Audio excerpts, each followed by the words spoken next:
Hello. What's up, fellas? What's up, gamers?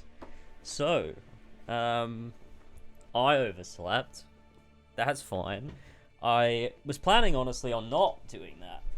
To be real with you, to be completely honest, my plan was to not do that. But There you go. Oh. Hey, look.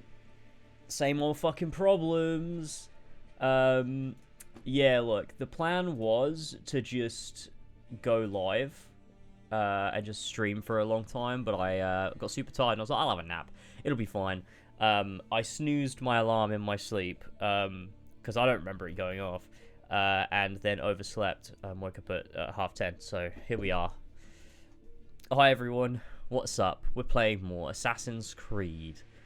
This is going to be great. More Brotherhood. I'm so excited. How's it going, Flash? How's it going, Contor Pentru Satana? And how's it going, Dolish Marlin? What's up? Hey, Ryan. The sun is literally going down and I'm in America. That could be like a metaphor.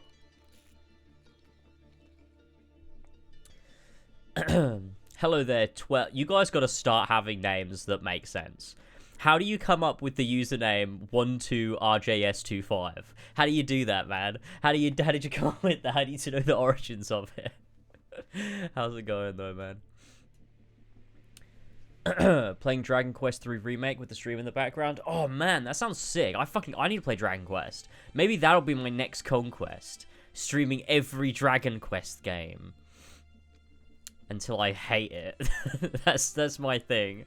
I should make video. I should make compilation. You know what? That'd actually be a funny compilation. I could edit like all of my Final Fantasy playthroughs together, and I could call it like playing Final Fantasy until I hate it. And when I get to 10, I stop. Okay, let's boot up Brotherhood. Okay, remember my fucking password. Why do I have to log in every time? Who's trying to hack me to play Brotherhood? I'm logged in as well. It's literally just for verification. The fuck are we doing?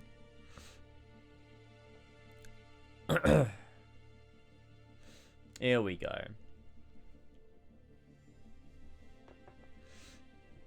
What do you do for International Women's Day 10 bits? Well, Elva...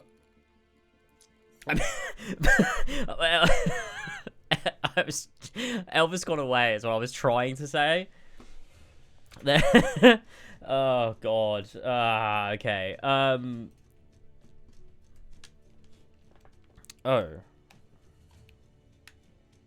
Hello? My controller's not working. Oh, I don't think it was... Shit. Hold on. I gotta do it again. When is Women's Day? I gotta make some phone calls. Is it today? That's crazy. I'm playing Brotherhood for International Women's Day. There we go. We're back. Oh, I just realized I didn't stop the music. The music's still going. Is chat not on stream? Wait, why would chat not be on stream? It should be. Wait, has it logged me out? Oh, wait, yeah, it looks like... Yeah, it's logged me out. Hold on a second. It wants me to log back in. This should fix it.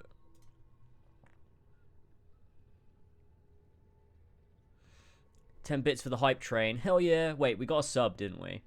Dolish Marlin, thank you so much for the Prime there, for the 6 months. Appreciate that. Oh, I'm Pedro. Thank you so much for the 48 months. Holy shit. How fucking long have I been gone? Why does everything look different? Someone help me. I'm scared. What looks different? Oh, you mean my background? Okay, there we go. Okay, hold on. There we go. I fixed it. Chat fixed. It should be on screen now. Right? Oh, wait. No? What the fucking shit?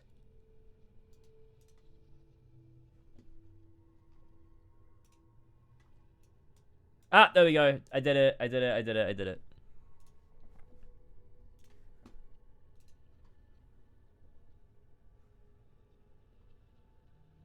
Okay, we're good. Wait, hang on. I'm gonna move that over here, so it's on a different,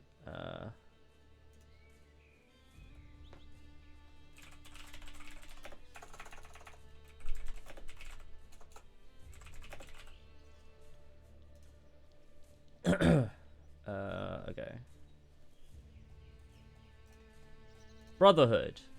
Sweet. Gaming. Yeah, anyway, I moved. So, that's why we are doing what we did. Oh, yeah, I need to do the thing. Hang on. I got a task manager. This is so annoying. Top 5 most annoying things to do. Set affinity. Put it on 1. Then set affinity. Set it to all. Wonderful. It's gaming time. I think we've got to switch from Arno. I think we've been Arno for long enough now. Oh, it's still like stuttering a little bit. Maybe it'll sort itself out. Yeah, it looks like it sorted itself out. Is there... Oh, come on now. Okay, my bumper is broken. So it means I can't call in my assassins properly. I assume you woke up at 10 PM and not AM? Exactly. That is exactly the case. In the situation that we are in right now.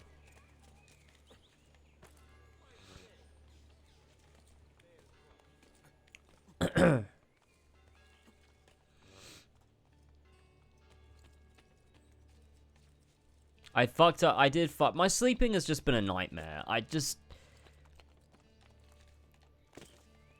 don't know why I'm like this. I think I just need to accept the fact that I just can't keep a stable sleep pattern. And it's fine. Like, it normally is fine. It just gets annoying when I have shit to do. Because obviously everyone else works on a fucking, like, very specific cycle. So it just becomes annoying. Like, when I have a hospital appointment or something at, like, 9 AM, and it's like, oh, well, I'm fucked now, aren't I? It's so annoying. But I just can't keep it straight. I just can't. I get tired at random times, and there's no reason not to just sleep. There's nothing, like, because I don't need to do anything, so... I don't know, man. Should we put something else on? Should we wear a different suit? What we got? Is this just the normal, the main... Oh, it is. Yeah, it's these shitty ones. Should we just wear actual Ezio's outfit for a little bit? I feel like I haven't seen it for so long. I need to see that original... Oh, fuck! That thing looks so good, man. Dude, it looks so good. Brotherhood robes are so... Honestly, genuinely underrated. And I think it's because... they've been, like, the legacy outfit in every game. I think people got sick of it, like, appearing in every game. It's like, oh, Ezio's always wearing his Brotherhood robes. Because they're the best, that's why. But, like, yeah, I get it. They're kind of like... people got tired of, like, seeing the same robes all the time. But they are fucking immaculate. I just don't know how you could think these aren't his best robes. Look at that shit, man. It's so clean. It's so fucking clean. Are you usually stressed? Oh, I've never felt stressed in my life, man. I don't know what you're talking about. I'm not a stressed individual. I'm so chill. I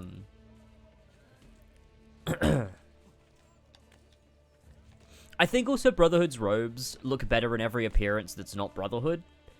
Because in every other game, it's just the clean version.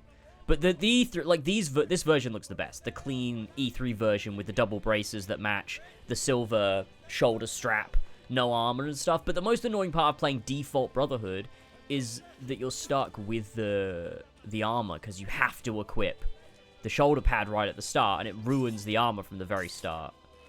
So, like, I get it.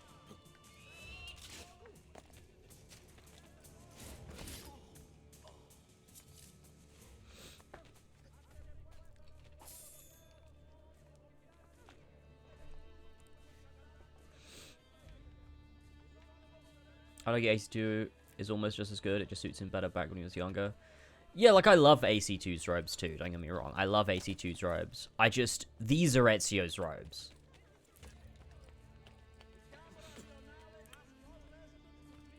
These are the ones that he made his own. These are his.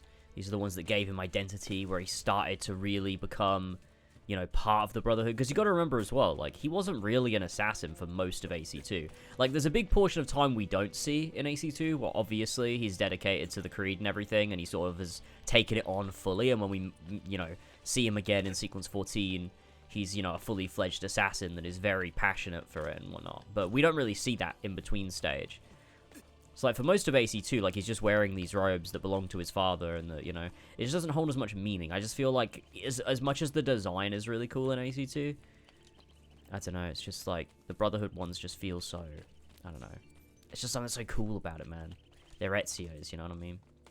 I love it.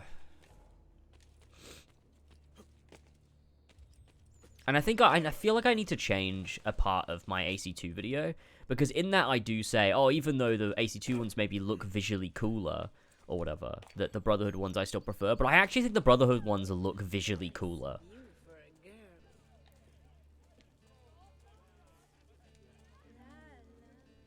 This version of the robes, though, that are like,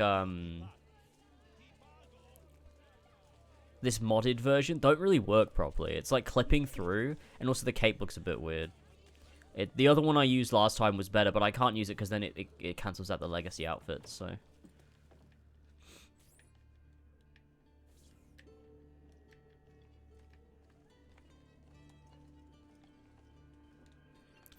It's time to find Senator Egidio Troche, or whatever.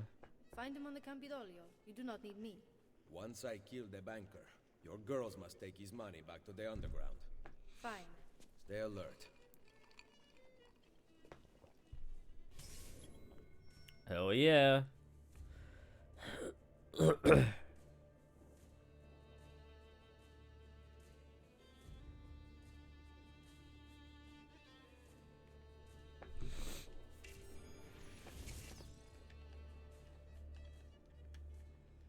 don't know how I feel about the Master Assassins copying Ezio's outfit. I also agree with you.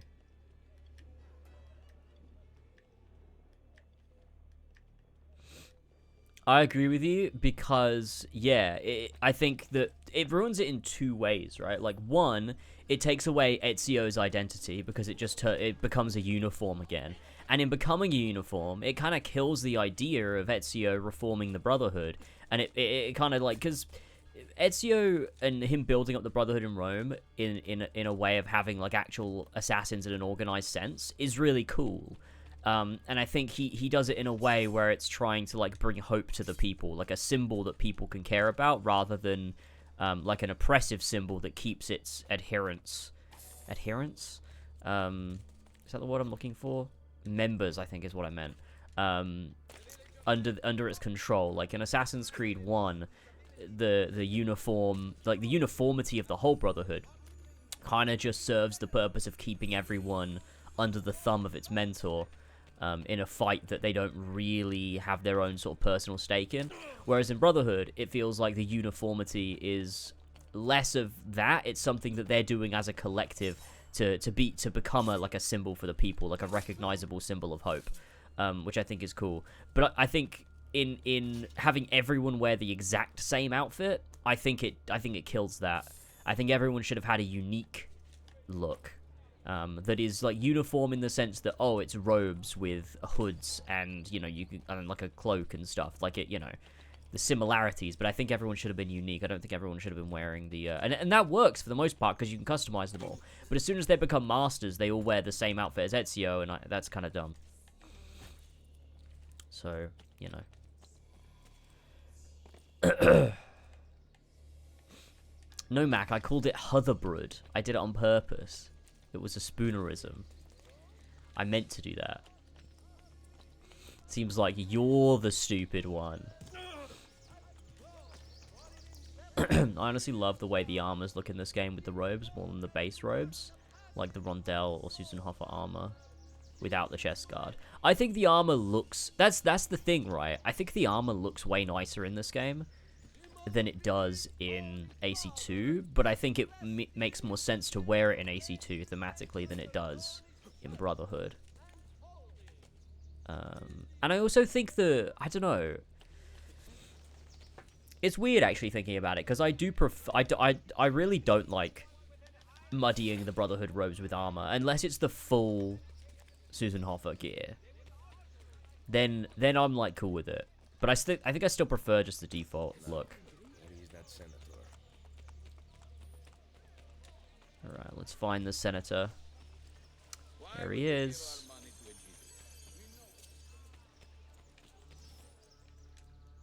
Hey man, I called it Hoverbrute. If you don't like it, give you a good old 1-2. That's classic Tyler quote. He said that. I will have his money momentarily. Not good enough. I think the Revelations assassins are the coolest. Maybe it's the masks, but I don't know. They seem more intimidating. Yeah, I think there's like like a layer of like anonymity there that makes them kind of cool. I can't. It will not let me hold this button. I'm gonna have to turn on my. It's this button. Okay, I need to remember which button it is. Oh, lol. A good Samaritan in Roma. I thought it was a dying breed. Senatore Egidio Troche. No, Ezio didn't choose it, but I don't think you have to choose it for it to be your own. Cesare's banker. Like, the AC2 outfit is a symbol of inheritance, whereas this is a symbol of... This is an outfit that becomes his, because it like, it's part of the... Like, he embodies the symbol of it. Whereas in AC2, it's not that. He's, like, wearing a mask. So it's not necessarily about it being his that he made. It's about it being something that was... It was created for him as a start. Like, it wasn't just, like... It wasn't someone else's given to him. Like, this was an outfit that was made for him. But also, he embodies what it means. It's like, it belongs to Ezio.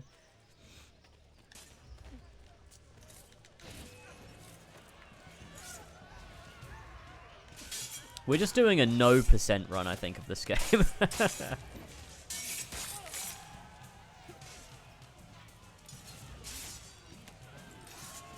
Nice. Someone really wants you dead. A few months ago, my brother Francesco, the Pope's Chamberlain... I know, don't get me started. He told me of Cesare's plans for Romagna. I wrote to the ambassador of Venezia, warning him. One of my letters must have been intercepted. Let me go! Oh, shit. Let's see if this works. There we go. Yeah, okay, I can use my little back paddles. I need to get my controller repaired, really. Or just get a new one. My friend always tries to convince me that the Brutus armor looks good, and I just can't wear it unless I make it look like the armor of Altair. Bro, you're preaching to the choir here. Armor of Brutus looks like fucking shit, man.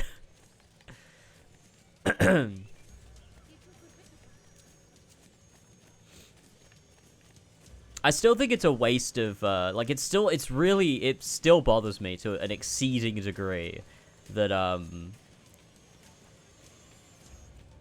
what's his name? Brutus doesn't wear the armor of Brutus or use the dagger of Brutus in Origins. That was a fucking home run, dude. Why didn't they do it? Not you. You raise money for false causes to pay back your gambling debts. I am interested in pursuing them as soon as I am financially able to do so. You ever look at the grave and think, this is the most significant thing I will ever do? Yeah, it's ugly as fuck.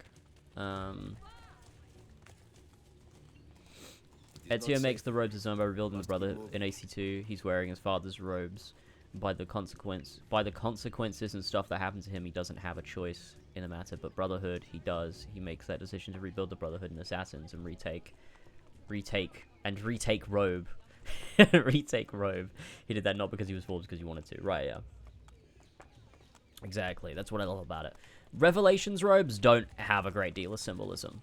But like we talked about before, I think you do have that element of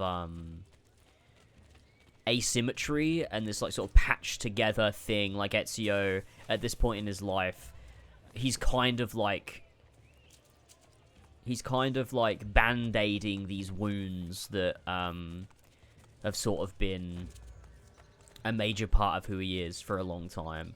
And Revelations is sort of that healing process. And so I guess the robes do symbolize that, although I don't know how intentional that was. It just kind of works in a really nice way.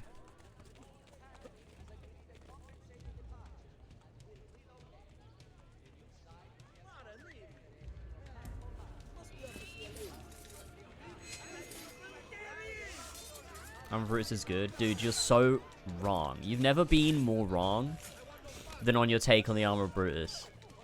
It's so fucking ugly. He's wearing a fucking shitty little towel on his head. This thin little hood. Giant bulky fucking bear armor. It looks so bad. It looks so bad.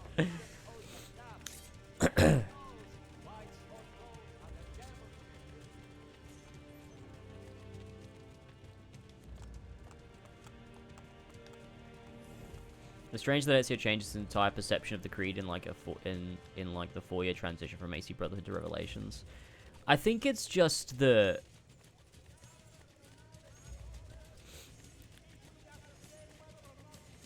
it's not that he changes his perspective on the Brotherhood, it's his relationship to it that changes. I think that's an important distinction, because he still believes in it. That's why he teaches it to Xiao Yun. That's why he speaks so fondly of it to Sophia, and that's why he he respects Yusuf. That's why he sets up the Brotherhood to sort of outlive him and to have a good space to grow in Constantinople after Yusuf dies. His perspective on the Brotherhood itself doesn't change, and on the Creed, like, he's very much still a deep believer of that, but it's his perspective on whether, like, his own life and relationship to it that changes, and I think that's just purely because he's getting older. And it's like after his fight with Cesare, I guess he has a lot of downtime to think about that. And after, like, finding the thing about Altair's library, it's like, you know, that sort of demands introspection and reflection.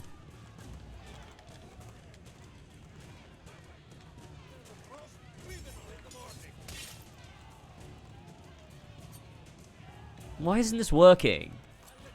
Holy shit, dude. Okay. Ah.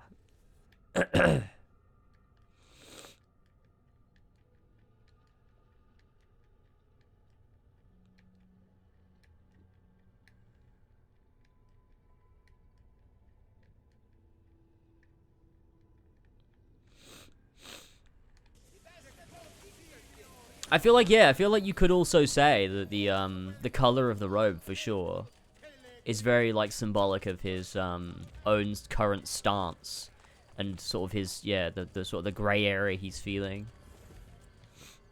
Again, you can never know how much of this was actually considered.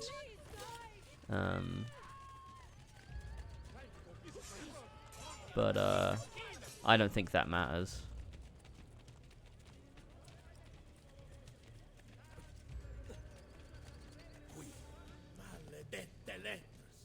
I should never have sent them to the ambassador. Now Cesare will murder me. Benvenuto to the home of my brother Francesco. Thank God he's not here. We haven't talked since he found out about the letters. What did you want again? Cesare's banker. Right. I need to arrive with the money. Problem is, there is no money. You are meeting the banker. Where? I never know until I'm there. I go to one of 3 places. Then his friends take me to him. I will bring you all the money you owe. Sul serio? You need to stop this. You might actually give me hope.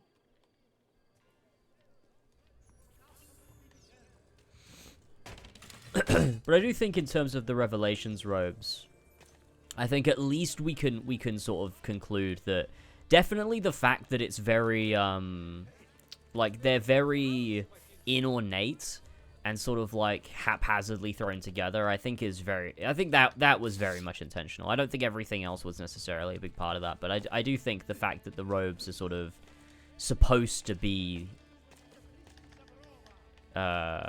messy, I think is sort of the point. Because Revelations is sort of all about that. That makes sense. Because all the robes have symbolism to one degree or another. The politics of the city. I want you to report back to Maria and Rosa and Fiore about targets who are helping the Borgia. And what? You'll make them disappear? I think AC3 would have been cool if Connor eventually at the end of the game, or toward the end of the game, probably at the same time that he does like the paint and like shaves his head, I think that probably would have been a good point for him to maybe get his own robes that maybe resemble his culture a little bit more. Because because he does have like elements of the robes that are a bit like, you know, representative of him. Like he's got the feather and stuff on his shoulder and like the little thing he puts around his arm that's got like the thing on it and stuff. but I think it kind of would have been cool for him to have a set of robes that really represent his heritage more toward the end of the game. Because for the whole game, it's like he's wearing this mask. And I think as well that it would have made sense at that point for him to sort of reject the name Connor almost. I think it's odd that that's just kind of accepted as like, yeah, I'm just Connor now. I think it maybe would have been good for him to like really embrace who he was rather than trying to like, you know. Isn't there an alternate costume in 83 like that? There might be, but it's not part of the story, so it's like, you know. But I think you're right. I think there is one that's like a little, like, unlockable or something. If they'd have made it part of the story, that would have been cool. The banker likes to treat his friends well. How generous. What did you say? There also the whole like Edward robes thing. It's not even a thing. I don't know. People say that, and like I think there's supposed to be a design language that mirrors, but like literally in canon, it's not. I don't know who made that up, but like it's just not true. The only there's a few minor similarities, but like it's not the same robes at all. Because why would Achilles like it doesn't make any it doesn't make any sense.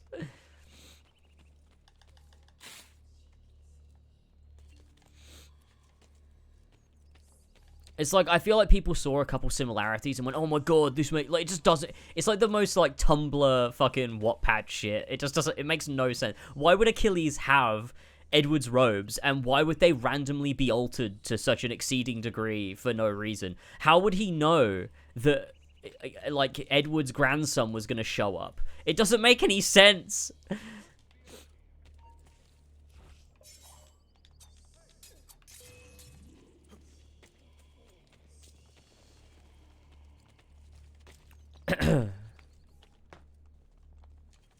Yeah, I suppose, like, TikTok is the new thing. The TikTokification of it. But I suppose it came from Tumblr. It definitely feels like one of those Assassin's Creed confessions thing, where it's like, oh my god, guys, I just noticed that Connor's robes are actually his grandfather's. And it's like, no, they're just white and blue. There's like barely any similarities there. Like I think like Darby did talk on it once and was like, we did want there to be some resemblance when we designed Edward's robes that would sort of like look somewhat like Connor's to show, you know, familiarity in that regard. But like that's only from like a design language perspective. It's not like a lore thing.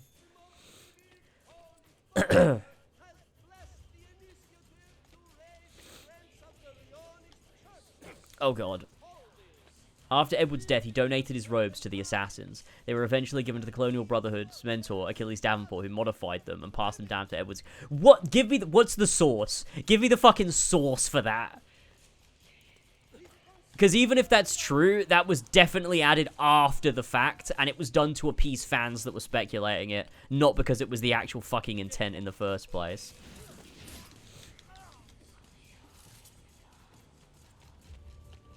Oh, wait. Oh, it was on the wiki. Oh, the fan, like, not the actual wiki. Fake wiki. It's the fake wiki that's all fan stuff. Okay, sorry. Sorry, I should have read the whole thing. My fault.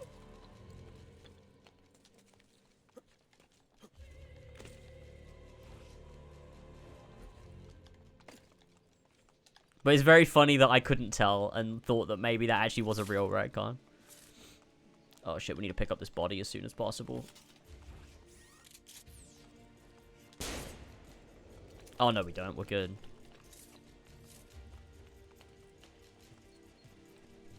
Sweet. Edward really donated his robes to the assassins, like assassins don't have clothes. Oh man.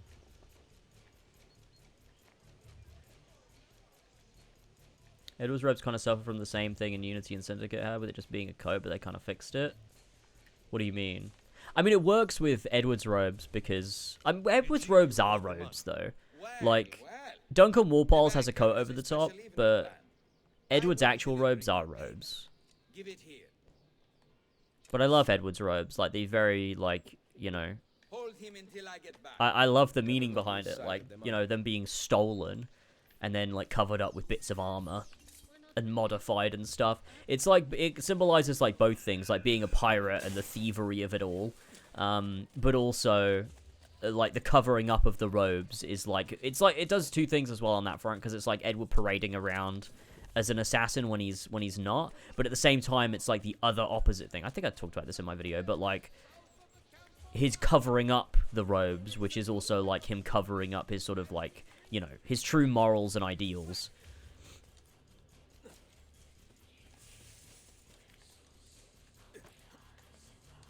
Okay, let's get on this fucking roof.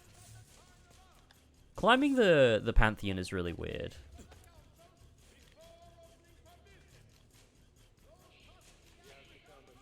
It's a weird building to climb. I like that you can go inside it, though. It's fun.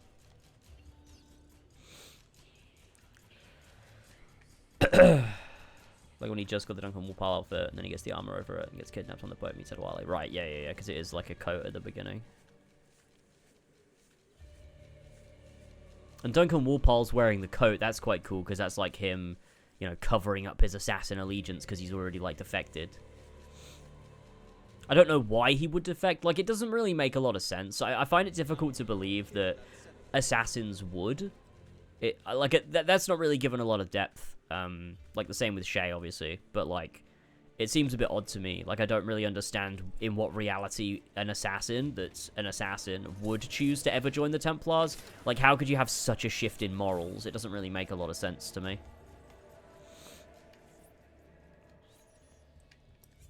Everything going well in there? We have to go, Luigi, or we'll be late.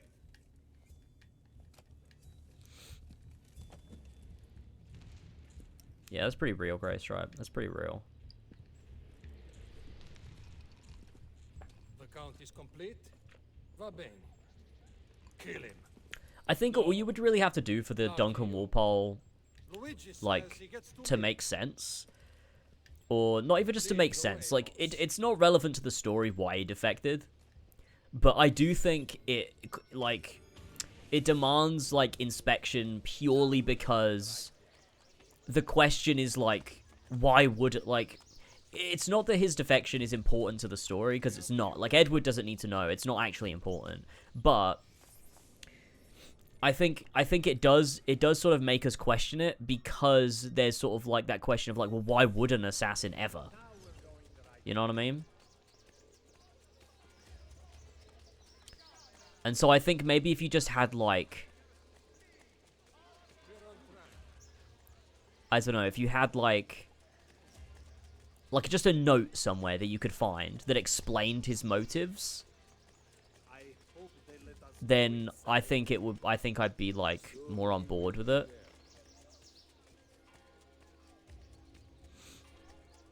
But I think the fact that you never get that is a bit weird.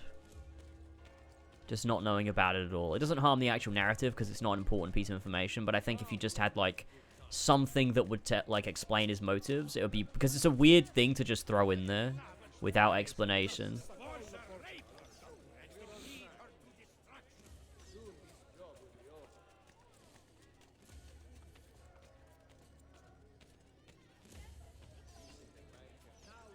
Because you also have that letter, like, from Torres as well, that's sort of, like, you know, I don't know, if you just had, like, so, like, if there was just, like, right, so, you know, you can pickpocket the Templars in the Templar, like, area when you, when you meet up with the Templars in Black Flag. If you could pickpocket Torres and just find a letter from Duncan or something, that'd be cool. A little, you know, a little diegetic way of just giving you that piece of information so you don't think, like, what the fuck, this kind of doesn't make sense that Duncan would defect. I don't know, that'd be cool. I swear I just watched a video on Duncan Woolpile that had all that information, though. Well, maybe it's somewhere, but it's not in Black Flag.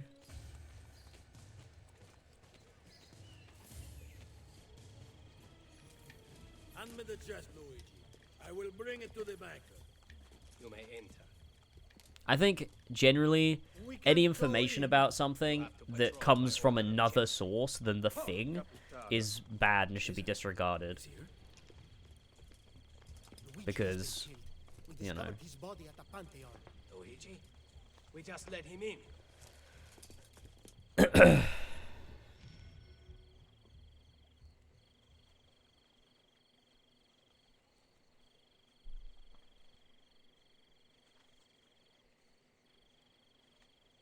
on a sec.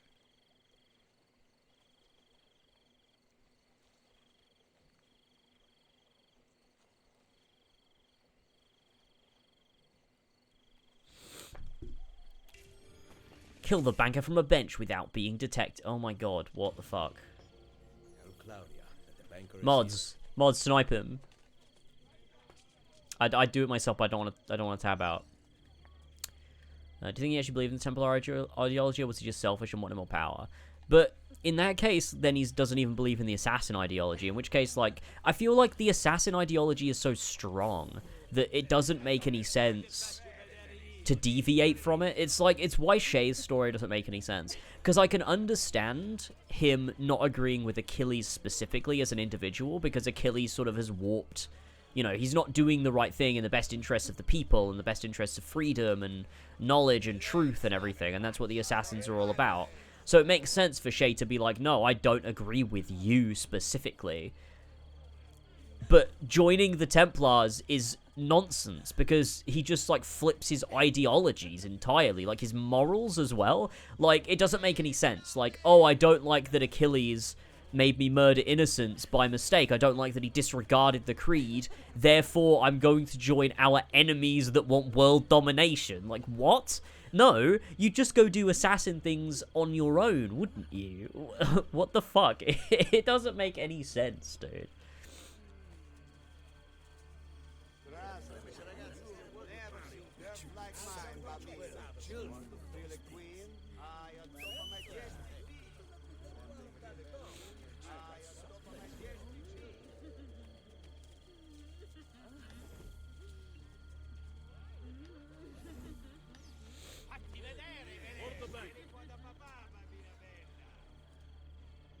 Hello there. Nice. Mind if I walk with you? Yeah, I mean, I do not mind. I've never been to Castello. The old ruins make me nervous. I can protect you. I bet. That is quite a chest you have. It's not mine. But you are holding it in those strong arms of yours. You want to touch them? What will I tell the priest in confession?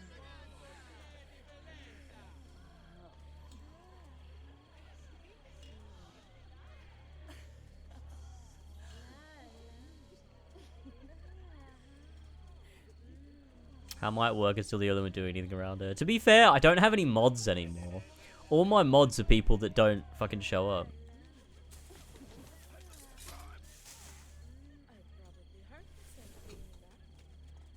I haven't modded a new person in like 5 years. The last new mod might actually have been Flash, to be honest with you.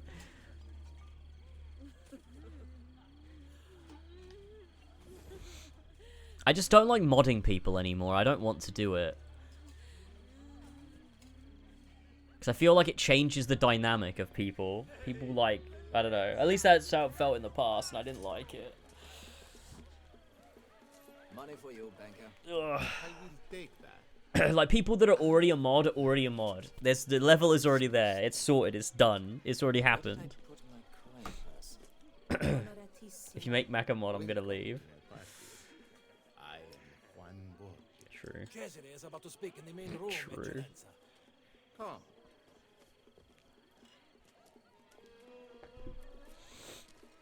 Being a mod equals having the apple of Eden. I think Hatham had interesting points about the two ideologies. Yeah, I mean, there's a lot of cool stuff that Hatham says in AC3 for sure. I think Hatham is a very nuanced character that gives a lot of actual nuance to the Templars. And it kind of comes from like an assassin perspective, because he grew up you know, for a lot of his life as an assassin with Edward. It depends whose tea it is. So that's all interesting. But that's only an AC3 though. It's not, it doesn't exist in Rogue.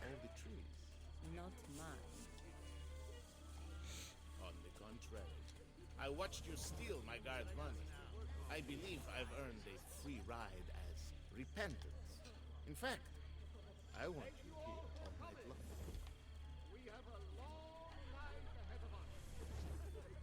I like that you can hear Cesare there. I think that's really cool. I like the banker assassination a lot, actually. I think it's pretty good.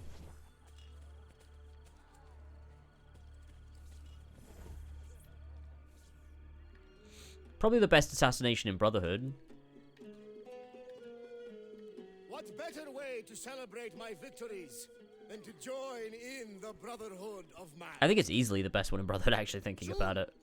We will be here once Brotherhood more, only has like 4. celebrating a united Italia. And then the feasting will last I don't really for count Il 40 Carnefice. days and 40 nights. Cominciamo ora!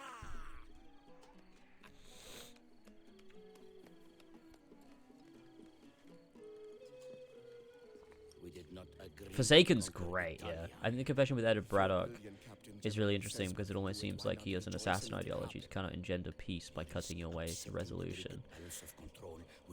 Yeah, it's true. That's what I love about Haytham. It's like, But I have the army, so I am making the decisions. it's like he has assassin ideologies, but he tries to get there by force and through power.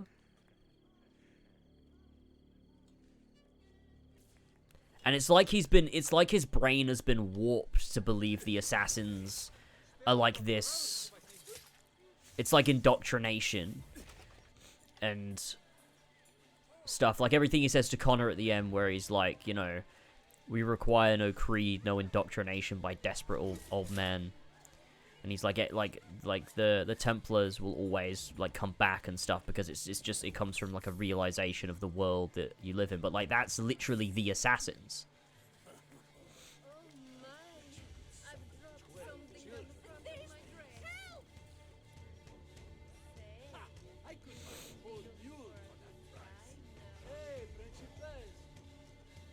Here he comes.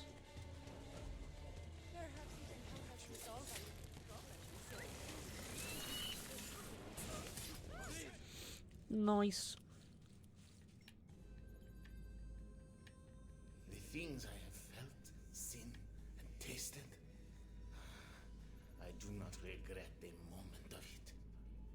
A man of power must be contemptuous of delicacies. But I gave the people what they wanted. And now you pay for it. Il piacere immeritato si consuma da sé. That's a pretty rubbish confession, isn't it? Yeah, following on the trend of AC2's kind of being vapid. I think the only difference in Brotherhood is that at least Ezio's at a point in his life where what he's saying makes sense.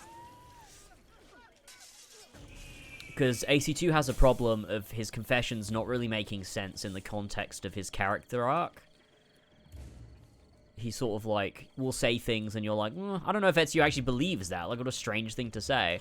When he's like out for revenge at this point in his life, it's odd that he would say something like really wise and deep, only to go back to seeking revenge afterwards. Like when he says to Francesco, it's good to be like, or something, he says something like, it's good to be content in this life rather than aspire to it in the next. It's like, that's a crazy thing for a fucking 20-year-old to say. Like, what?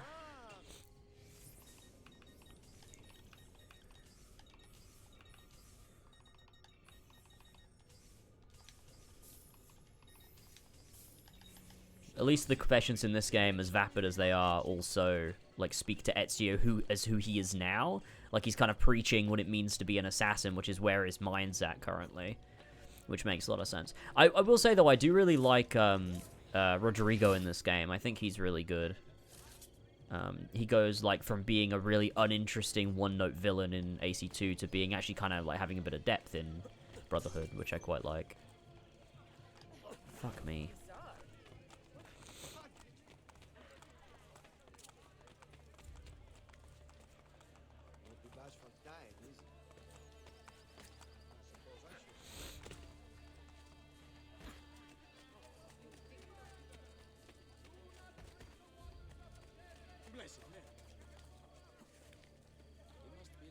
don't know why he spares Micheletto. He didn't learn his lesson with Rodrigo. And he ends up shooting Machiavelli later, not shown in the game. Yeah, but the difference is Micheletto wasn't his target. He's just a guy who was also wronged by Cesare.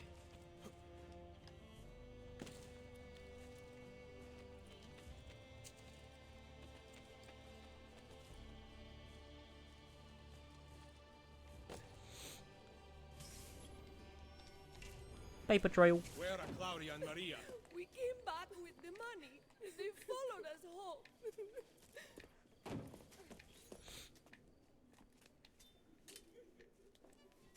What? I think... My sister knows how to wield a knife. And I am ready to do it again. I think it's less about the risk and it's more about the morals of it. Finally, you two came to your senses. It's about time. But I think also... I think the idea in this game is actually that they're not Templars. They don't really have a shared ideology in this game. Cesare isn't even a Templar, really. Like, they call them Templars, and it's because it's Assassin's Creed, and it gets fucking shallow sometimes. But Rodrigo was a Templar. Ezio killed all of the Templars. Cesare is just using his father's power and influence, which he gained through being a Templar, to exercise his own will. And his associates in the banker, the French dude, and Micheletto, they're just like tools to him that he uses for his own gain. And he uses his power as the son of the Grand Master of the Templars to get what he wants. He's not really a Templar at all, to be honest. Especially because when Rodrigo tells him about the assassins, Cesare just straight up goes to attack because he's like, "Oh, this will be fucking awesome. We can like attack him and stuff." Like it's like he uses it as like this, this like reason to cause conflict and battle and stuff.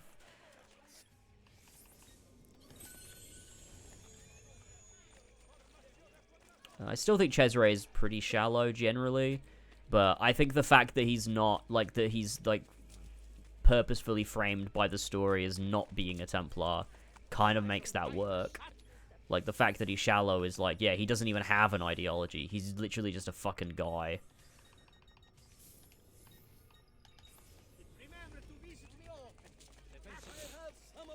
What else? We could go grab another dagger, maybe now? Do you have any more Romulus missions? No, we don't. We better send our assassins out, actually. Out of all the games, what's your favorite social stealth mechanic? AC1, no question. AC1's the only game that does it well.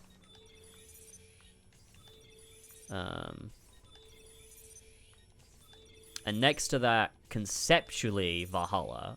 But I think Valhalla is obviously not executed wonderfully and is kind of messy in its, like, actual design. But conceptually, I think Valhalla's the only other game in the series that gets it.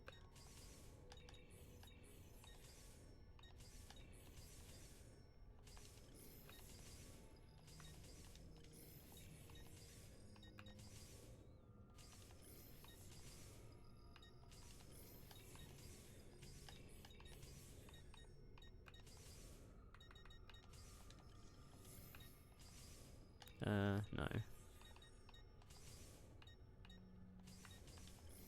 we go. Sweet.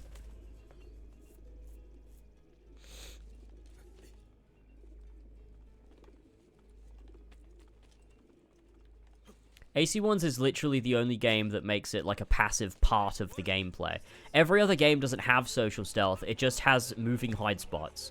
Because, look, what you're doing in the world is irrelevant. Your detection doesn't change. The only thing that alters is if there was some guards here and my notoriety was higher, then if I walk past them, their meter feels slower. If I run past, it feels a little bit faster. That's the only difference. The actual social stealth, and it's only ever implemented in restricted areas, in which case your notoriety doesn't even factor into things anyway, is just you walk into a crowd and, oh, now I'm invisible. It's just like sitting on a bench or jumping in a bale of hay. There is no social stealth in Assassin's Creed 2 onwards. Like, no actual intentionality behind your actions, whether in high profile or low profile. It doesn't really matter. Dagger.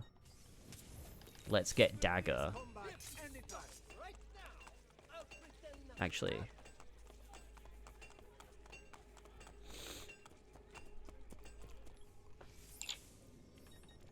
Do we have another... Oh, old Syrian sword, let's go.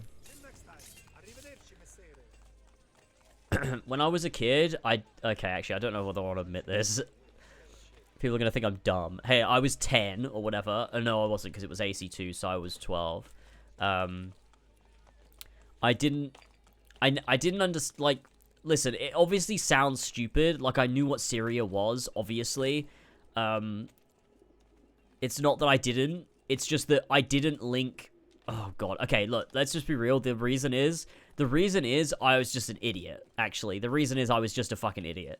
But I didn't used to call it the Syrian sword because I didn't know what that word was. I used to call it the Syrian sword because I didn't know what it meant. I didn't understand. I didn't know. I didn't link Syria to Assassin's Creed. Like, I didn't understand that. So it did. So, like, in my head, like, Syria was a different place to AC1 setting, even though it's not. Like, in my head, I was like, those are two different places, so it just didn't click, and I didn't understand, like, in my head, I was like, oh, well, it wouldn't be a Syrian sword, and also, like, I never thought about it like that. I was like, I don't know. It's so stupid. But look, also, I was 12. Okay, I was 12. Look, and it probably continued into Brotherhood, so yeah, I was 13, fine. But yeah, I just didn't know. The old Syrian sword. That's funny.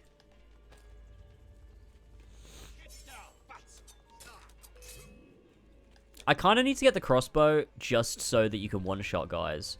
I just don't like how it looks on his back. We should change our outfit. Let's do it in Bartolomeo territory. Isn't that the area where there's just... We can put on Jacob's robes or something. Wait, isn't this where the Templar... Oh, we already did that, didn't we? I forgot. There's no way you're finishing the game this stream? Well... There's only 3 real sequences left. It's just this one, which is two fucking memories. Then there's the next one with La Volpe, which again is like 2 memories. And then we just go to the Castello, take the apple back, kill Cesare, and then go to Spain. Realistically, it'll take like 2 hours.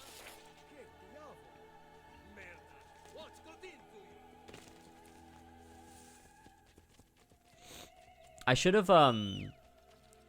taken the fast travel. I don't know why I didn't. I really like the fast travel being tunnels. I think it's way better than just teleporting to viewpoints. I hate that they changed that. In Black Flag, was it? They changed it so you can just fast travel to viewpoints.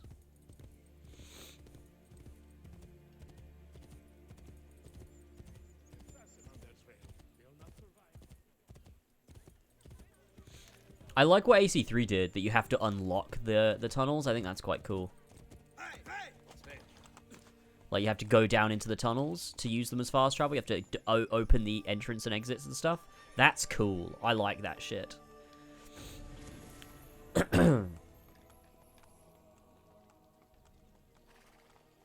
Yeah, Brotherhood main story is very short. I mean, most Assassin's Creed's main stories are quite short.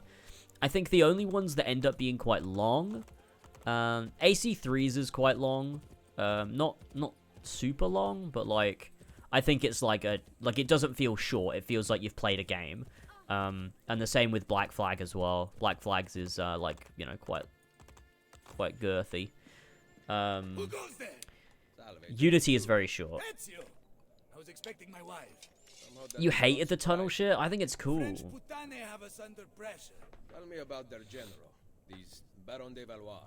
Cesare persuaded Baron King de Louis to Valois. lend him an entire army to defeat. I need to grab another drink. I'm flattered.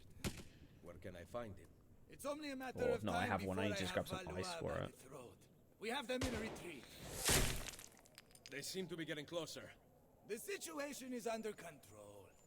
Close the gates! Bene, so maybe I could use a little help. I feel like AC2 was the perfect length, around 25 hours. AC2 is not 20. AC2 is like 8 hours.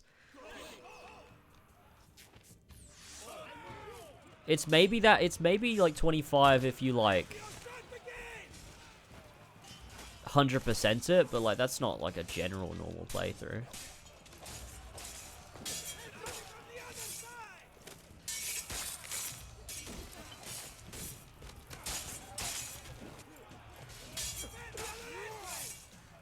But also, who's like, actually, to be fair, I don't even think the side content would add that many hours. I think 100%ing it probably takes 15. Unless you're stopping loads or streaming.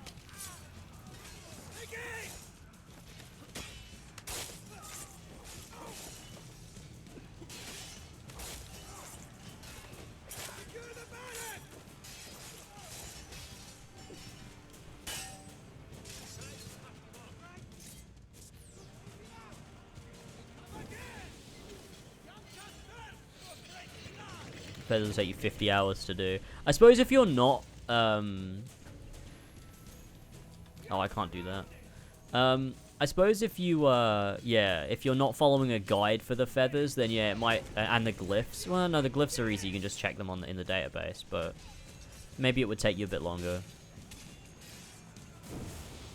But if you're just following a map, it's easy.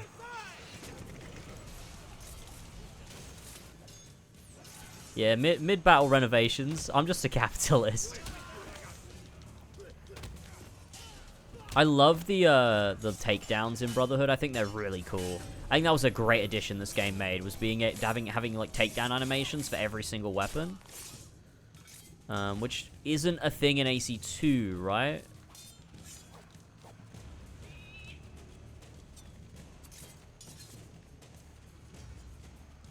Oh, are you fucking kidding me? Oh, there you go. Bonjour, Général d'Alviano. Êtes-vous prêt à vous rendre? Why don't you come closer and say that? You must learn how to speak French. It would mask your barbaric sensibilities. Perhaps you could teach me, and I would instruct you in fighting, since you seem to do so little of it. As amusing as this parley has been, I'd like your unconditional surrender before sunrise. Ha! My Lady Bianca will whisper it in your ear. I believe another lady might object to that. Mio marito vi ammazzerà tutti. I'll kill you for tutto francese! Calm down for your wife's sake. You know my terms. Enter my camp unarmed at dawn. And practice your French. Soon all of Italy will be speaking it. I'll get you, pezzo di merda, figlio di puttana! For some reason this year I felt zero motivation to play new games. Yeah, I get that. I've played Kingdom Come 2, but last year I played like barely any new games, I feel like. I much prefer replaying shit, I think. I think it's just sometimes life can get really stressful or turbulent or like you just have a lot of shit going on, and it's way easier to just replay something you've played before, just like a comfort game, something that you know well, that you really appreciate, to just, you know, delve back into a thing you really love. I think it can just be a much nicer experience than playing something brand new that you don't know if you're going to like or dislike or whatever. You just kind of want to play something familiar that you love. It just feels nice. Go hide inside a fortress? Nothing hangs between your thighs. In fact, there is a hole there, so deep It reaches into the I finally installed some emulators on my Steam Deck. I'm gonna play some old games on that thing, I think. The entrance is thicker with Frenchmen than the streets of Paris. So we will climb Revelations the replay last week was super They cannot refreshing. be Yeah, scaled. I love Revelations. But the Silea would know what to do. I think it struggles in Maybe this open is world the end. focus, and I think the game could have been better served were it probably linear, to be honest. But And hope that coward spares her life. or if it didn't force loads of side content, What did I actually, say? if it was a bit Follow more like your men back to the AC1. barracks. I will explain there. You better have something good. Because it tries to open worldify itself in a Brotherhood way, but without the focus of Brotherhood and the cohesion of Brotherhood. So it ends up a bit confused in that way. But I love Revelations, and I do think Constantinople is a great city, to be honest. I love it a lot. I think its design is really fucking compelling. It's got great like just general design, like both visually and like mechanically. I love the level design of it and the layout, the tight streets and like winding. Winding streets as well. It's tight and winding streets. It's cool. Don't worry, I'm gonna play Yakuza one day. Probably this year, maybe, or next year. Depends. It depends on Kingdom Hearts, and when we get a Kingdom Hearts 4 release date.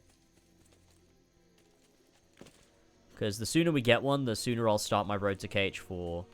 And I also want to do Persona 4 this summer.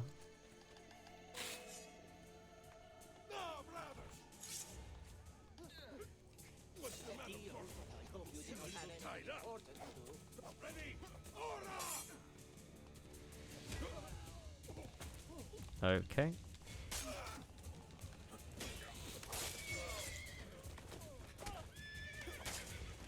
Oh my god. Absolute disarray in the city of Rome, fellas. Epic gaming. Let's pickpocket these guys, because they might have some epic elephant ivory on them.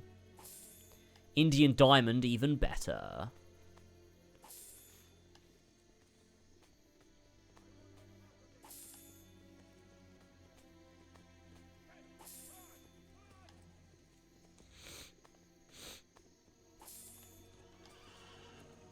Kingdom Hearts missing game, so fucking true. It looks really bland, Constantinople visually. I don't think so. I think it looks really nice. I like,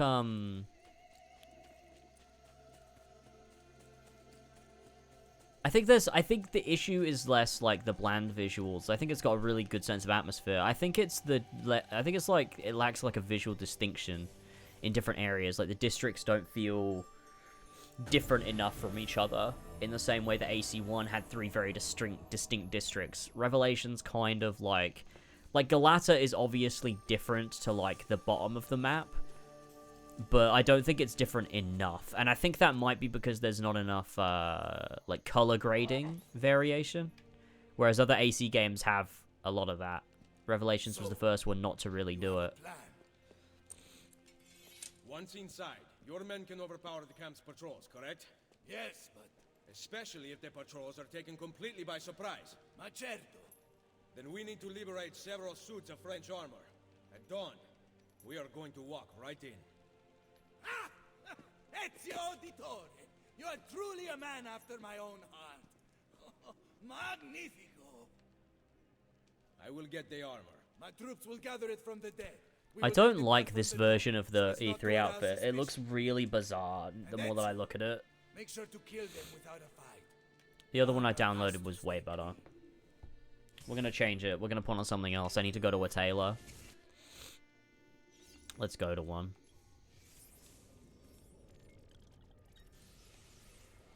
Nearest tailor is one of the... Okay, I'm just gonna go here first.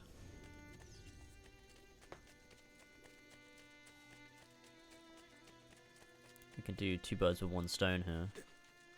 Take out this camp at the same time. Sophia and Ezio moments, definitely some of my favorite moments. Yeah, I love those so much. That's the thing with, like, Darby. He just writes characters so well. Like, it's just some really nice stuff. It's the same with,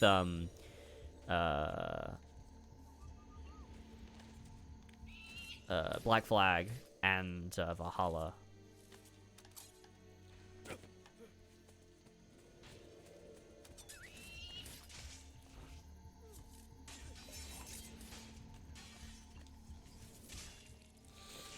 Like, the slower moments between characters are really, just really, really engaging.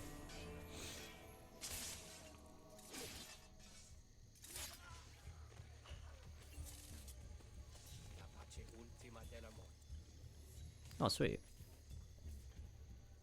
This is mine now, bitches. Move out. Move out, you stupid French troops. I own this fucking ruin.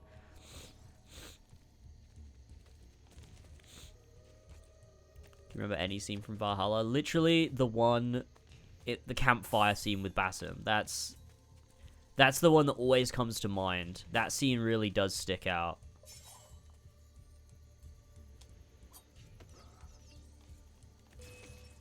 The multi-kill with knives is really fucking cool. I don't like that they spotted me, but there you go. Okay, buddy. What the hell is going on? Why can't I what the fuck?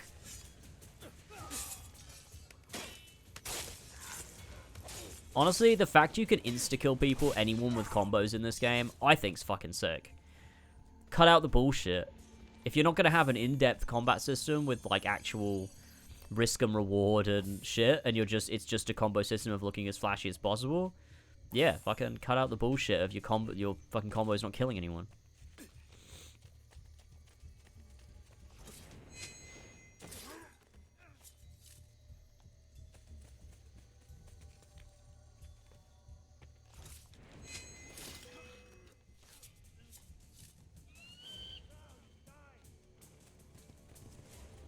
Okay, my assassin recruits can do that. Look, you want to play Valhalla? Yeah, I sometimes do. And then I, remember that I don't like it. But I often get that itch. I like the idea of Valhalla more than I like Valhalla.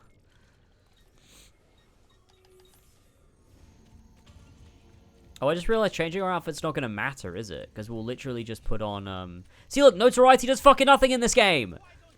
It doesn't do shit! My notoriety is like half full and nothing fucking changes. What's the point of it?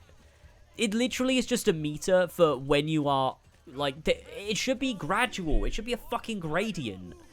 Like, if you're half notorious, it should matter, but it fucking doesn't do anything.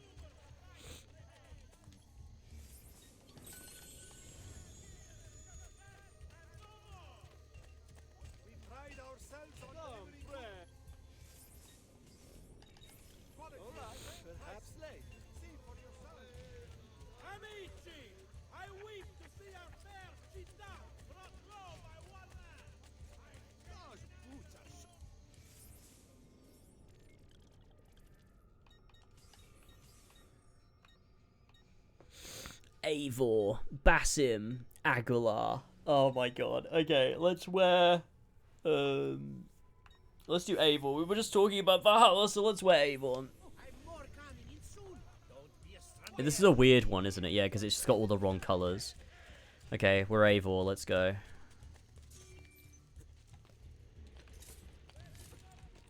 I think we'll play until we unlock the whole map, and then we'll go and mop everything up.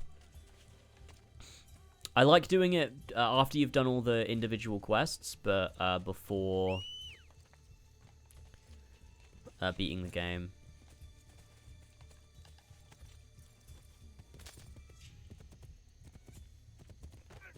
I'm gonna go this way. Wait, actually, no. I think I'm gonna go this way. No, wait, hang on. Left.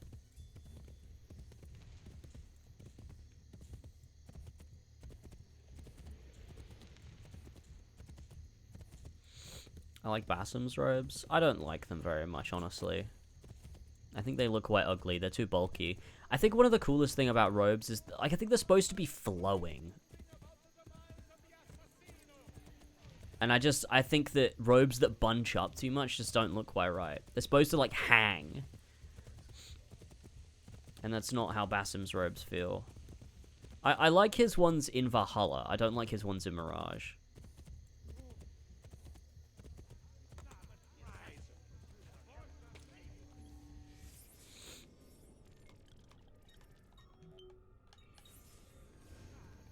Oh, wait, there's a tower here.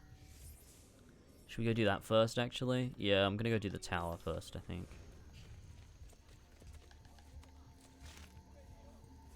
Master Assassin outfit is cool. I don't think I have seen it, no. I don't really know anything about that game. I've seen, like, bits. I've seen clips here and there, but I don't... No, I wouldn't know. Send me a... Well, someone... if you have... Oh, fuck it. I'll look it up in a minute, actually. I'll just do it myself. Because sending links is too complicated, having to time the permit. Yeah, hold on. That almost shift change anyway.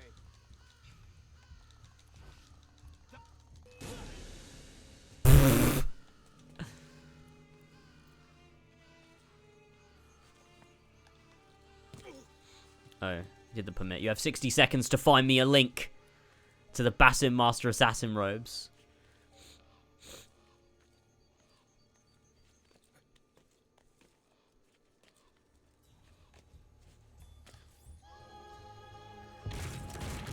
Is there a mod to make the horses faster? There is, but I didn't want to disrupt the artistic integrity too much of the game.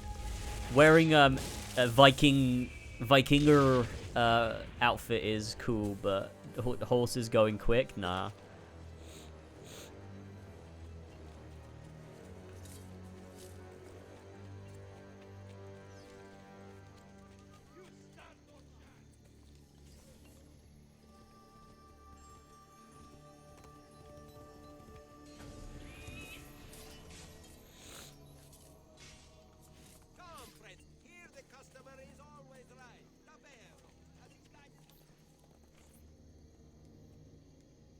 The liberation of Roma has begun. The liberation of England has begun.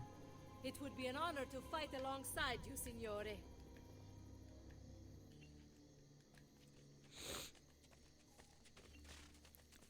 Okay. Let's grab these.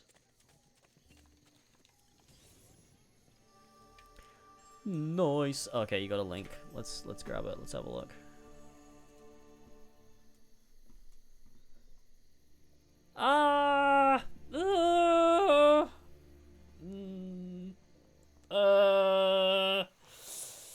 I don't love it. I don't love it. I think it looks like fine. The hood is too big. I don't love like what's going on here. I don't like how the chest bit has like nothing going for it. This is cool. This looks kind of reminiscent of AC1. These are a bit... I don't like how sharp these look. I feel like it looks cartoony and exaggerated, and Assassin's Creed has been doing that. It was in Valhalla too. I don't like it. I think it should look more subtle. The braces are also a bit too bulky. Yeah, I don't like that. Honestly, I don't really like that. It definitely looks better than his regular Mirage outfit, but I still don't love that. I still think his Valhalla one looks better.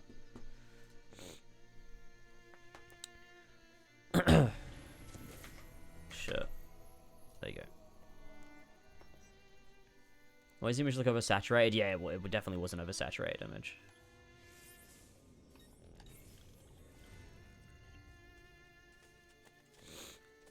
They didn't put on the Acre Grey filter. Yeah, that's it. That's it.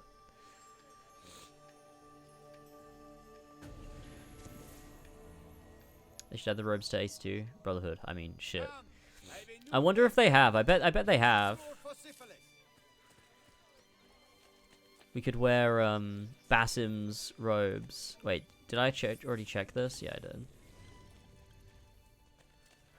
Let's just go buy the rest of the shops that are in this little area.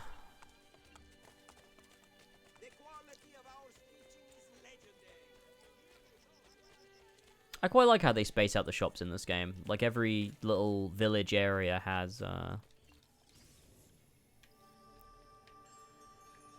all of the shops you need. It's fun. I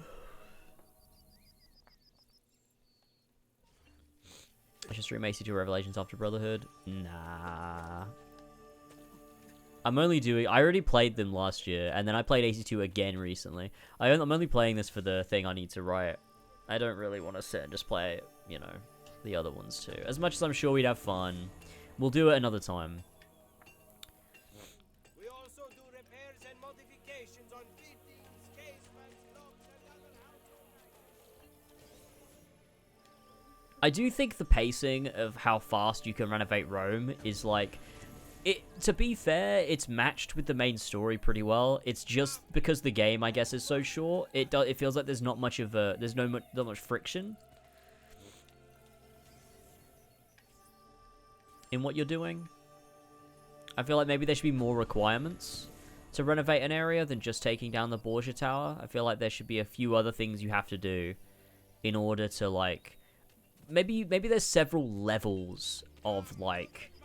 renovation. Maybe one of them is just opening the shop, and then maybe you have to take out like a couple like high-ranking Borgia officials in the area, like through assassination missions or something, and that will reduce the renovation. Like then you can renovate again. Like maybe you can do it a maximum of 3 times to get all shops to level 3, and that would like allow for greater stock, greater discount, or whatever.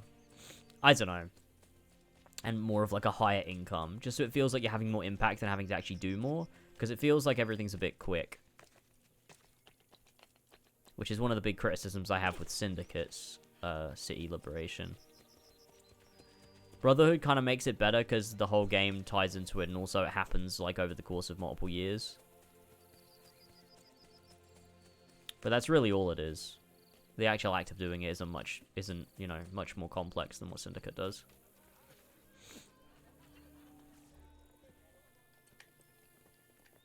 Bring me a suit of that perverted armor.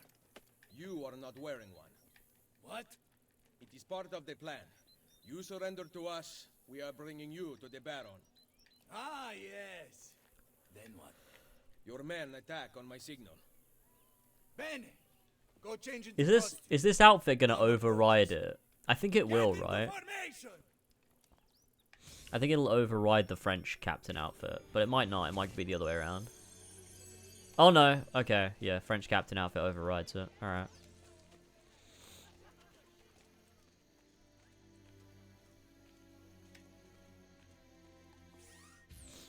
Passage of time is conveyed so much worse compared to AC2. What, in this?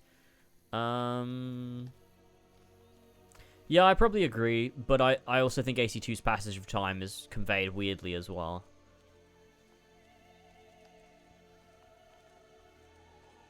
It's not until you get to,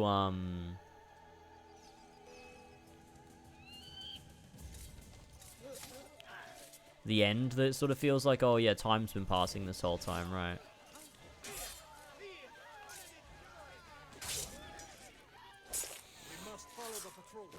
How many years pass in Brotherhood?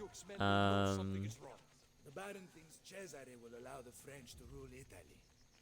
He's 7. blinded by the trickle of royalty in his blood that lazy inbred can't see the I think. battlefield. Whatever the French may think, Cesare intends to be king.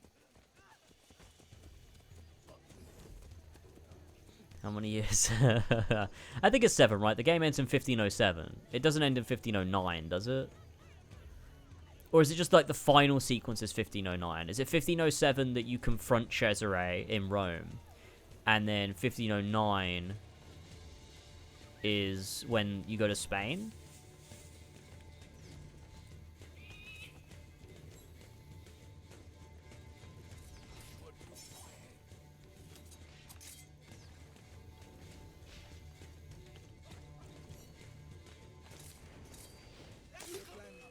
Oh, are you fucking kidding me? God damn it.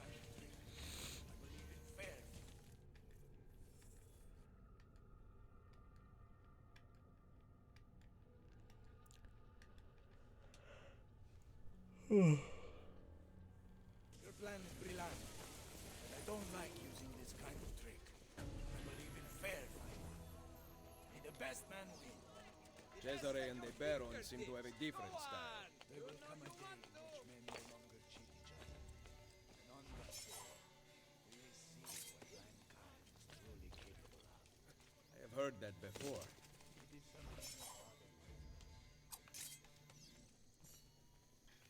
I love that. I like that a lot.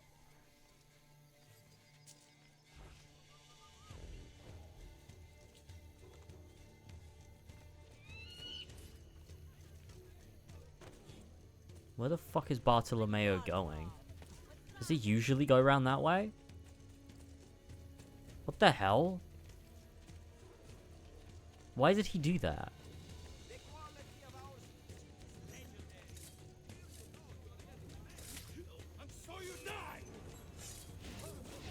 Well, fuck.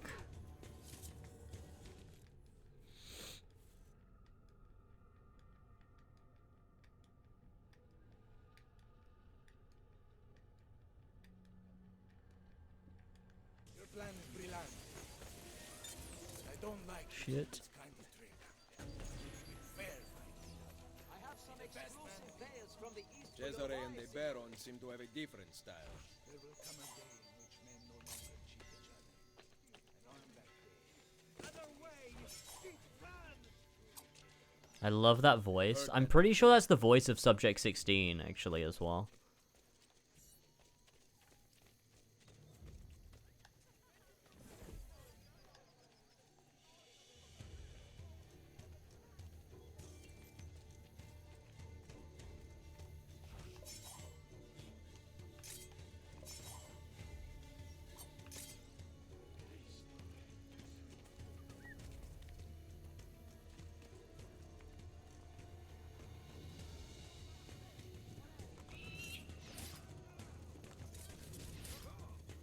Yeah, I just want to get rid of those gamers. I will take care of them. Already did it. Let's go.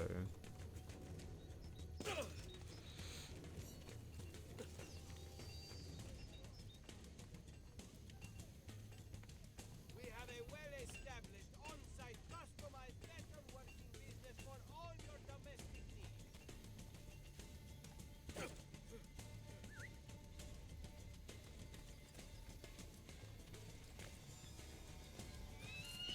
I've traditional remedies.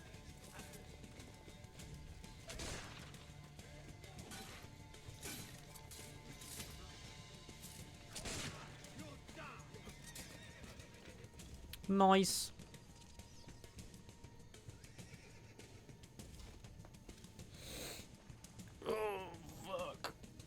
Stop them before they attack us. I love how Ollie just lied about him being here. So true. Maybe he died. You never know, do ya? Are you and Last Stand Media still on good terms, or did you burn that bridge? What do you mean I burn that bridge? What could I have done? No, I think generally, like, I have no problems with any of those guys. Really.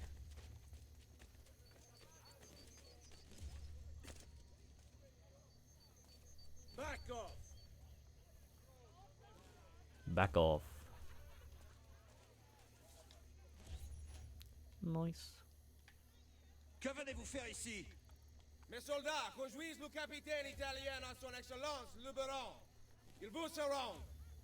What part of France are you from?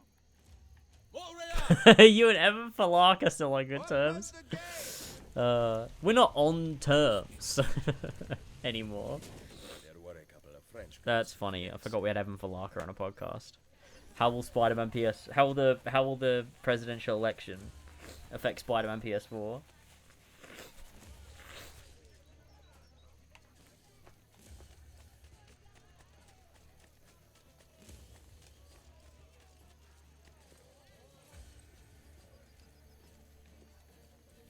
We had Evan on. Yeah, it was a spider. It was a cinema room, I think.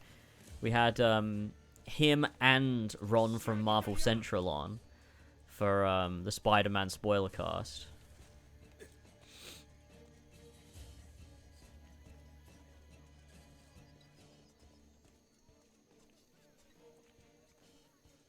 Do you have any other big videos planned after your ACT one? I mean, yeah. I mean, I always have stuff sort of planned or written down. I kind of had this. I had this craving of making some videos on the Fable games, doing actual retrospectives on each of the Fable games before the new one eventually comes out. I thought that'd be fun to slowly sort of work on over the next few years. It seems that you have seen the light. Enough of your crap. Release my wife. Such entitlement from a man born with nothing to his name. Mine is worth its currency.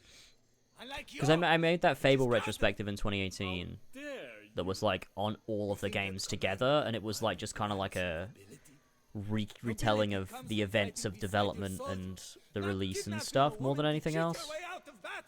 Why don't you grow up here and release my wife? You savages. I think it'd be cool to never go in learn. depth on each game.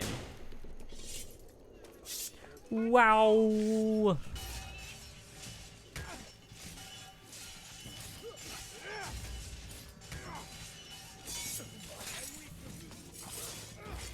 Nice. Ezio, you have to save my wife.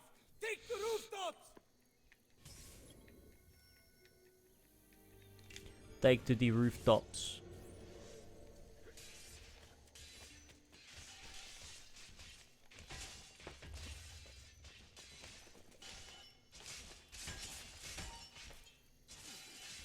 You know, I actually need to go grab a drink. I'm real thirsty. I'll be back in a couple minutes, folks and fellas. See you in a minute.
Yo, what up, gamers? I also fed the dog. He's a hungry fella. Okay. It's gamer time! You can also quickly goon over the characters before James gets back. What? What? What the fuck, buddy? Caught.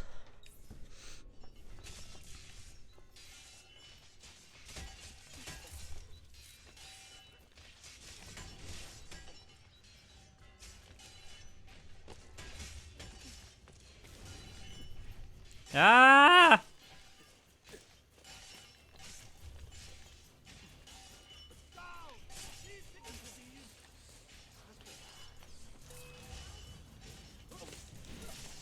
Hell yeah.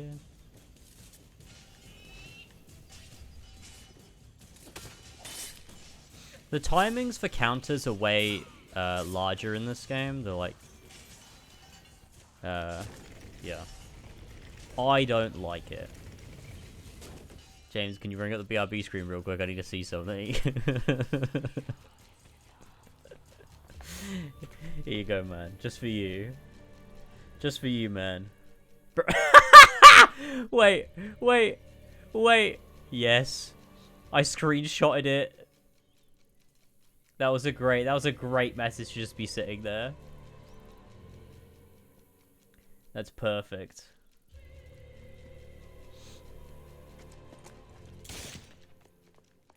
I don't know what that autoplay thing is. James, you need to make sure I'm there when George listens to Family Matters for the first time. Why?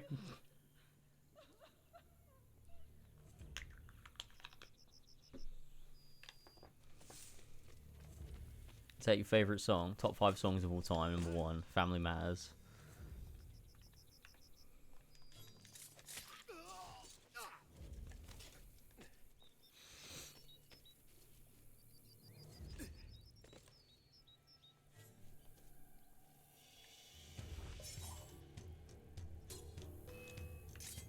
Okay.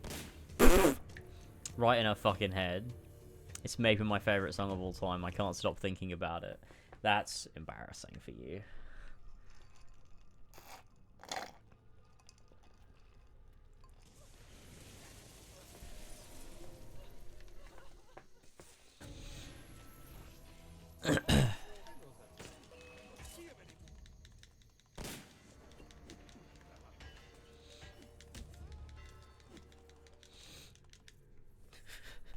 The more you just type Drake lyrics out of context, the funnier that song gets, honestly.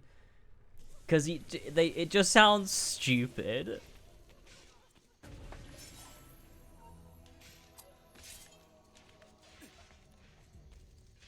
I need to lock the fuck in. I don't know what I'm fucking doing. Why do I keep fucking this up? I've never fucked up this fucking memory in my life.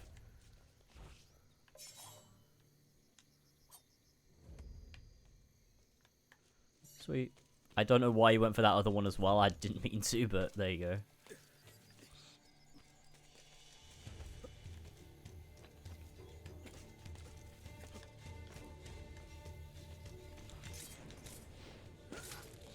Nailed it. Let's see what this one's like.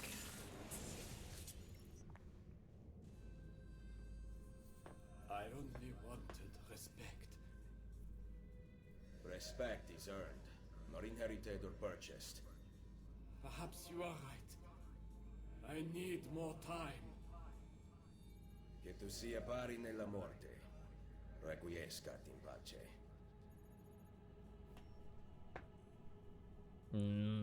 It's not really anything, is it? What Ezio says is like, okay, cool, but like, we don't get any insight into the Baron de Valois and why he wanted respect. Like, we don't understand him as a character, so it doesn't mean anything. Really? And they also don't unpack that statement, so again, it doesn't mean anything. It's just like a thing they say. What Ezio says, like, has value, as it is an assassin saying a thing that is, like, philosophically interesting to a degree, a minuscule degree, but, like, other than that, it's like, yeah, whatever. whatever. Again, these confessions are as good as AC2's, which is to say bad. The only reason they're slightly better is because Ezio's at a point where the shit he's saying is, like, reflective of him as a character and actually sort of, like, means something to who he is.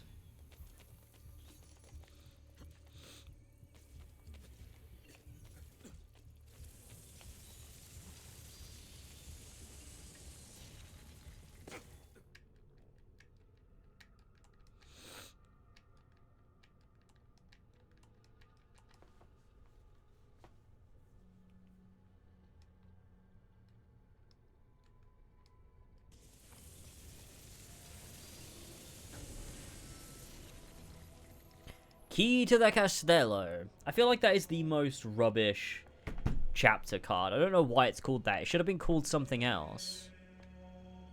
I forgot we were wearing this. The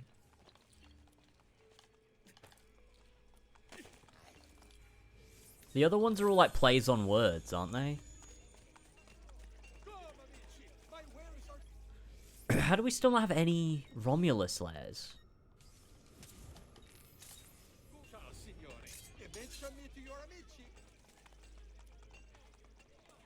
Wait, maybe we do, and they just don't appear on the map unless you open the big map? I thought they did. I thought they appeared like quest markers.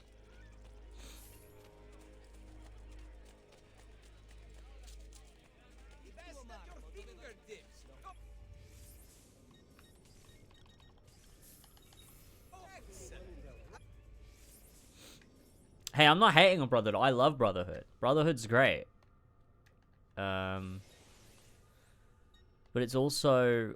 I was about to say it's woke. Oh, my brain is broken, dude. But it's also, like... Yeah, it has its issues. I find it difficult to say which I prefer... Whether I prefer Brotherhood or AC2. I think AC2 is more artistically... like... consistent, probably, but I think Brotherhood is like just a better game.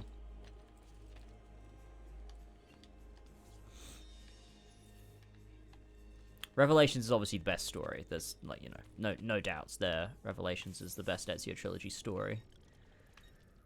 Go to this one.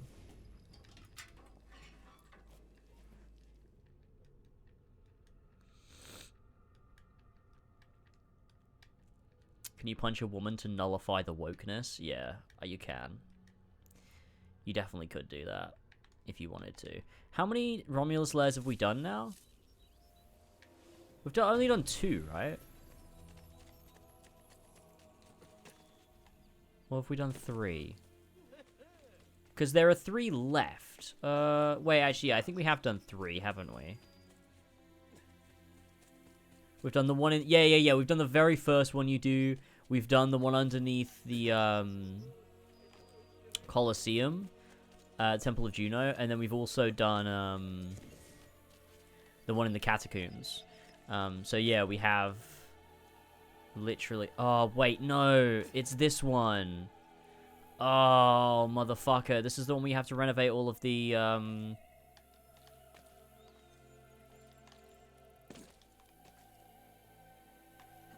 Oh, there you go. Fuck it. We don't have to do it. It's fine. So we have this one, we have the 6th day, and then we have the one in the Vatican.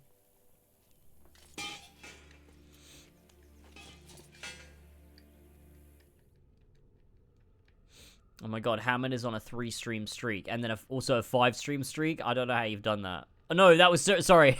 It was Feral Fish is on 3. Hammond is on 5. I don't think you could do it in the Ezio collection. Yeah, I'm pretty sure they patched it.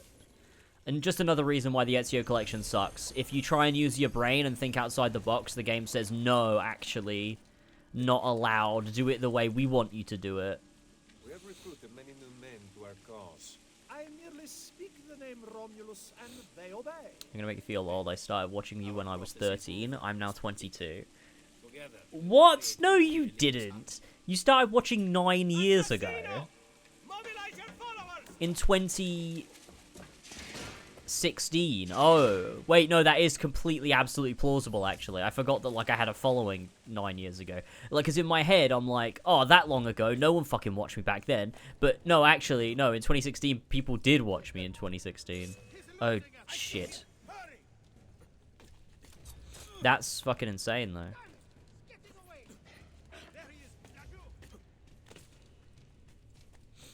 Well, I started making videos. Well, I started this channel when I was 13. And I'm going to turn 28 this year. I don't like that. I don't like it.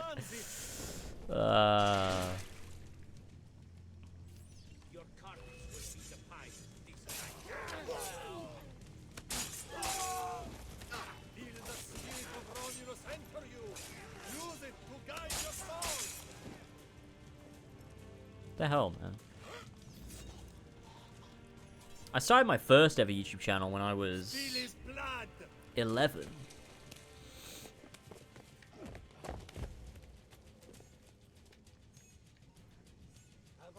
So...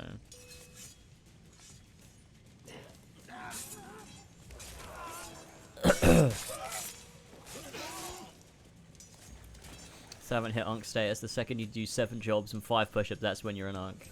Yeah, true. This is the thing, right? I desperately need... Oh, wait, how the fuck do I do... Oh, you just climb up. I desperately needed Tyler to make me appear younger. Because next to Tyler, I'm like, you know, very youthful. Because he's such a boomer. But as soon as he's gone and I'm on my own, now it's like, oh, now I've come across as super fucking old. Oh, fuck.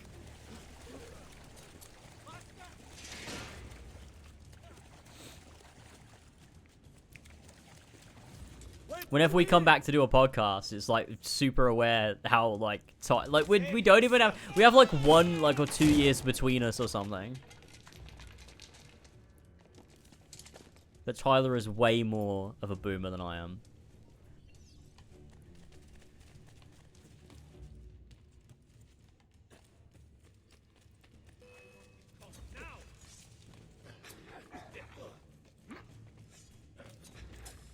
Oh, for fuck's sake.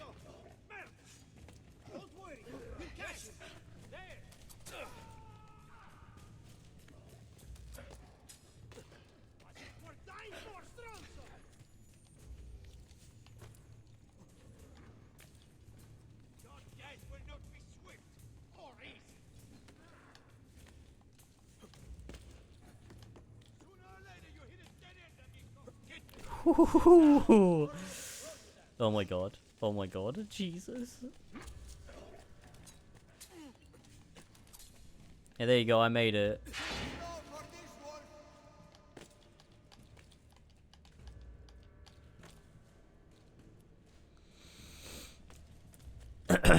Sick.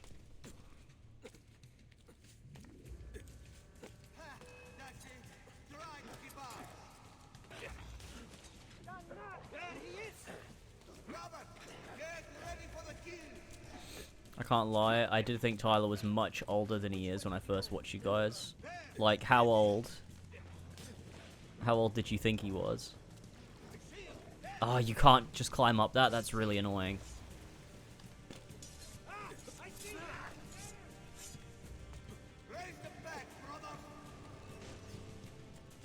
Nailed it.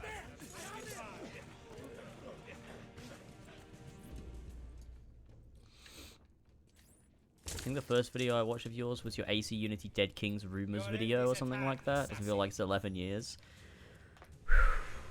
Ah, oh, man. Appease Romulus. Kill him.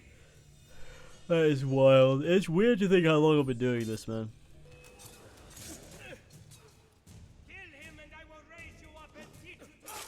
And I already feel like I'm in like a retired status too. Like I'm, you know.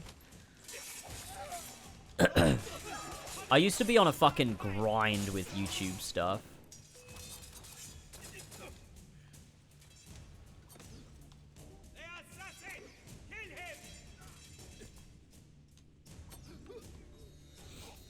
learn all those lies from your Borgia masters? I speak the truth. It is you who tell the people lies. Give me the code sheet. All I will give you is death. You will not escape!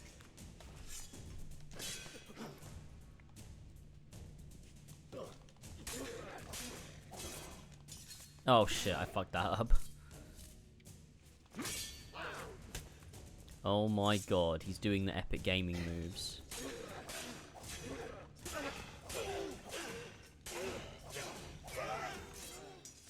Sweet gaming. I started watching you at later 2017 and I thought he was like 28 and I knew you were 21 then. That's crazy. Imagine that. Can we listen to Family Matters? No, I'm good, man.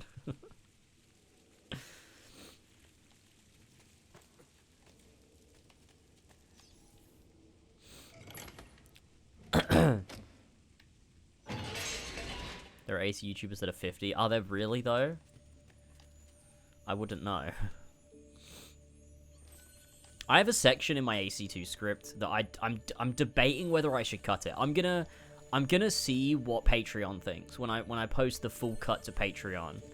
I'm gonna see what everyone there thinks, whether I should cut it or not. I think genuinely, I just think it's fine. I think it will be fine. It's not like I'm not unnecessarily dunking on anyone. And nobody particularly in particular, either. It's just like a bit of a general statement. And it's more funny than anything else. But I'm still not sure whether I want to bother with potentially ruffling people's feathers. Because then I'm going to have to defend. Because it's not like a constructed argument or anything. It's just me, like, it's a bit of a passing dunk. About the constant use of AI in AC YouTubers' videos and thumbnails and shit. And I don't call out anyone in particular. I just use one person as like a jumping off point to say something. Because I think it's bad and cringe and sucks. And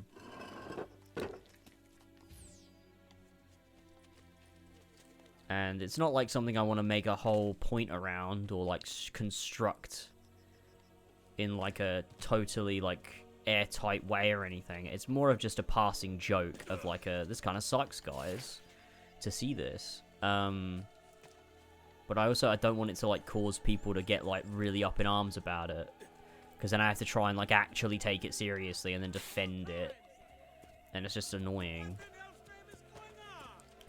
But I don't know. I really don't think anything will come of it. I think like you can't really, you know, what are you gonna do? Okay, let's do the other Romulus lair that's available, and then let's also send my Assassin's Arm missions while we're here as well. Cut it. That's honestly, you saying cut it is my reason to keep. I'm gonna keep it in. I'm gonna keep it in now.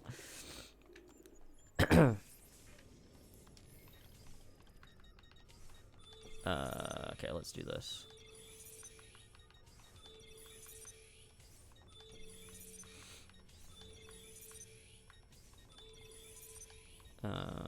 Let's do this.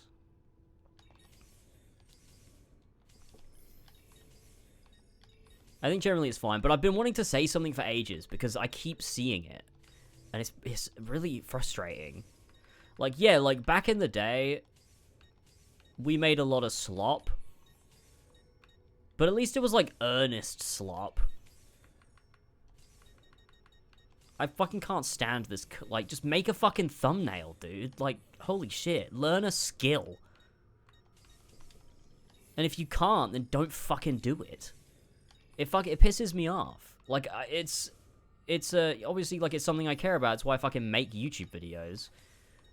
And even when I made, like, Assassin's Creed news and stuff, it was, like, a thing I, like, cared about. Like, the making of the thumbnails part. Like, it's, like, learning a process. It's you know, coming up, like recording your videos, like the coming up with your, you know, titles, and you're making your thumbnail, and, you know, having to collate the information yourself and stuff, even when it was like a small video or whatever, and it wasn't that deep. Like, I think there's a level of respect there, and I think using AI is just, it's kind of like I don't know, just sucks.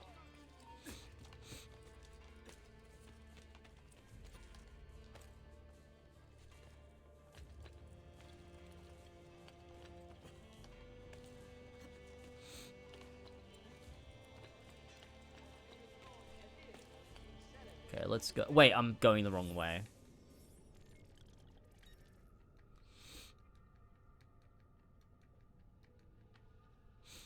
It's down here, isn't it? Yeah, it's over here. We need to fast travel. Let's fast travel to Colosseum then.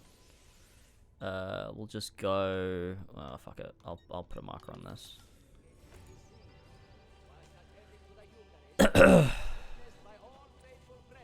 And there's some AC YouTubers that I see, like, genuinely, like, giving a shit. And, like, yeah, it's still, like, it's the same slop we used to make. But, I mean, it's not fair to call it slop, because, like, it was something we genuinely cared about. And there's a lot of AC YouTubers out there that do also, like, you know, it's the same sort of stuff. It's not, like, deep or anything. But, like, they clearly give a shit, and, like, they have that same passion for the games and for making stuff that I saw in, you know, the Four Pillars and other YouTubers around the time. It wasn't just bottom line over all else. It wasn't, you know, it wasn't just churning stuff out. It wasn't just making stuff to capitalize. It wasn't just trying to be part of a trend. It wasn't, you know, I don't know.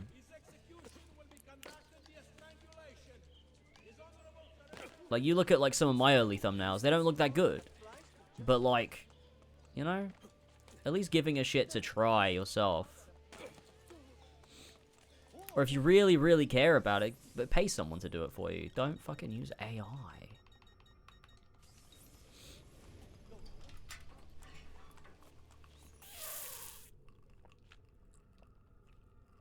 Hey, Sparky Barks.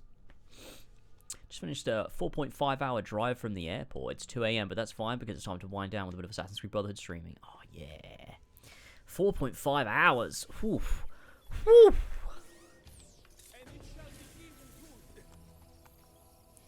Go, it's fast travel.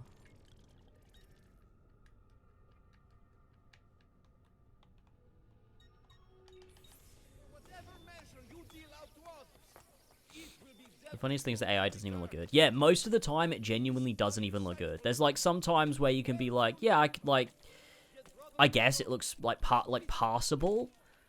But most of the time you can tell as well. But also, like, let's not get it twisted. Like, and I know this isn't what you were saying, but like, I think a lot of people focus on the fact that AI doesn't look good. If AI looked good and was indistinguishable from, you know, real art, it still would suck too.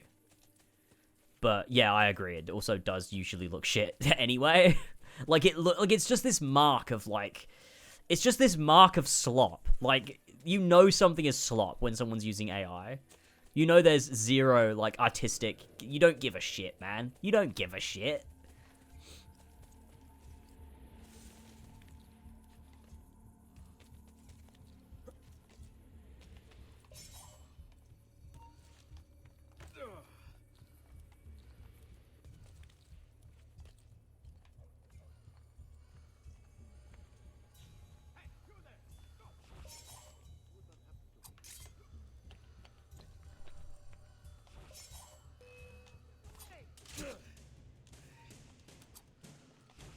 Fuck me. What am I doing?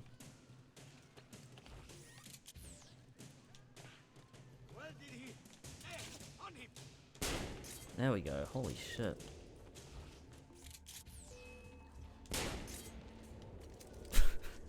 We're getting there. We're getting there.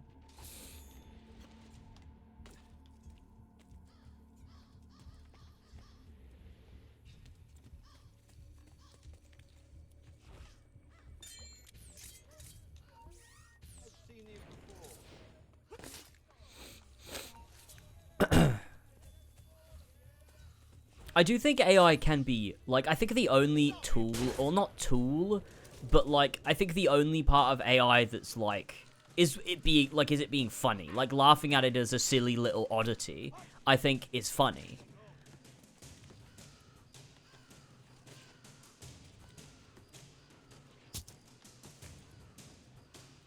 Especially, like, you know, like AI Dungeon and shit. Like, it's funny. But it's funny because it's stupid. You know, it's like laughing at, like, I don't know.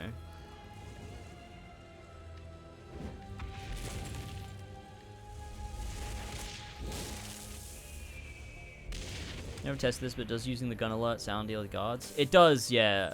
If you're close enough, if you're within the detection range, it will. But you can be in detection range and use a throwing knife and it won't.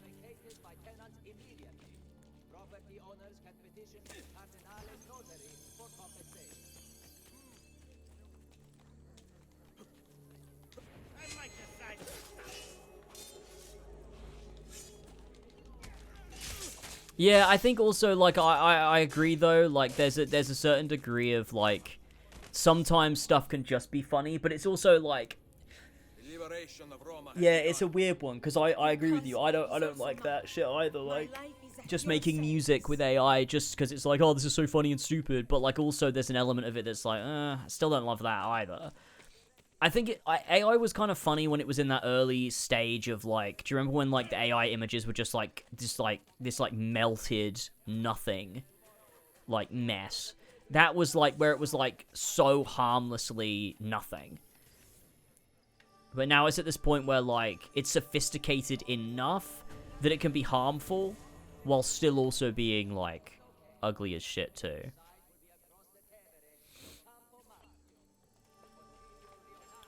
And, like, the ones where it's just text, like AI Dungeon, where you put in, like, you talk to it and it will, like, create, like, a story, is, like, that's funny. I don't, like, I mean, maybe there's a way that, like, also sucks. Especially if, like, you're using it to actually create, like, you're using it to create stories and then, like, you publish that or something. Or you use it in, like, an actual, like, part of your work or something, then that's stupid. But, like, when you're just doing it, like, for a laugh because it's stupid and it comes up with dumb ideas, like, that is funny. Has he lost his mind?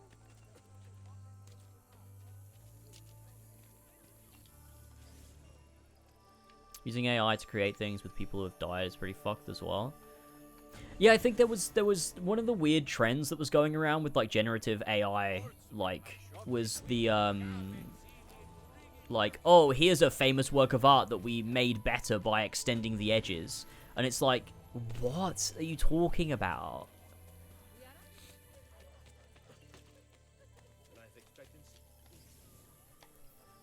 So stupid.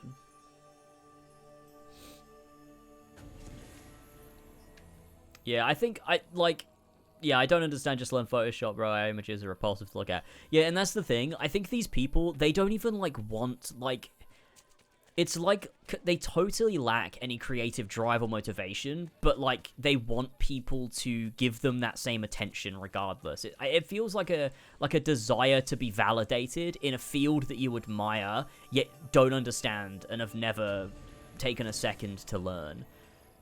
And it's insulting to people who actually give a shit and have, like, taken the time to learn these things and hone a craft, you know?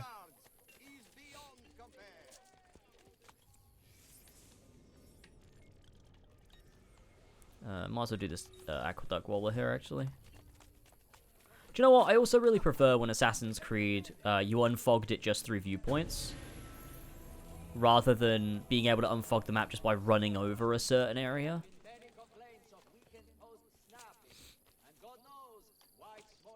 I liked it being just viewpoint, so it's like you had to get to higher ground to unfog the map, to be able to see your surroundings and perceive the world better. You were forced to go up, you know?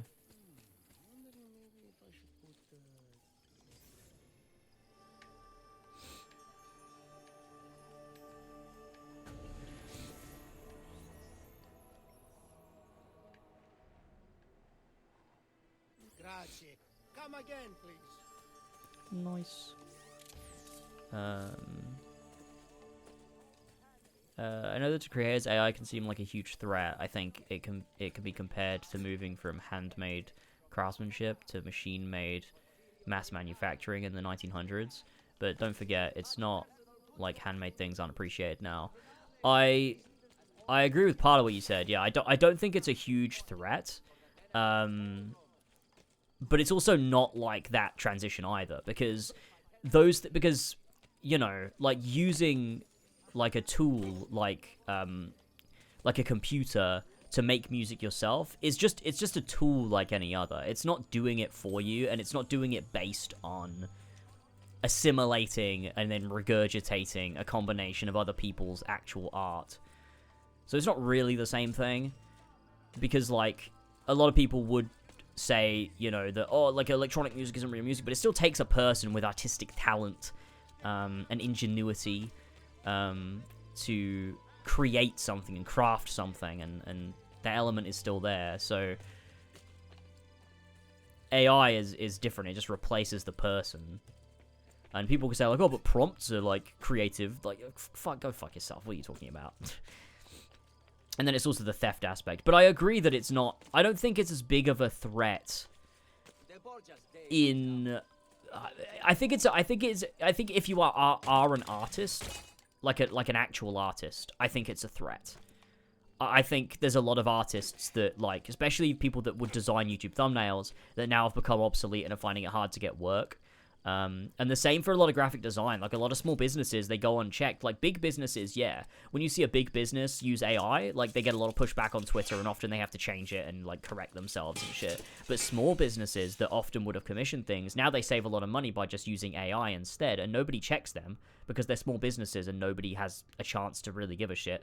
And so a lot of artists that do that kind of thing, like graphic designers, are put out of work because of those things too.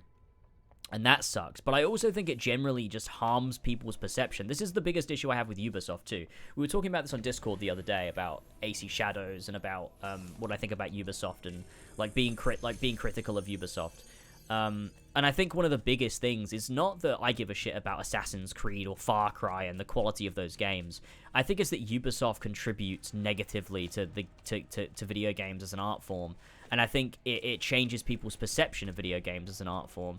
And I think it lowers people's standards, and it makes people forget to really appreciate what matters and to really admire it properly. And I think that's a shame. I think it harms video games in general and just discourse around them by just normalizing slop. And I think AI does the same in an artistic sense. I think the more it becomes prominent, despite, you know, people always appreciating actual art, I think if it to the point where it becomes normalized, people just start not giving a shit anymore. And that is like bad.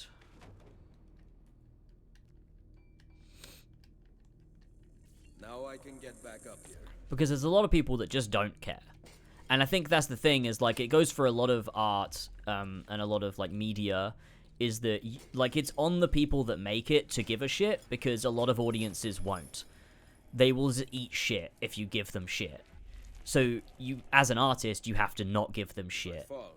And people will appreciate good things. It's why you look at games like God of War 2018, Red Dead Redemption 2, trying to think of like other things that are like well regarded. I mean, even in like the superhero genre, like people will eat shit if you give them shit. But if you give them something good, they'll, you know, praise it for a fucking long time. You look at something like Logan, The Dark Knight, Daredevil Season 3. People love those, but they'll still consume the shit. And I think, like, you know, Marvel probably realized that too. Oh, it's this fucking bug. God damn it. And so I think it's on artists to really care, and it sucks when not caring becomes normalized. And I think that's a big component of my critique of Ubisoft and shit. It's not that I give a shit about Assassin's Creed, it's that I think we should, like, expect better from art and artists. And that's not necessarily to say if someone makes something bad because they're inexperienced that we should, like, hound them for it. Trying is one thing, but not trying or not caring is another. This is the one I did with my eyes closed. I probably couldn't do that now. Wait, is it this way? No, it's not, right? It's this way. Yeah, voice acting too, and narration and stuff. Like, people that don't want... Like, YouTubers that don't want to have their voice in videos will now be using AI voices instead of, like, you know, hiring a narrator or just fucking, you know, getting the balls to fucking record your voice, you pussy. Sorry, it's okay it's okay not to if you just want to put text on a screen. But if you use an AI, man the fuck up.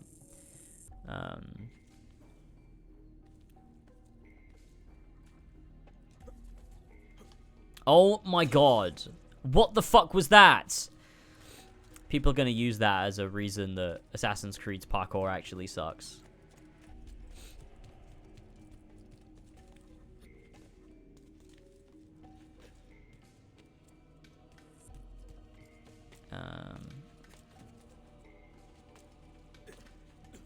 I think we'll see a dramatic pushback. I genuinely do think it'll get to a point where we'll see a dramatic pushback in like the way people interact with art. I think we're gonna get there. I don't think people will take like it getting so sloppy just lying down. I could be wrong, but I do think it'll get to a point. And I think generally there's a pushback against AI. Like, generally. From, like, people that talk about this stuff. It could help if I fall. And I think it's always been the case throughout history that usually, if you make bad stuff for long enough, it becomes irrelevant and people stop paying attention.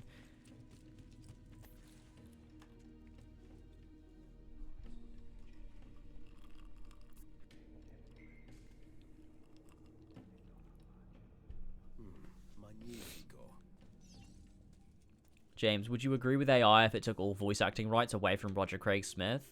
Oh, that's that's put a spanner in the works of my whole argument, actually, because, yeah, maybe I would, actually, yeah. Roger Craig Smith has done one good role in his life, and it's this one. No, he's just done one bad role in his life, and it overshadows his entire career. Whoever got Roger Craig Smith in a booth at Sega and went, fucking awesome, man. Fucking awesome. We need him on for the next 20 years. They need to be found and dealt with immediately.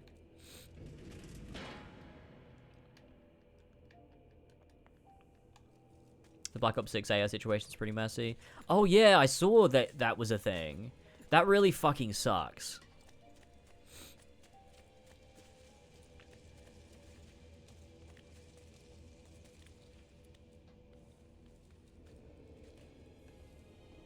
I tell you what, though, the weird thing about Roger Craig Smith is I've said this on Discord, but the only voice acting he's ever done that I know of that doesn't just sound like Roger doing a voice is Ezio. Like his Sonic, his Batman, it just sounds like him doing a voice. And I think his Batman's good, but it still sounds like Roger Craig Smith. And I think that annoys me. Like, I can hear his voice. I can just hear his fucking voice. And it pisses me off. He fucking voices Raphael in the Ninja Turtles crossover for Black Ops 6. And as soon as I heard it, I was like, fuck's sake. That's Roger Craig Smith. Because it's just his voice. I think you could hear it in Ezio occasionally. I think you can hear it in AC2 a little bit. But Brotherhood and Revelations, I genuinely can't hear it. I can just only hear Ezio. But it's like, you know, you listen to, like, Nolan North, and a lot of his roles are just his voice, because that's what they ask for. Route up if I fall. But, when he's actually doing a voice, like, putting on a voice, like, actually, it's not supposed to be his own voice, it doesn't even fucking sound like him. It sounds like someone completely different, and I love that. But with Roger, when he's putting on a voice that's not his own voice, It just sounds like him. Like, it bothers me, man. It's annoying. I don't like that I can recognize his voice everywhere. I feel like I shouldn't be able to. And it's not even that I think he's bad. Like I said, like his Batman I think is good. It's just I can hear it and I don't like it. It pisses me off. I can hear his normal speaking voice in there.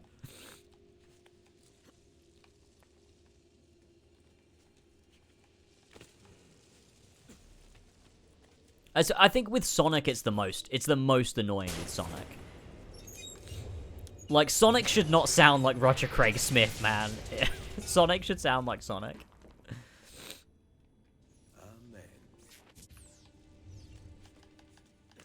Yeah. Penguin in Arkham, that is crazy. And as well, fucking, what's the other one he does?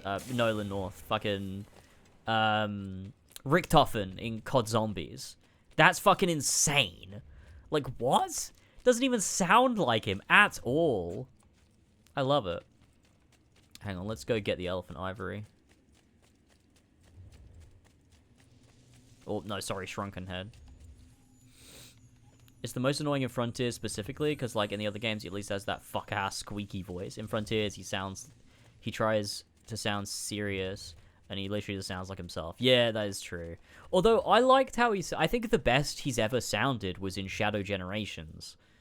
That one scene in Shadow Generations when Sonic shows up, I think is the best he's ever sounded.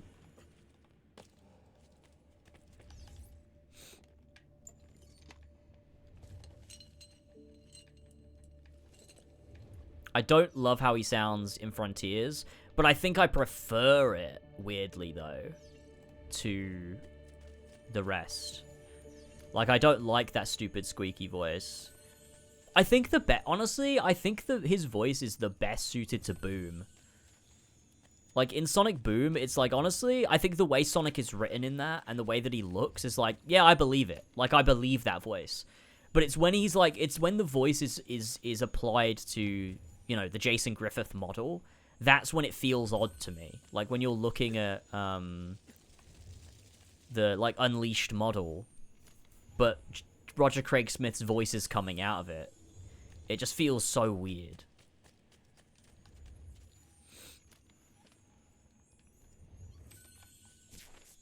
Which I think is probably what helped the transition from Ryan to Jason in the early days. Is probably that the models changed so much between, you know, the games. And obviously, like, Griffith does the voice in Shadow, but he's not the main character and he's kind of just in the background, so it's whatever. But the transition from, like, Heroes to 06 is, like, that's a huge transition in character model. And the transition then from Ryan to Jason just doesn't feel as noticeable. Whereas you go from Unleashed to Generations and it's the same model but a totally different voice and it just throws you off. Please change the outfit. Okay, yeah, we'll do.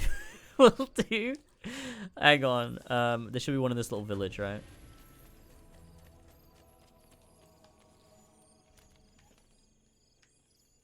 An underrated voice actor is Jameson Price. Who's that?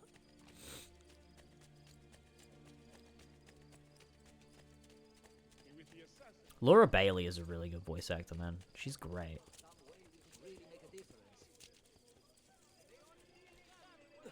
She's one of the goats for sure. And like she's very much like Nolan North in that she's very versatile with her accent and her voice. She can really alter that shit.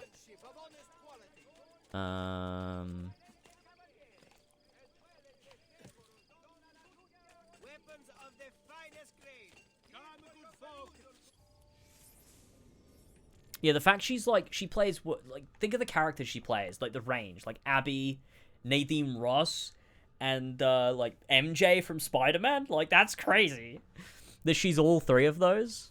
She's great. She honestly might be the GOAT. Like, I don't know. Like, who's better than her? I don't know, man. Like, I genuinely think she might be the best. I think Troy Baker's fucking overrated. Nolan North is probably the only one that gives her a run for her money. Should we do Jacob? I don't like doing the Bayek one. It feels kind of racist.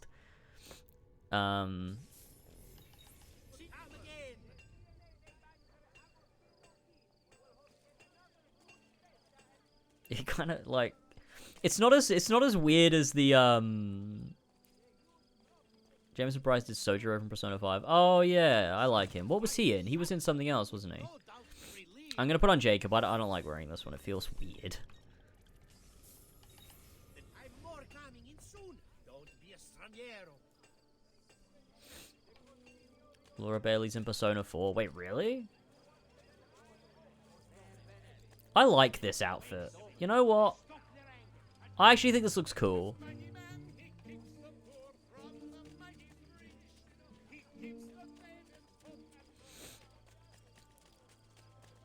I think I should have been hating on Syndicate's outfit as much.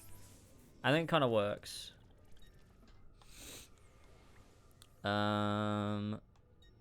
Let's go over here. Let's go do all our renovations.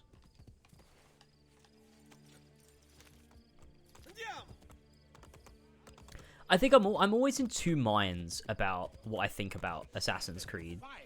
Not like as an overall franchise, obviously, I think it's bad, but what I mean about like the meaning or like what it should be.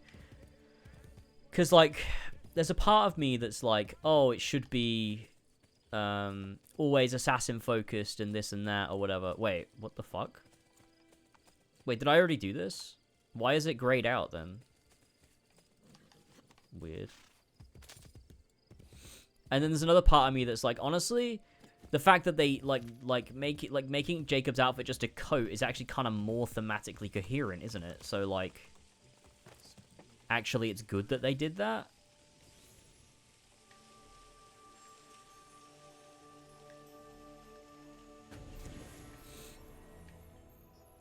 I think what it is, do you know what I think it is? I think conceptually, there's a lot of really cool ideas. I think it's just like the execution of them are mainly just shit. I think that's probably what it is, to be honest. So.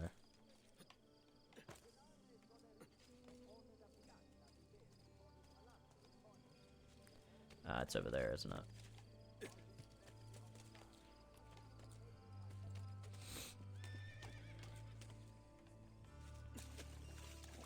I think also it's probably the idea is like, I think it's that they often did too much of something. So like Black Flag comes out and it's like this interesting idea because it's like this outside view on the assassins, and it's like, oh shit, that's really interesting at the time because it's brand new and we've never seen that before. I don't know why that happened. And that was cool because it was different and it did something a little bit outside of the box and outside of our frame of reference. But then they just kind of kept doing it. Oh fuck. Like with Origins, Odyssey, and Valhalla, like we just see it again and again and again. It's like, okay, this is getting tired now. Like I get it, like seeing the Assassin's conflict from outside of the Assassin's POV and like the representation of this throughout history. Like, yeah, it's interesting, but you just keep doing it now. I kind of would like an Assassin game. That'd be kind of awesome.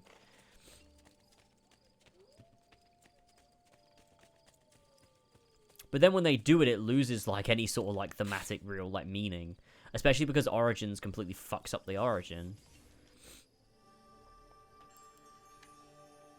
It's just too much of a mess at this point. And like, yeah, like setting a game in Victorian London is like, okay, that's actually a really fucking cool setting thematically, but then how do you reconcile that with mechanics and level design? Because that's all then cooked. And like general like design of the characters and stuff. Like it's everything becomes completely incongruent. And so you end up with a bit of a mess. And I think it's another reason why Assassin's Creed shouldn't have restricted itself to being one thing all the time. I think you have room for the open world games, but I think you also have room for more linear games that then aren't restricted by that same formula and having to conform every setting to the exact same formula. Because when you do that, you end up like, well, what the fuck are we supposed to do?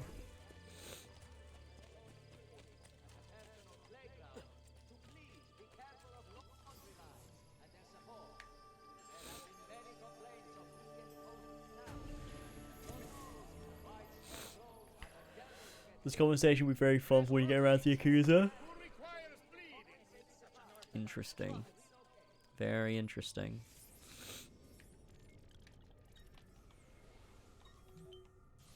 Is that because Yakuza vastly changes its direction from game to game or something? Like, or changes genre based on what they want to do? Like, I think that's a major thing Assassin's Creed always should have done, and we talked about this, like, in 2017, was that Assassin's Creed should have had games on, like, a rotation. I think we should have had multiplayer games, we should have had co-op games, we should have had these more classical open-world ones, we should have had more linear, sort of, you know, Uncharted-style games. Modern-day games, you know, stuff that really played with the game's formula, I think would have been really valuable in allowing creative freedom and allowing to explore more settings and themes in a way that doesn't restrict itself because you're shackled to Assassin's Creed is open world game with this and that and very specific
I guess actually talking, like, I guess modern day wouldn't have really made a lot of sense to do games specifically just modern day, because I guess the synergy was kind of the point.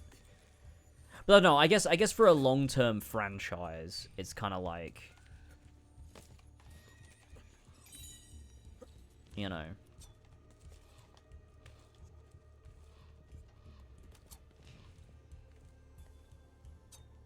But I guess you just write it in a way. Like, I think if you're shackled to the old Assassin's Creed formula, it sucks not to have that synergy and mirroring present between modern day and Ancestor.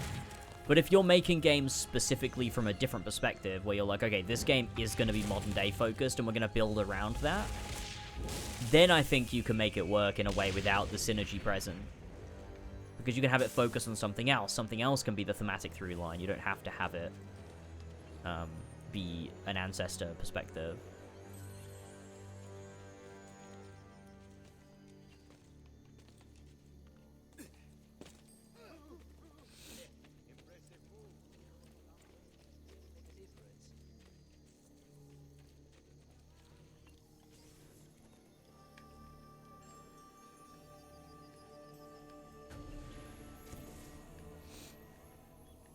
Could have done an offshoot from the series, which I assume Watch Dogs 1 was meant to be.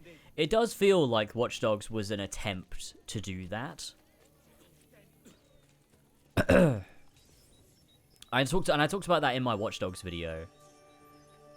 Was that Watch Dogs 1, to me, it felt like it was thematically married to Assassin's Creed. And it being in the same universe as well was kind of like, okay, I think they might want to tie these together in some way. But ultimately they didn't, because Watch Dogs flopped and they didn't want to risk AC being, you know, tied to that. The liberation of Roma has begun. Grazie. My skills are limited, but if you were I really liked my video on Watch Dogs 1. It was a real, like, challenge to try and write something concise and really try and, like, cut it down. Which was fun. It was fun to write that. I still might write something for KCD2. I think that could be fun.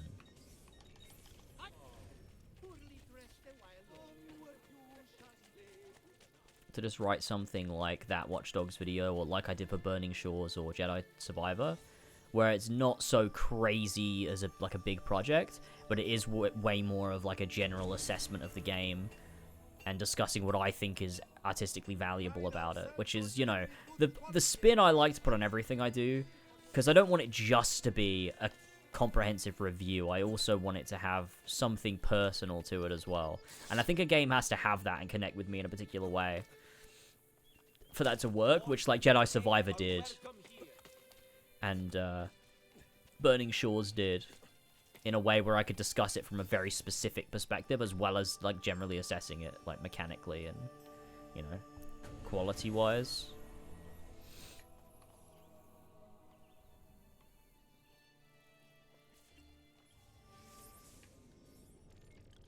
Do you think there's a way they could save Watch Dogs? Yeah, I think Watch Dogs is one of those things where I think actually all they'd have to do is make a good game. Because Watch Dogs never found its footing ever, whereas Assassin's Creed did. Watch Dogs had like concepts and ideas that were good, but it never realized them in a way that was like really like perfected or meaningful or anything. It just was like it was just kind of like, you know, it's just kind of like there. I think the best thing Watch Dogs could do is just go back to square one, try again, and just make a good game. Grazie. Addio.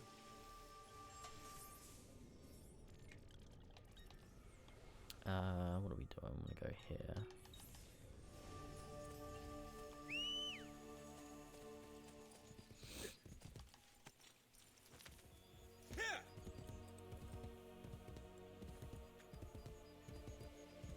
Are you playing the new Assassin's Creed? No, man, I'm playing Brotherhood.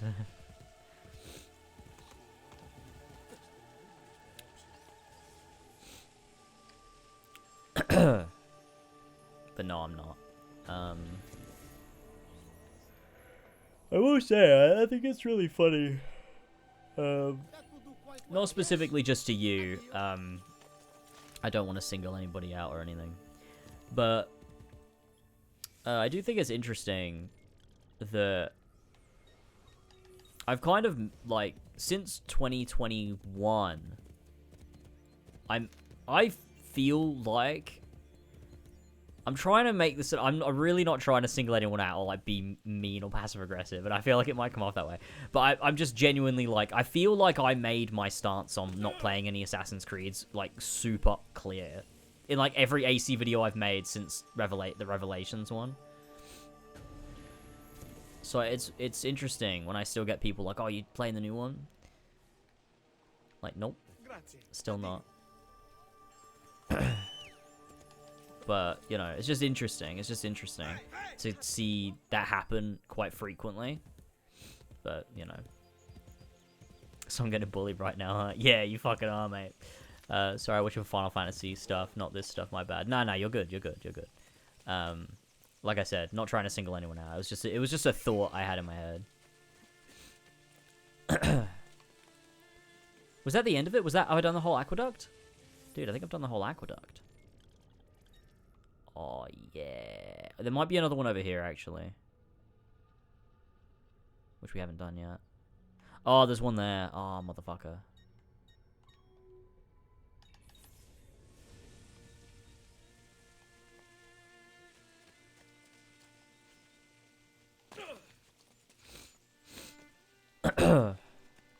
Watching James for Final Fantasy at this point is arguably worse.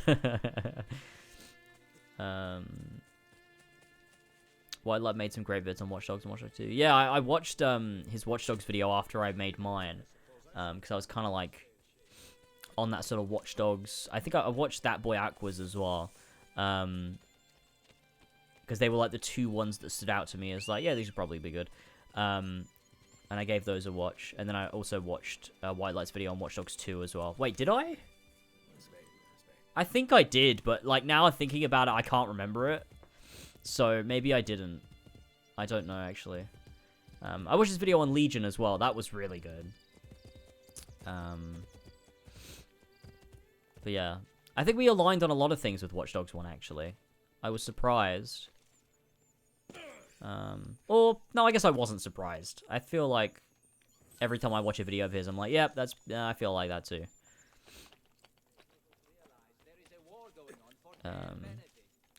Although I do think he's a lot more lenient on Ubisoft games than I am. I think he has like a real soft spot for them.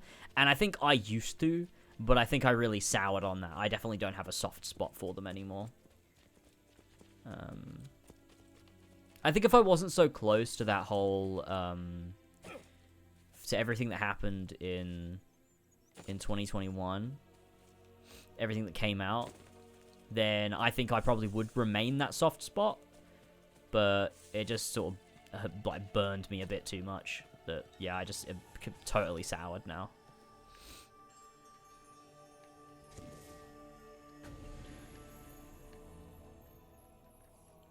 I didn't even know you had a big channel for a while. I thought it was just the Final Fantasy channel. That's really funny.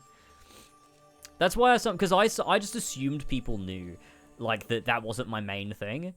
But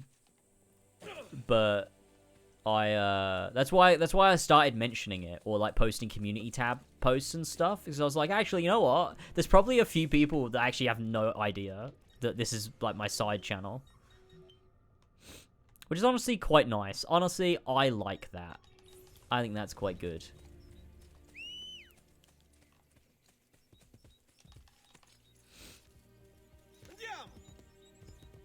But yeah.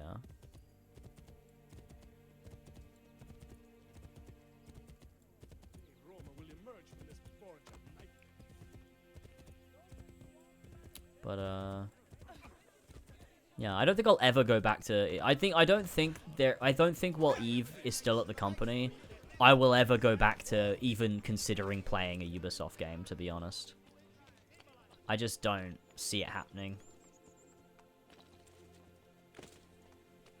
I think the only, like I've said before, the only one that I might do would be an AC1 remake, and that's purely from the angle of I would like to write a critique for it.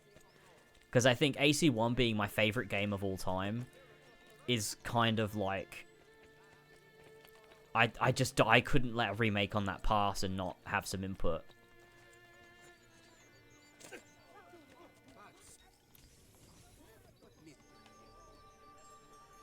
But that probably wouldn't be for a few years. Eve could kick the bucket before then.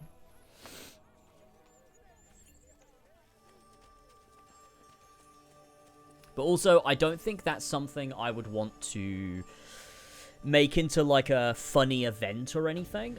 Like, I still would feel weird about, like, hopping on stream and giving reactions to it and stuff.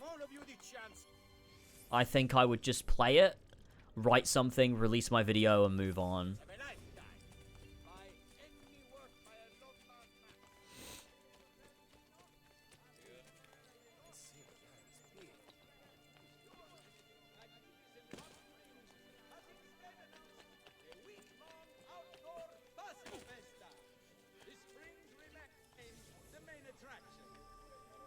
Did you hear that they were going to sell, and Eve refused sale because he still wanted control? I think it was like... Yeah, he didn't want to give up the company. He didn't want to, like... He still wanted the company... Like, and I get it. Like, yeah. But, yeah, it's like he'd rather let the company sink. Like, he'd rather go down with the ship than... Yeah, than sell it and... Whatever. And it's like, I get it. I get it. Like, from a perspective, you know, it makes sense. I would probably... feel the same way. Difference is, I don't inappropriately touch women. Although, not that Eve did. There were no reports he did that. So, to be fair, sorry about that, Eve. You don't inappropriately touch women. You just have allowed a culture to fester of men that do that. And you think it's awesome. So, there you go, buddy.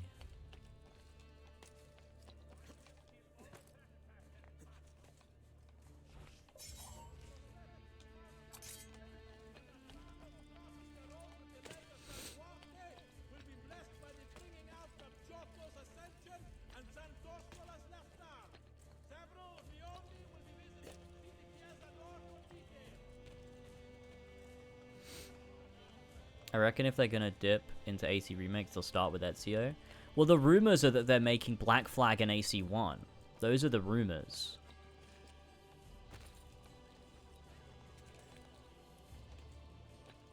There've been no rumors on the Ezio games getting remakes.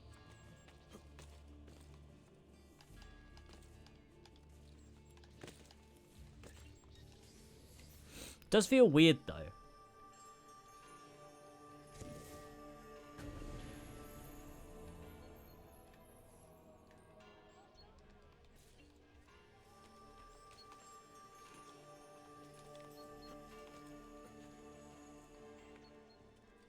Okay, what else do we have to renovate around here that we haven't renovated yet? We've got, obviously, landmarks, but what I really want to focus on is we've got a stable here, an aqueduct, one of these. Let's go do this.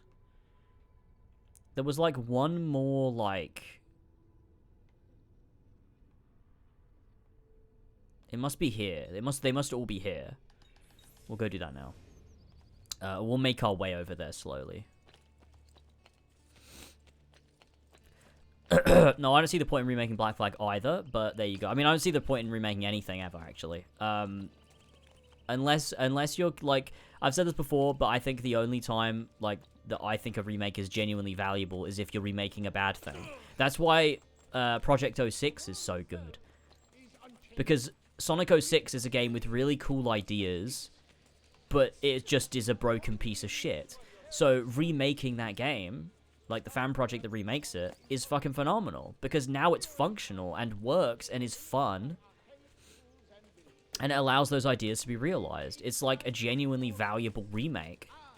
But when you're remaking a game that's already critically acclaimed, you're not doing it because you care about the artistic vision of the thing or you want to make... like, you just want money. That's the only reason you do it. Remaking good things is just a cash grab. And for that reason, it sucks.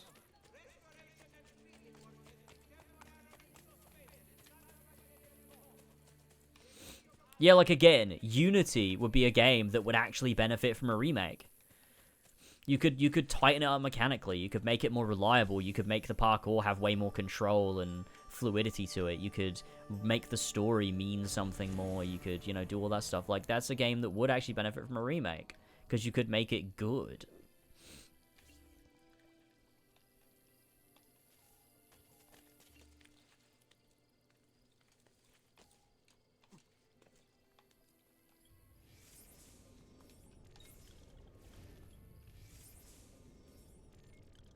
Where are we going? Down here to this aqueduct.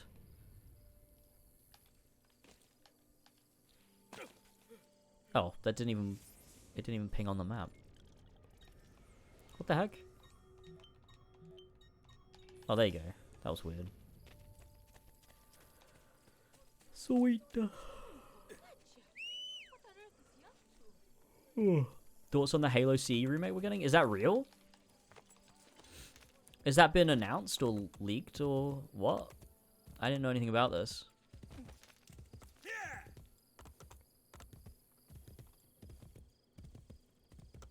I mean, concerning, because the last time, not officially, but it's the word on the street. Oh. I mean, the last time we got 343's interpretation of Halo CE, we got the fucking abomination that is Halo Combat Evolved Anniversary, which is ugly as fuck. A pleasure. But... I imagine they've learned from that now, given Infinite looks gorgeous. So... yeah, I don't know. I don't know, man. Because, again, like, what's the point? Halo CE is... fucking wonderful game, man.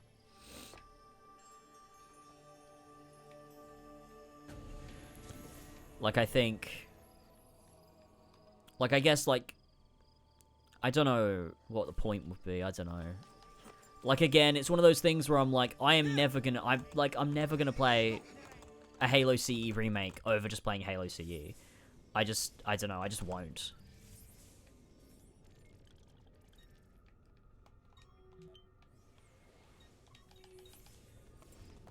And I think like yeah, there'll be a novelty in seeing combat evolved, but it's got like infinite graphics, you know, like, but that's it.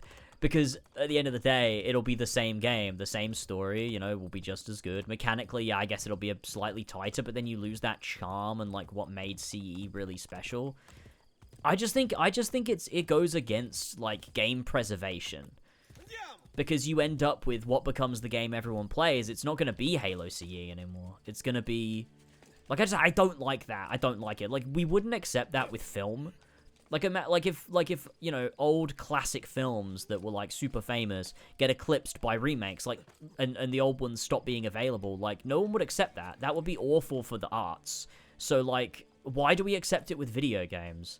That games just like start eclipsing each other. Like, oh, we'll remake this one. It just completely eclipses the original and kills it. And so it means anyone playing this game for the first time is not getting the authentic experience. Because I think a major part of consuming art and experiencing art is seeing the history of it. And like understanding like the context within which it was made, where it came from, the technological advancements. I think people have gotten way too comfortable with being like, oh, that looks old, I won't play it, it's dated. And it's like, what the fuck? Just engage with art, for fuck's sake. Engage with the fucking art, for crying out loud. Grow up a little bit. People care way too much about that shit. Like, if, you know, a movie that came out in, like, the 1940s, or whatever, like, I don't know, like an old black and white film or something, like you'd look like a fucking idiot if someone if you were to say like, oh, I'm not watching that, it's black and white and like in a weird aspect ratio, like, oh, I'm not gonna watch that, it looks so old. Like, you would sound like a dumb person. You just would. Like, that's stupid.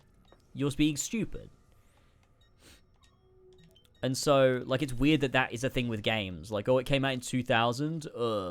Old game, won't be playing that. Clunky. Like, just fucking grow up. You'll be alright. You'll be alright. You know, pick up the controller, play the game. I think you'll be alright. Oh, wait, I'm doing this, aren't I? I disagree. It is not hard to play older games. I have played games that came out decades before I was born. If a game is good, a game is good. I just disagree with the assertion that because a game is old, it's like playing it is not. Like, if a game's good, it's good. It's just how it is. You can play a game from the 1980s. If it's good, man. And I think you're being a big baby if you can't just get over the fact that it's a bit older and doesn't feel like a game that you're used to. And it might seem harsh. It might seem harsh. But hey, I think people need to man up a little bit, alright? These fucking snowflakes out here. Where am I going? Is it across that broken bridge? I'm not sure.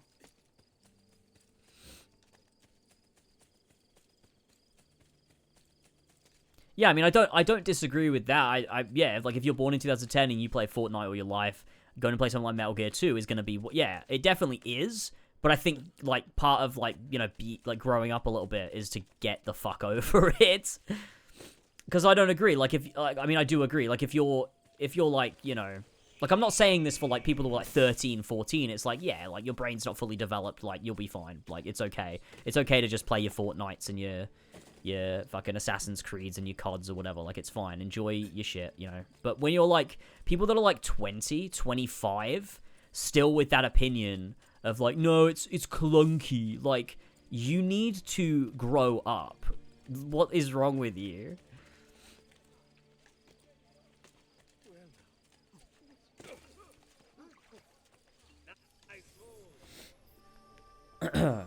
I love playing older games on the OG hardware. It's why I bought a CRT. Yeah, same. I've got, because I never had a PS1 when I was a kid. It was my oldest console was a Sega, and I didn't play that loads, other than Sonic.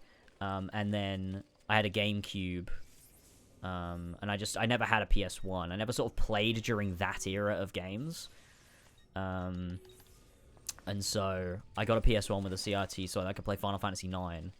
on the original like thing, because I also never had like one of those tiny little TVs. Like the oldest TV I had was still a CRT, but it was like a big widescreen one that I used to play my like 360 and PS2 on. So I've sort of never really experienced that type of retro era. So I sort of wanted to like really get the authentic experience, and I love it, man.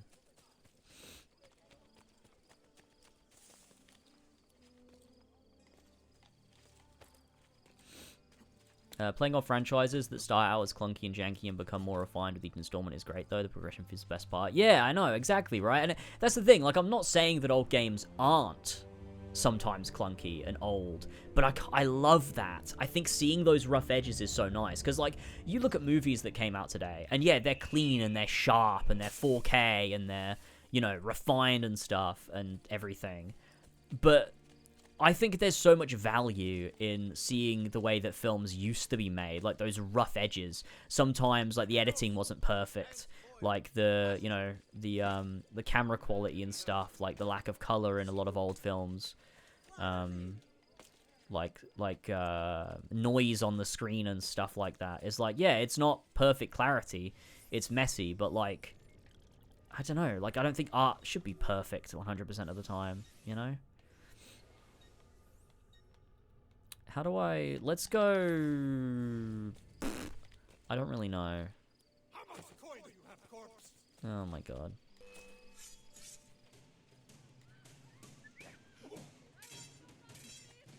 Oh, it didn't kill those guys. Oh! That guy... Okay.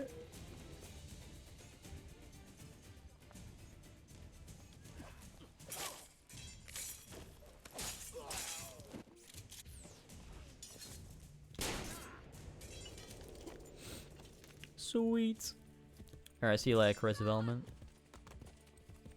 My copy of Final Fantasy IX PS1 doesn't work anymore. Aw, that sucks. I like listening to the clicks and clunks of older consoles. Yeah, I agree. I think one of the things, and this, I remembered this, I saw a TikTok the other day that was like reviewing a PSP. And one of the criticisms he's had of it was that you can really hear the disc like drive whirring away. And I, like, don't get me wrong, I agree that also at the time that would have been a criticism. But God, the nostalgia of hearing that PSP disc drive whir away, I love it, man. I love that sound. Like, you open it up, you put the little fucking UMD in, you close it, like, you snap it shut, all the it just clicks into place, and then you just hear it. Like, I love it. I fucking love it, man. It's so good. It's amazing.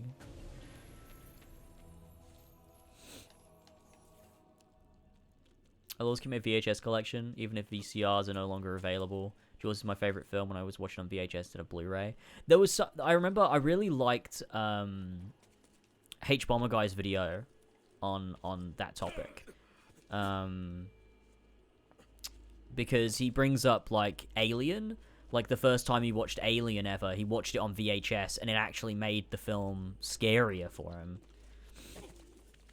Because of the way that it, like, the way that VHS's, like, showed video and stuff, like, it just looked even darker, and, like, you couldn't see shit that actually on the actual, like, theatrical version, if you watched it at the theater, like, you could see. But on VHS, it was too dark to see it and stuff.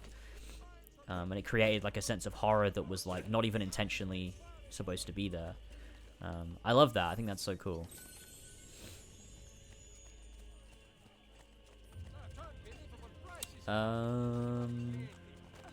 What else do I want to do? I guess we just want to start renovating. I guess we can just continue with, let's go repair our armor, because I don't like that red square being there. I guess we can just continue, and we'll renovate these landmarks when we get a chance.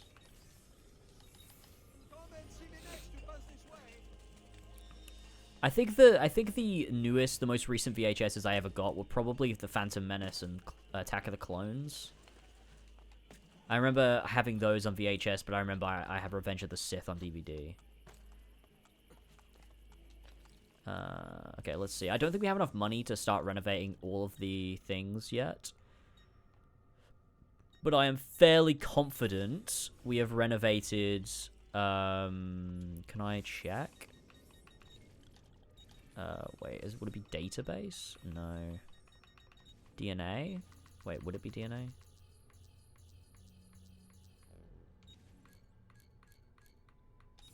No. Would it be inventory? I'm trying to figure out how you see trade object. No, it's not in there.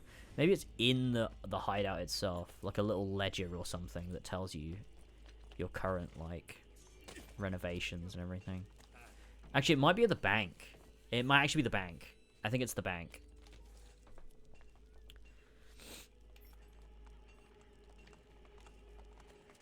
Going to Argos and buying a VHS player. Peak times. Oh man, I miss Argos.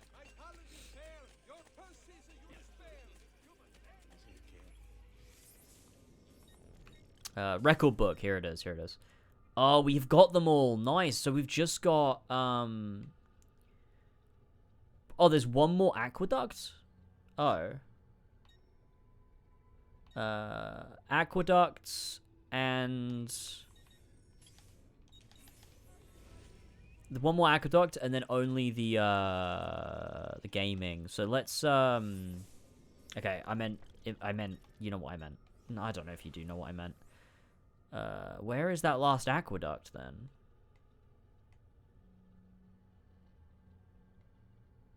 Oh, it's there. I want to go to that top one. The landmarks is the only other thing we have to do.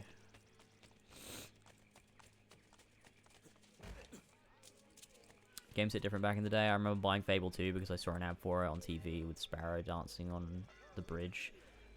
Fucking up and thinking to myself, how I want to do that too. I remember Fable, man. Fable was one of those games where I remember it felt like I'd never played anything like it before. It felt very unique in a way where it was like, man, it just felt like there was endless possibilities for things. I remember seeing Peter Molyneux talk about it, I think. And being, obviously, like, it was, you know, he was lying. But, I remember, like, you know, the idea of it being, like, you know, this RPG crossed with almost like The Sims, in that, like, you know, you can get married, you can have kids, you have a house, you can buy furniture for it and shit, and, like, you know, own all these businesses and, you know, make all this money and stuff, and, like, Fable is fucking great, man. They've got to make sure they get that balance right in the new one. You've got, like, the economy system has to be there. There has to be, like, marriage and kids, and there has to be, like, you know, all of this customization and, you know, the ability to own property and stuff like that. Like, it's all got to be in there. That's a core to Fable. It's got to be in there. I'll be very disappointed if that's not in there.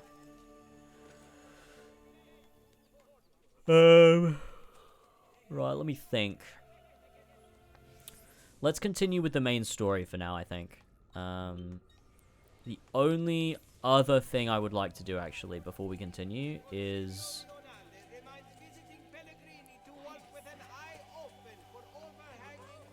sort out the assassins. Send them out on a mission.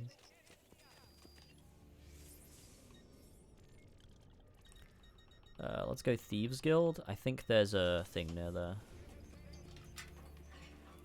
Hey, Furious Coco.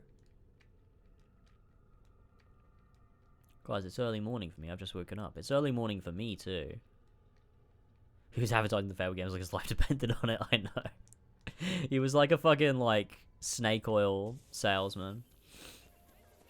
I saw an insider say that the reason Fable was delayed again was because they didn't realize how tough building an RPG in an engine made for a racing game would be. Yep, that sounds about right. I don't know why people insist on doing that. Like, not that specific thing. Like, I you know, that's not common. But building, like, in engines that just aren't the most efficient, it feels odd, because it's like, it makes the most sense to, like, use, like, if you don't, like, just use Unreal, to be honest with you.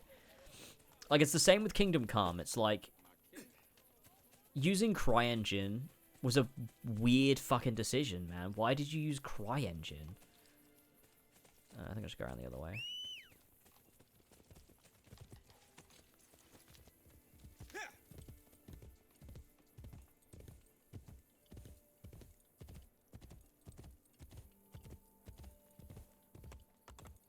Just use Unreal. Hey, look, Unreal is a great engine if people apply themselves.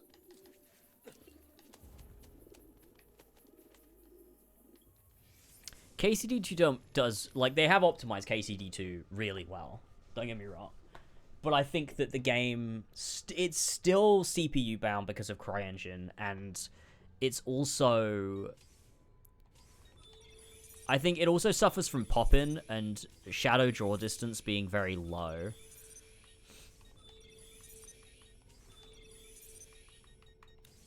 And it does, like, I think the further into the game you get, the more I've seen bugs and issues. It does feel like a game that's, like, held together with, like, tape.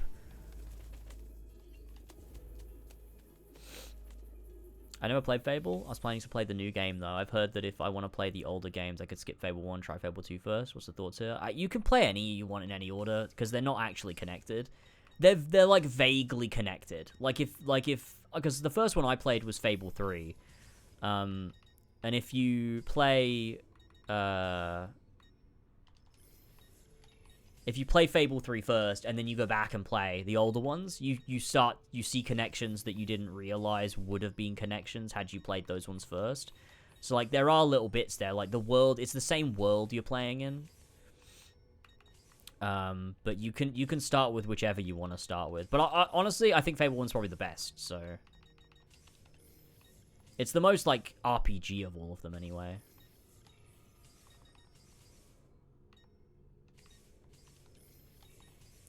It's the one with the most depth, but people's favorite is usually Fable 2.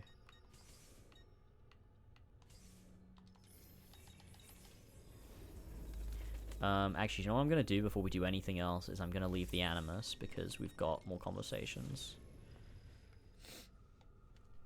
KCD2 started hard freezing on my PC 50 hours in. Thought something was wrong with my PC, but I was told that I was told at the repair shop that it's the CryEngine being CryEngine. Yeah, there's a couple weird bugs with it too. Like I installed some mods for it to try and like fix them because there's like memory leak issues. And there's also one of the weird ones was. What is it? There's I can't remember what it was. There's a weird bug that's like tied to the game that like you can fix. Oh, there's one. It's one of the perks. One of the perks causes lag when you're around, like freezing and lag when you're around large populated areas. I don't remember what it's called, but it's like one that gives you like plus charisma or something. Really strange. Wait, did I miss the food? How's the power situation? It's okay for now, but the power lines are from the Stone Age. Bloody third world country? You're talking about Italy. No, Europe in general. I didn't know England was a third world country. England is not in Europe, actually, Rebecca. We tolerate Europe, you know? I love this. Like a It's person great. tolerates herpes. I love that shit. That's one of my favorite fucking Sean quotes, man. How did you manage to create a copy of the Animus? You know, Lucy sent me schematics. I thought she couldn't get anything out of Abstergo.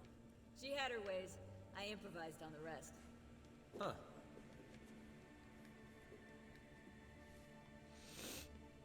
We'll talk later. I swear this is where you get the food.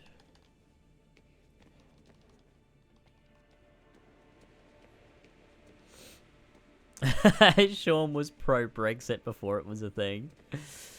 Oh, man. I've never really thought about it like that.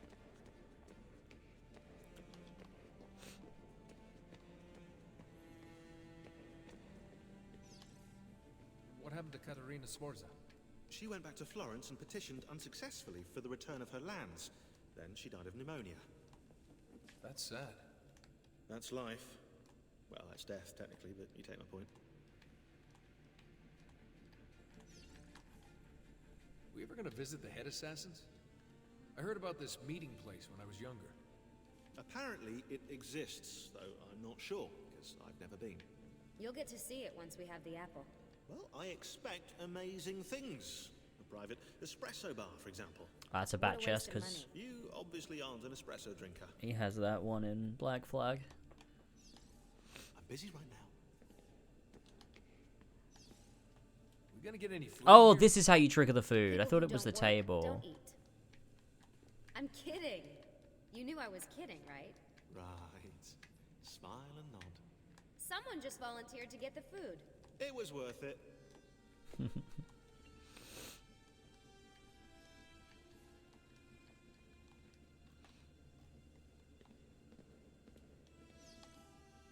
Look at that burger. That's so epic. Carnivore. Hypocrite. Did you know plants give off chemicals which attract predatory insects when they're attacked? Sounds pretty animal-like to me. You know too much for your own good. That's what my priest used to say. Sean is like kind of one of the most insufferable people ever, but like he's just charming enough, you know. Focusing on this. All right, here we go, boys. We've got to find the red footsteps, which obviously, as we all know, as we've discussed, means that Lucy is an epic evil Templar.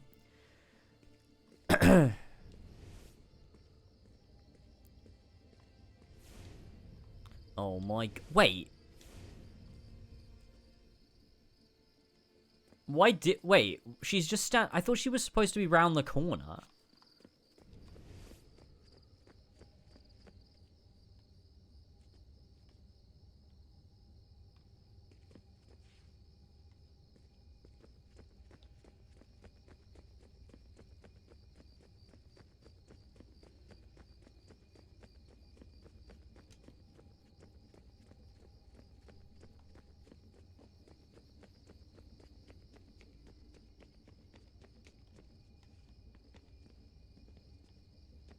There's too many footsteps. Like, too many?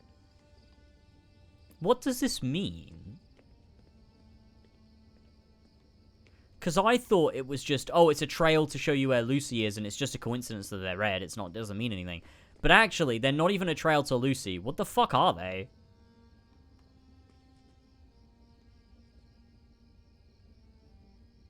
Because there's loads. Is it just a trail of every time we've gone back and forth from the village to the thing? It's just like a trail, our trail?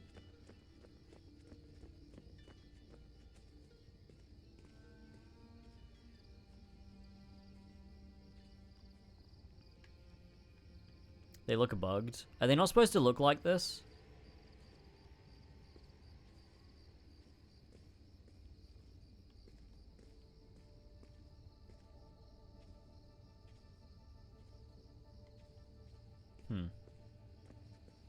It means she has many legs like a spider. She's like Darth Maul.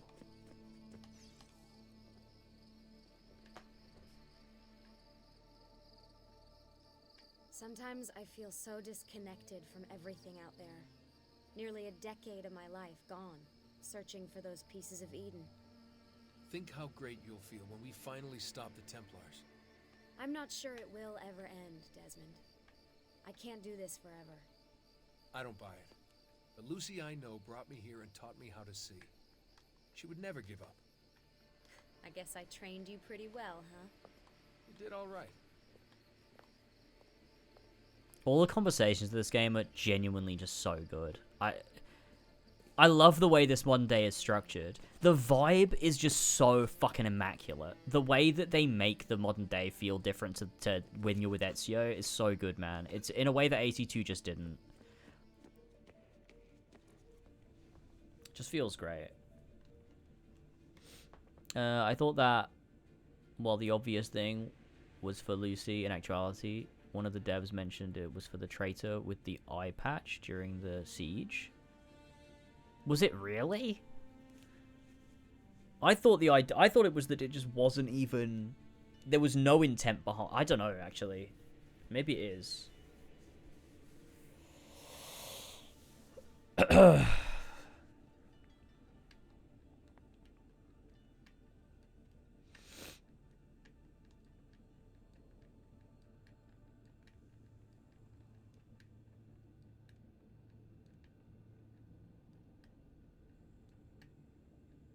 To this day, I still question whether Lucy was... I question whether Lucy was a traitor. I mean, at this point, no. I don't think that was the intent. It was obviously invented in Revelations. But she was in Revelations.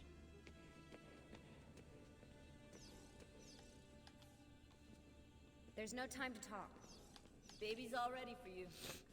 What's the vibe? I want to hear it described. What? What does that mean?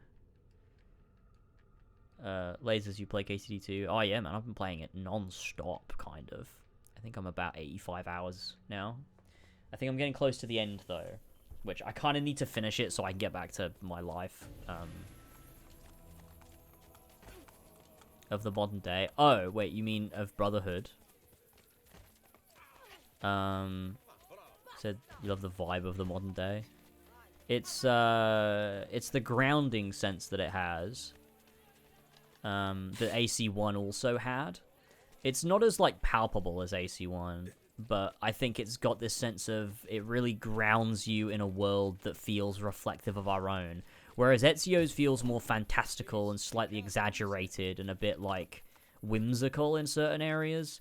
And, like, very ideological, like, I think, or idyllic, should I say? I think, like, there's that element to it. Whereas the modern day kind of transforms that, turns it on its head a little bit. And it has, like, it feels very real, and you've got these real people that are really worrying about shit, but, like, you've got this light in the darkness, which is the, like, human connection to one another. It's really good.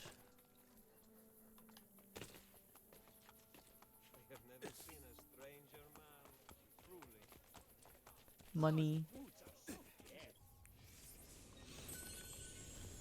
Is it good? I just bought him out to sink into it. Oh, it's so fucking good, man. It's so fucking good. KCD2 is fucking beautiful.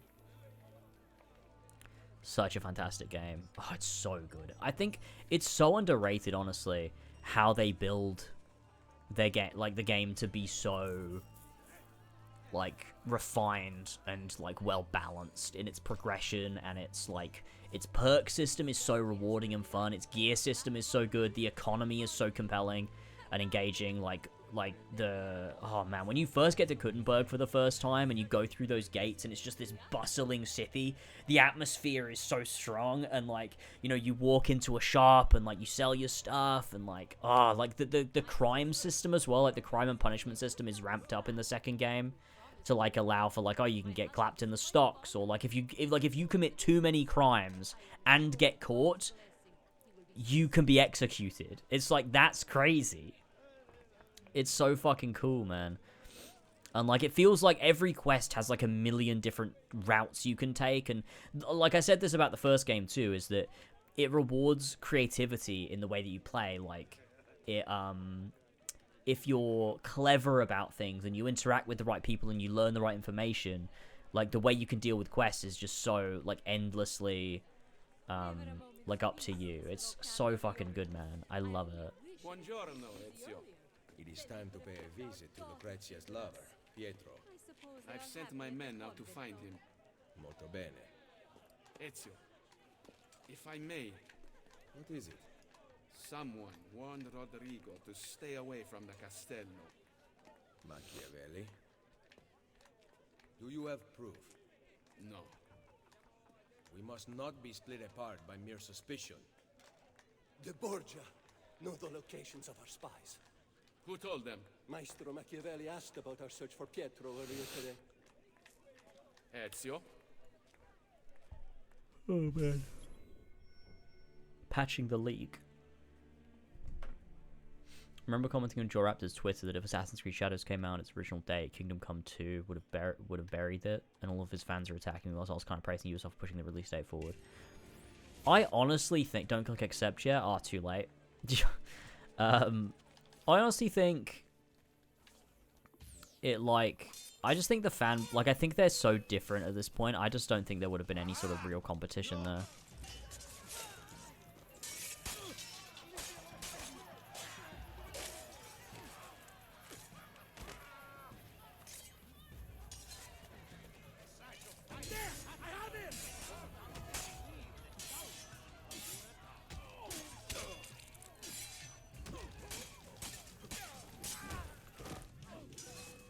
Wait. I should be able to get the dagger, the Altair dagger. What? Why haven't I got it yet?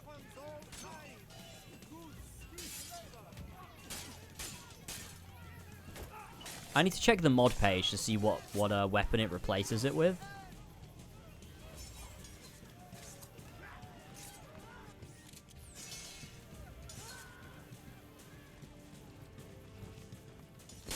Because I thought it was the Dagger of Brutus, but actually I think I might be wrong.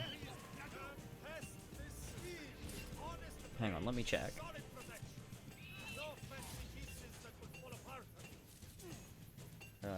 Altair Dagger Brotherhood mod.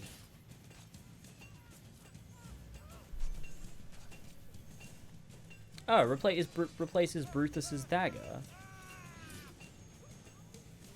I remember using it here, though. I have footage of me using it during this memory. Wait, is the final tomb there and I just haven't done it yet? No, it's not. Oh, well, actually, none of my missions are showing up. Dude, it might be there. It might be there and I just haven't checked. It probably is, isn't it? Oh, it's definitely there. Of course it is. We're on sequence 7.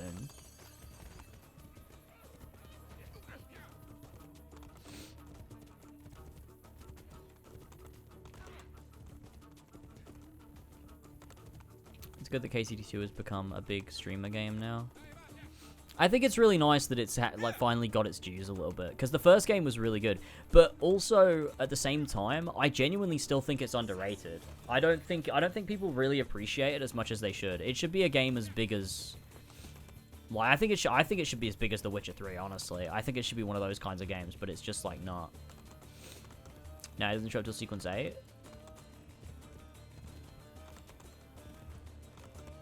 But then how did I have the dagger here?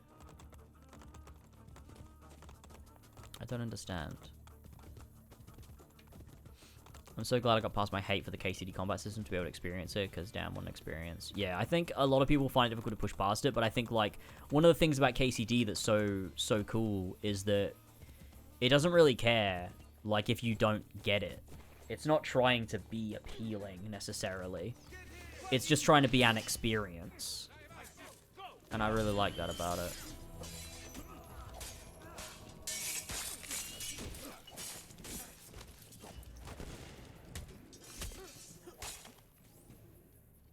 What were you able to find out? Pietro is to be assassinated this evening. Cesare sent his butcher. Getting KCD likes for the next 10 years. Oh my god, could you imagine? Now, see, that's the thing. The Witcher 3 was big because it was like so palatable, whereas KCD is never going to have that success because it's just not as palatable. Come on. People don't like games that, like, have any sort of friction to them. Like, the fact that in KCD, like, you can't just save whenever you want, you have to brew a potion. It's not that difficult to do, but it's like a layer of friction that people don't like. Stuff like the combat system being difficult and the game wanting you to avoid it at first is like, you know, people don't want to do that. They just want to get into fight. Like it being difficult to obtain the best armor and weapons, like all of that stuff. Having to sleep and eat and clean and stuff like that. You know, it's people don't like that stuff.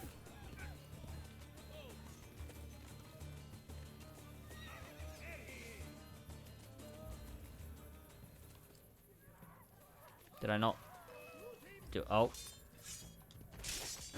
Okay, thanks, Volpe. Holy shit, dude.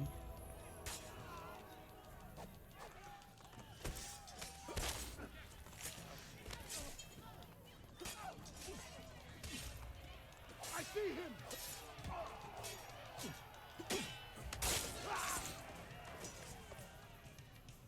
I always think KCD2 lost a lot of traction, which is very unfortunate. I really wanted it to be the next Baldur's Gate 3. Yeah, it's a shame, but I think it's also really nice that it's sitting in this comfortable, like, success, but not so much success that it could compromise the game.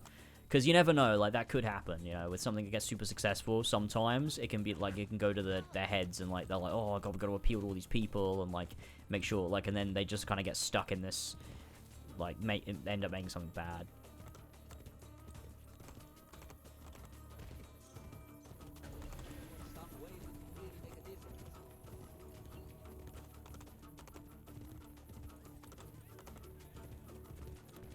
Kind of shocking that RDR2 garnered such acclaim given it had life management systems. I think they were just so minor. They weren't as intrusive. But even still, people do say that Red Dead 2 is like boring and has too much realism and stuff. Like, I don't know. I think Red Dead does walk that line though between being like I don't think it quite makes it to the point of like you're never gonna die in Red Dead, right? Like if you don't like eat, you're not gonna die, right? That doesn't happen, does it? Like you can't starve to death. It just lowers your overall health or something. Or maybe I'm wrong on that. Maybe actually you can die. I don't know.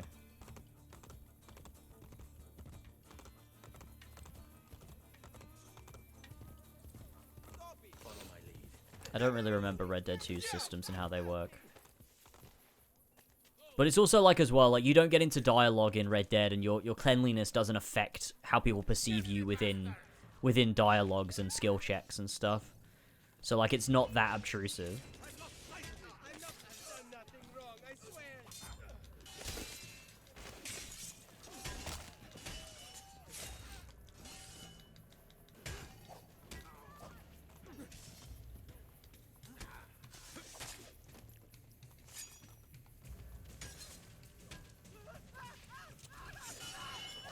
I think in the future I would love to replay KCD2 when Hardcore is out and like just play it through like that. I think it'd be really fun.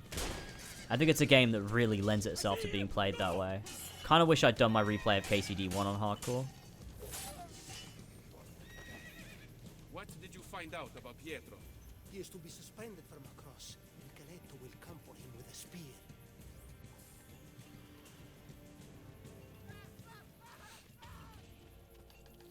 Nice one, gamers. Please, God, just let me live. Okay, where is the, okay, well, let's just check up on the map, actually. No, yeah, it's not there, you're right. That's weird that how the fuck did I have it? I genuinely have no fucking idea how I had the dagger at this point in the game. Please, God, just let me live. You know what, actually? I want to get the Revelations thing. Hold on a minute. Let's do that. Let's get Revelations, I'll tell you. Hold on. Where are we? I think that would be epic and cool. Watch it just break the game.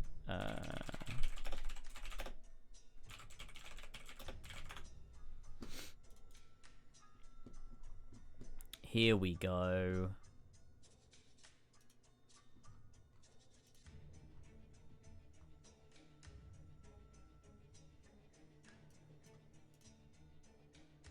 I want the one that's like the... Yeah, I want the data one, don't I? Yeah, this one.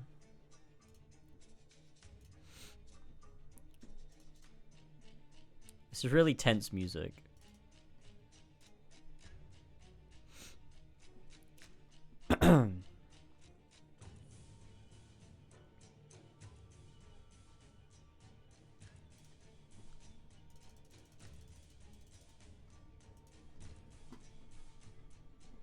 Okay.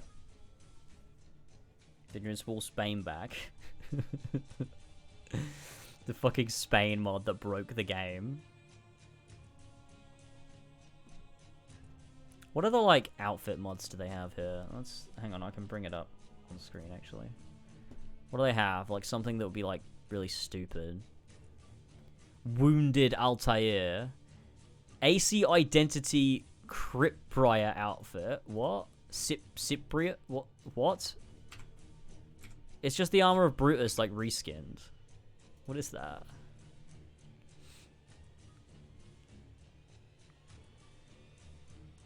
Just like super fucking random shit.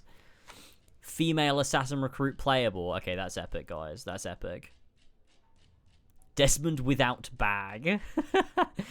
Desmond without bag is my favorite. Legacy recruits pack. Oh, that's pretty sick, actually.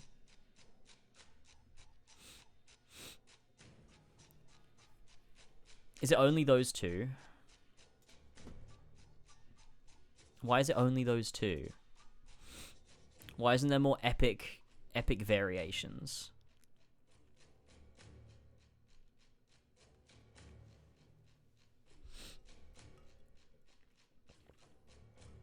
Yeah, I'm going full flash.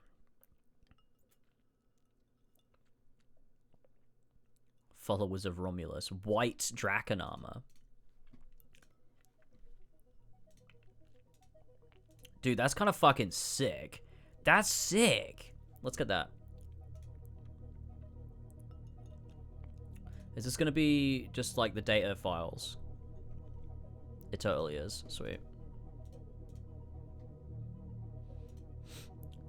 Let's fucking get it.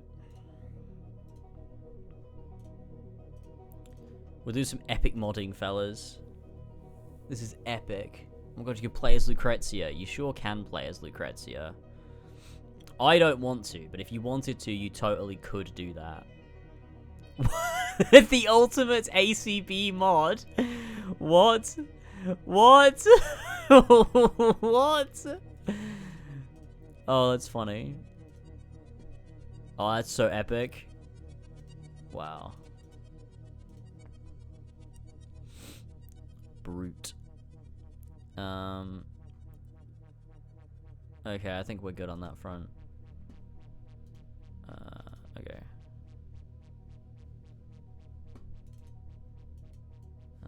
Right, let's extract these.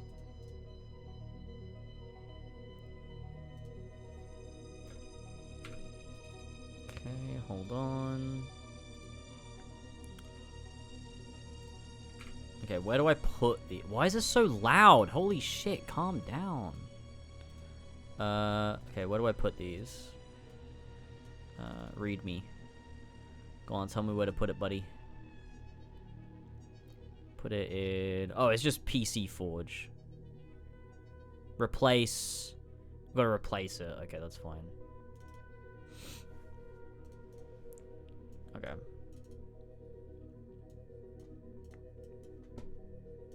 This one. Oh, fuck. I didn't mean to do that. Shit. Should have moved that somewhere else. Forge. Okay, what is it? It's 109, right? Yeah, let's delete that. And then grab this. And then throw it in there. Sweet. Okay, that one's done. And then this one. Which one do we want? Middle age. Old. Original. What? Old original. Young.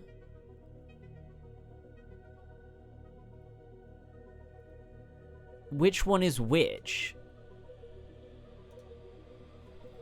Wait. Hang on.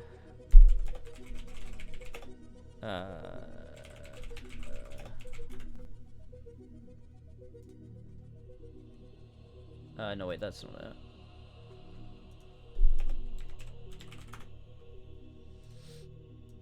Hang on, let's bring this up.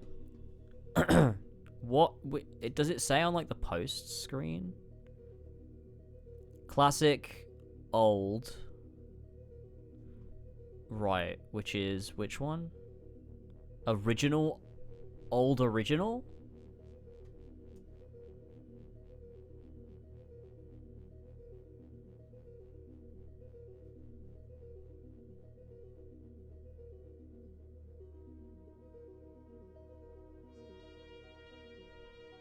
Is that what that means? I guess let's do that. Old original hood up. Okay. And we just put it in the same place, right? Yeah.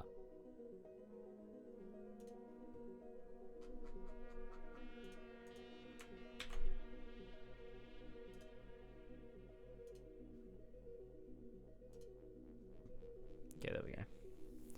Just gotta give us that to repack.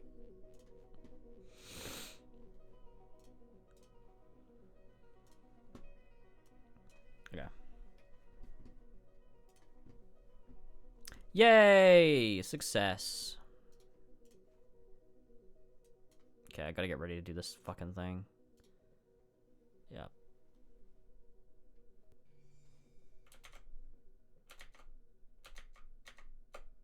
Uh-oh. Did I break it? No, we're good. Wait, hang on. Oh no, wait, I kind of did. Hang on. Why can't I tab out now?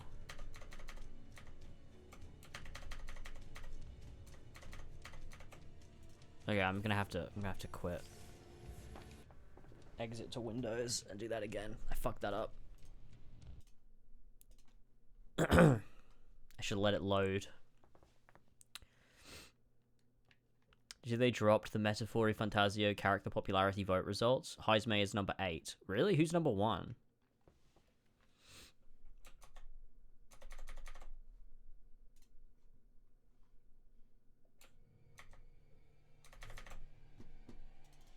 Okay, hold on.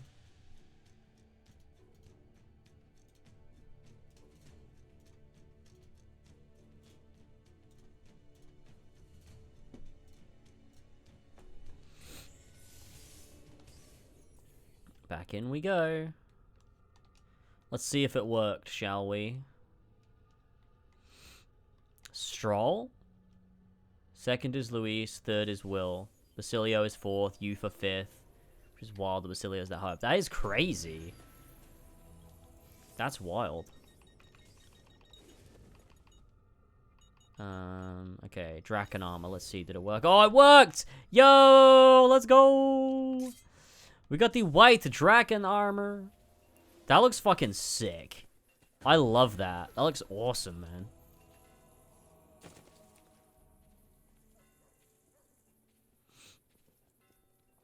That is very, very cool.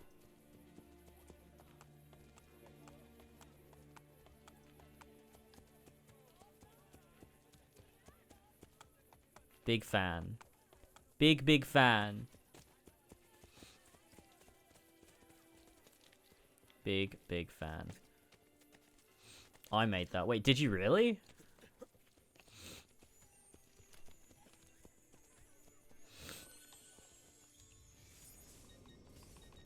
Okay, and then the Altair one. Let's go! Revelations Altair! Let's go! No, I lied. Oh. Okay.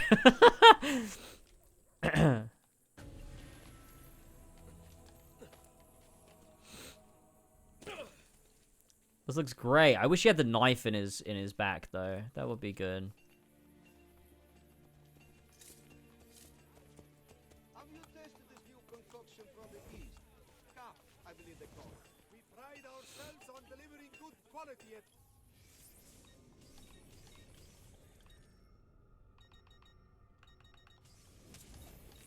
Till next time. Arrivederci, messere. Oh, and it worked. We got the right face as well. Sweet. Okay, let's wear this for a bit. When we do Da Vinci Disappearance, then we'll wear Draken Armor.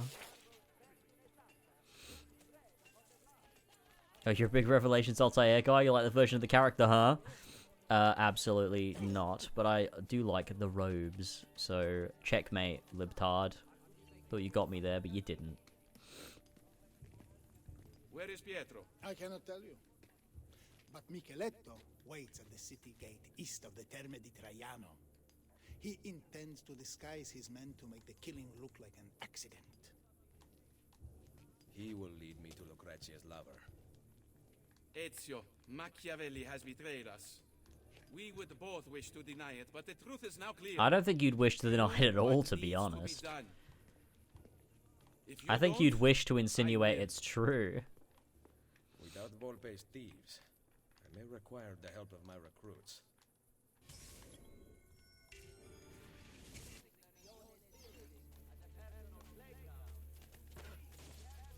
I live in a swamp with a drunken priest who beats me and makes me listen to songs. What? Let me go! You come with me, buddy. He was my target.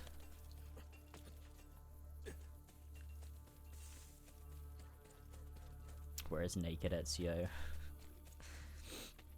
We're not having a repeat of that sex bot stream, okay? Please, I have done nothing. Francesco Trocchi. Dear friend, would I lie to you? You told your brother about my war plans in Romagna, who contacted the ambassador of Venezia. It was an accident. I am still your servant and ally.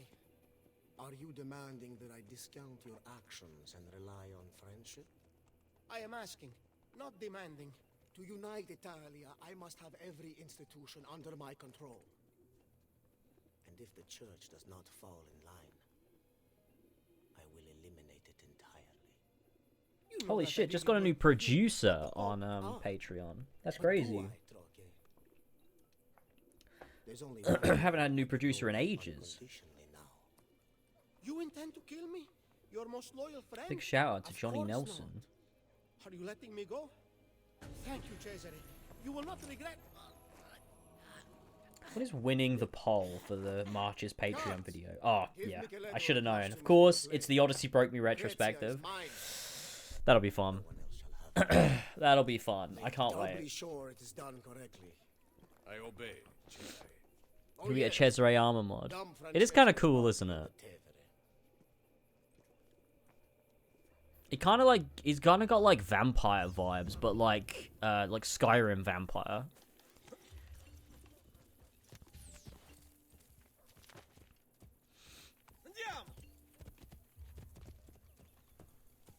It's Ballsack, he's back. Classic Ballsack. I miss Ballsack.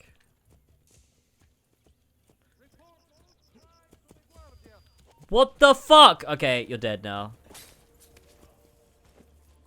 God damn it.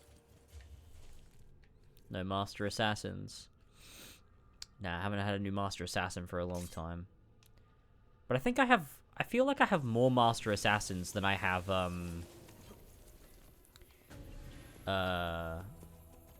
producers.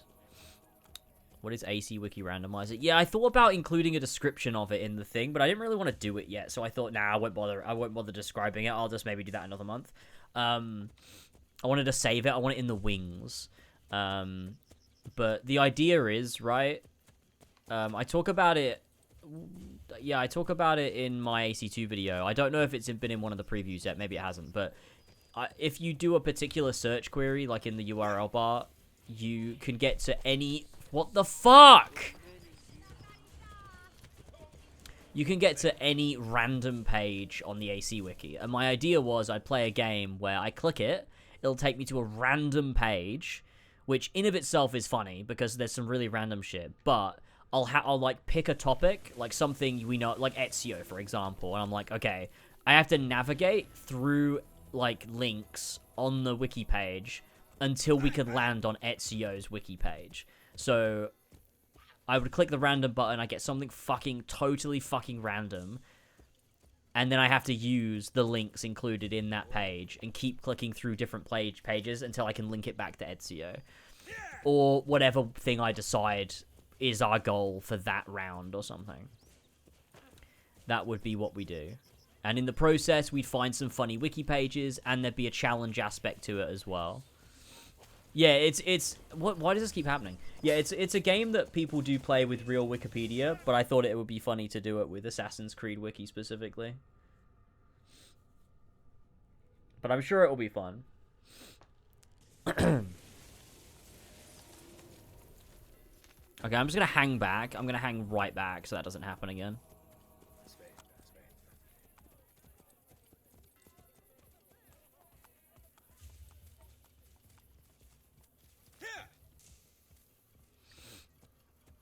But yeah, I think it'd be cool. Like, there's an example I use in my AC2 video where, like, you'll click random wiki page, and the one it took me to was potassium/water reaction. And I'm like, what is that? Why is that the thing it's taken me to? So there's a lot of, like, random shit you can just, like... There are so many wiki pages on just, like, the most random shit. Like, odds are you're not going to get something you recognize. And I think that's fun.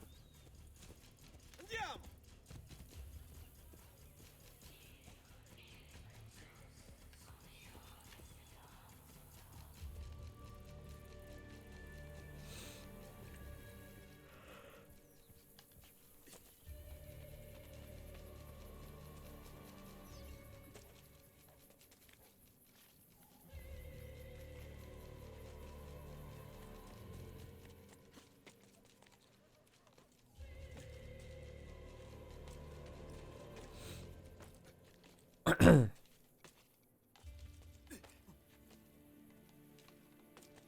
we go.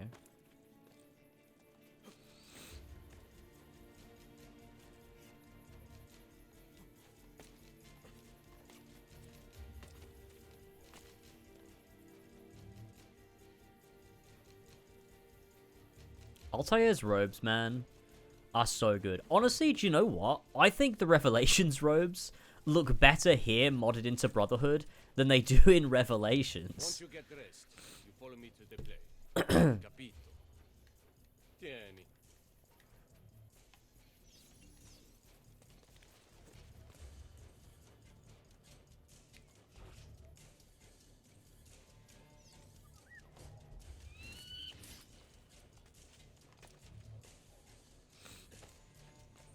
Get from the Final Fantasy VII wiki to the Shroud of Eden wiki. Not sure you've quite grasped the concept there, Mac. Oh, bollocks. No, no, no, no, no, no! Oh, come on now.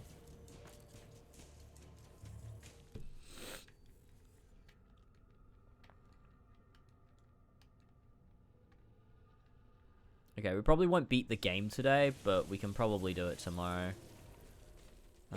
Unless I just keep going for ages, like I'm not even really tired, but I don't want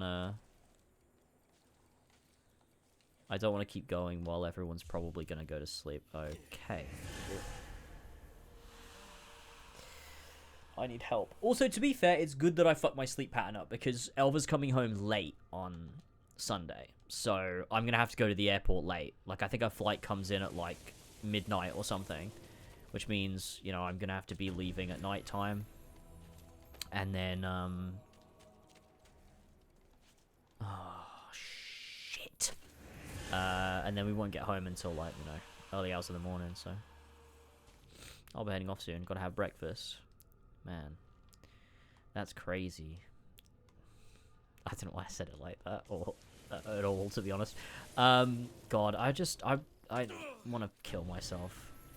I really want to finish this AC2 video. I've been stuck in this fucking limbo for ages now. And part of it is because of moving house. And also KCD2 coming out. Like, I should have been splitting my time between the video and KCD2. But I genuinely thought I was closer to finishing the game than I am. And so I kind of fucked up there, I think. And I just haven't worked on that video for ages. But also, I can't record anything until I have an actual background. I might have to... I don't know. I might have to record in front of a green screen or something. Or... I'm not sure. For any on-camera bits. Look at the way the hoofs, like, bend when he walks forwards. Like, isn't that fucking weird? Look at him. Look at him. Look how weird they look. The front ones. They really bend. Shit, I'm gonna lose him.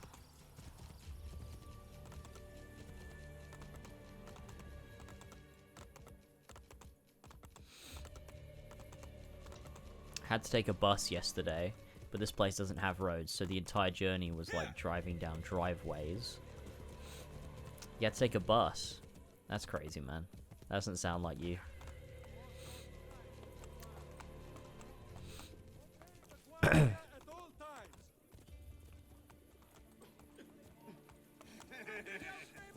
How long until you go to Vietnam? That's such a funny question. But how long until you go?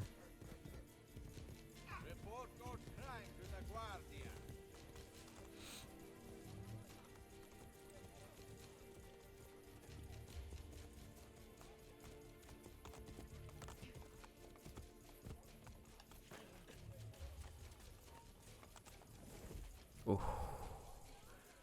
Thank fuck.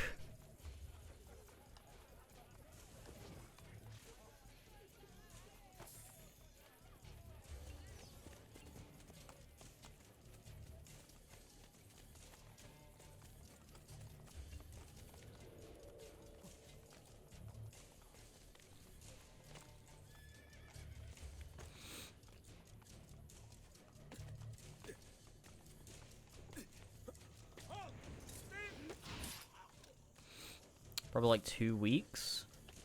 Damn, that's still a while when you think about it.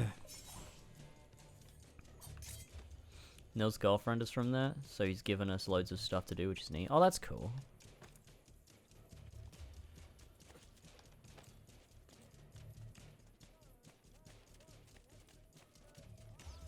Once you get dressed, you follow me to the play.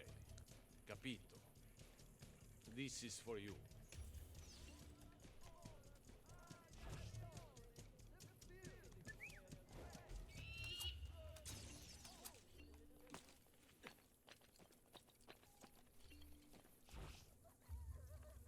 That's it. Dude, I love Altair's robes. I don't think they might be the best fucking robes, man. They just evoke something so strongly within my heart. I love them a lot.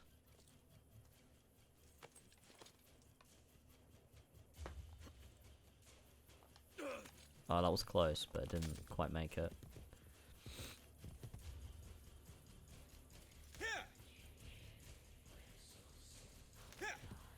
We overstayed in Thailand a bit, to be honest. We were more like 5 weeks there. Oh no! Shit, I wasn't paying attention. Man, I want to go places again, man.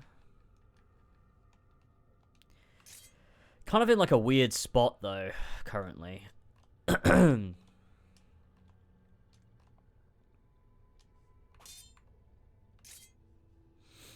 Hopefully soon, though, like maybe in the summer.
Deep Jungle.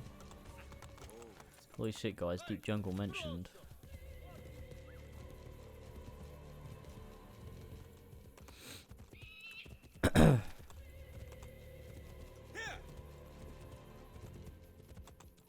Fuck off, dude. No way. Oh, why does that happen?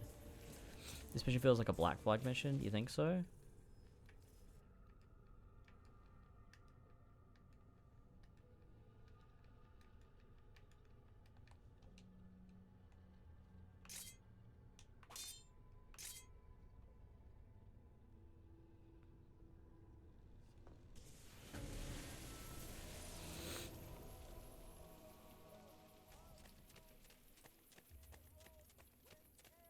I'm not paying attention enough. I keep cocking this up. Dude, how is it 4 AM? What is going on? My sleep pattern was good for like 2 days, and then I just fucked it.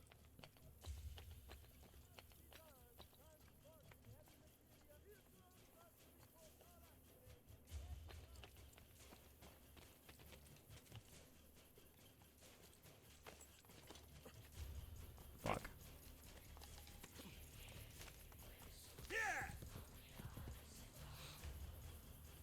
Just tailing. Yeah, I guess so. See, it's weird. I see, like... Oh my god! Why does he keep doing that?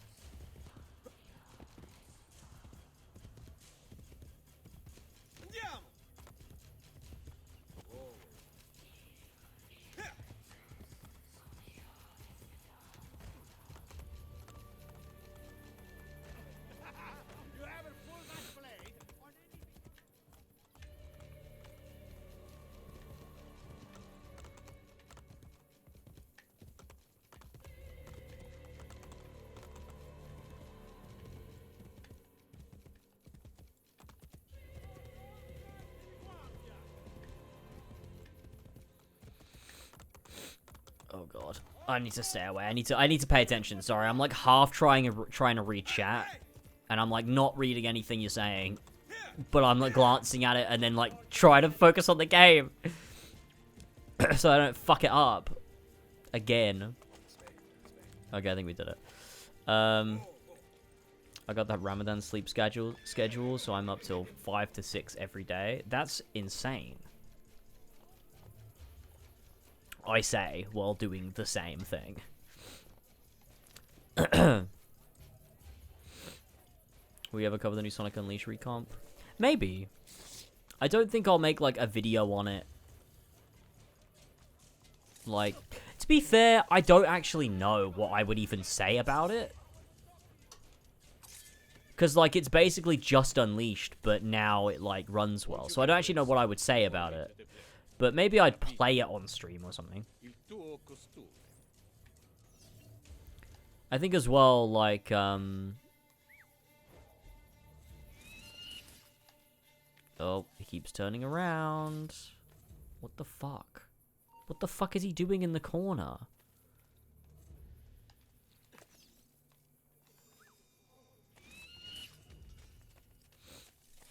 But I think maybe if I ever make a video on Unleashed itself, maybe I'd play the recomp instead of like the original. Although I kind of love retro gaming, so like it would kind of be fun to play the original 360 version. But it would make more sense to just play the PC version to do it. Thoughts on Ramadan, James? One of my favorite holidays, one of my favorite religious events, I think, of all the religious events. If I had to do a religious events tier list, it'd be up there for sure. I seek Pietro. He acts on stage, signore. One of my men will take you to him. Don't forget, I wear the black shirt. That's good to Protect hear. me Thanks, and man. Wait for pilot's call to the Centurion to strike. I must get to Pietro before he does.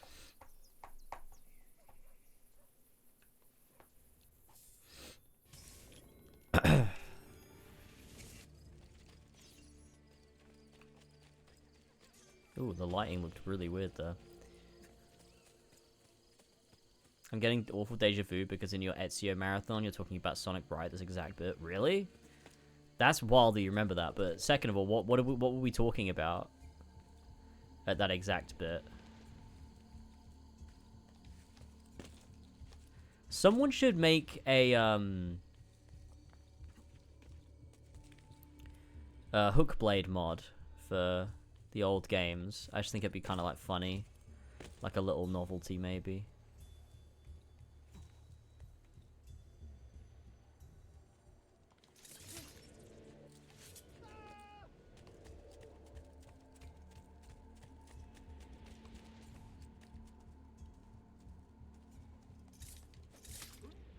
One of my favorite additions to AC3 onwards is the ability to, if you're holding the assassinate button, when you walk past someone, it will auto...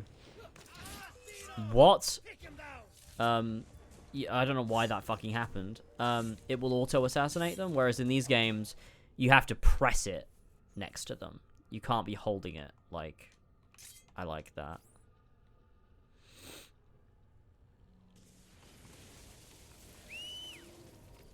I still think as well someone needs to mod Gentle Push into Unity. I think it would change the game, man. Thoughts on Magomed Ankalaev taking a title fight during Ramadan? How do you think this will impact his athletic capabilities? Muslim fighters usually avoid Ramadan as active competition periods, as they get quite obviously weaker due to the fasting.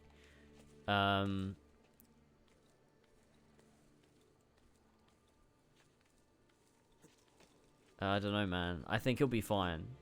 He's a strong fighter. He's a gifted martial artist. I think, personally, I think he'll be fine. I think, if anything, you know, these, you know, a fighter that good, I think he needs that debuff to put him on even playing ground with the rest of them, you know what I mean? Am I supposed to go to the top? I'm not, am I? I'm supposed to go behind here, right? No, no, it is the top. It's the very top.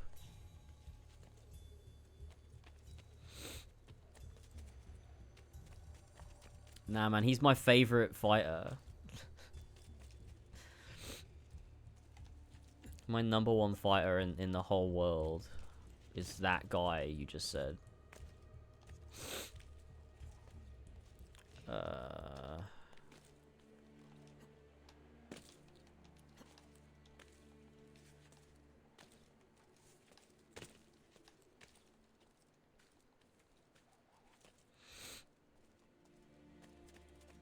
If he was your favorite fighter, there'd be some issues.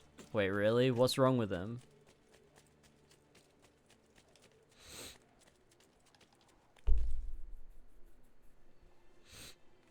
I was wrong, you were talking about incest. Oh, okay. Is that the one where I say... Is that the one where I say, like, oh, George would be on my side with this or something? That one clip. Are you fucking having a laugh? Colosseo purchased? What is going on? Not much personality, fights quite stupidly. Oh, no.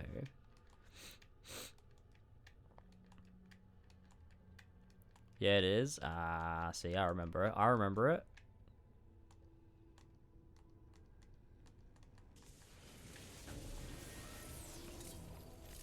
You say if it's not harming anyone. Oh, yeah, I remember. To be fair, though, right? Like, actually... Like... I think it was more... Like, it's not that I think you should be able to. But, like, also, like... I mean, if no... Like, if you're... As long as you're not having kids... Then, like, who is it really hurting? You know what I mean? I guess it's more that it's a response to... Like, people aren't naturally inclined, so it's kind of like a psychological issue. But then, it's not the incest that's the problem. It's the root thing that causes it that's the problem that should probably be addressed. I don't know, man. I don't... This is not a hill worth dying on. It was just a thought. It was just a thought. You know what I mean? It was just a thought. It wasn't like an actual, like, oh, that's sick, and people should do it. This is not something I advocate for. You know? But yeah, I don't know. Like if we're like we like it's wrong because it's kind of like yeah, we all agree like that's kind of gross, but like if then as long as they're not having kids, does it like it doesn't actually affect anybody or matter. So like can I fake outrage at it? Like I don't know, man. Why have you got me talking about this again? It's just like as a thought. Like if someone asked me, "Do you think incest is good?" I would obviously be like, "No, I don't think that." Right? Like obviously. But when we actually have like a conversation about it in a bit more detail, it's kind of like, well, why though? You know? My thirst is great. My thirst is great. Yea, thou shalt drink no more. Thou shalt drink no more. Someone needs to get Tassos on that shit.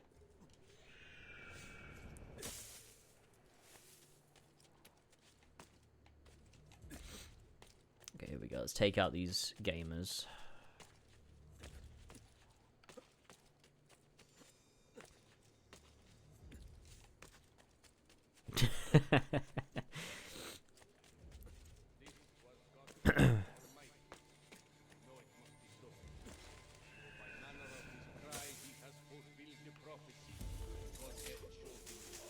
Ooh, that music.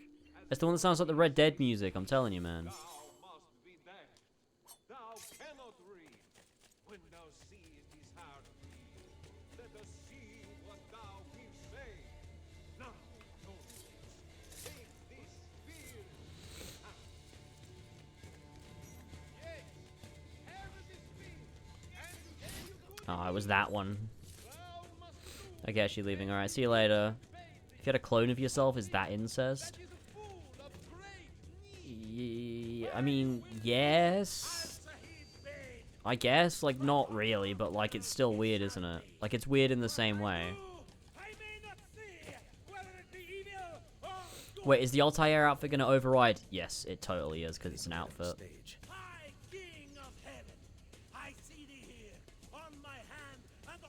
Why is that glowing like I can activate it? We've already done that one.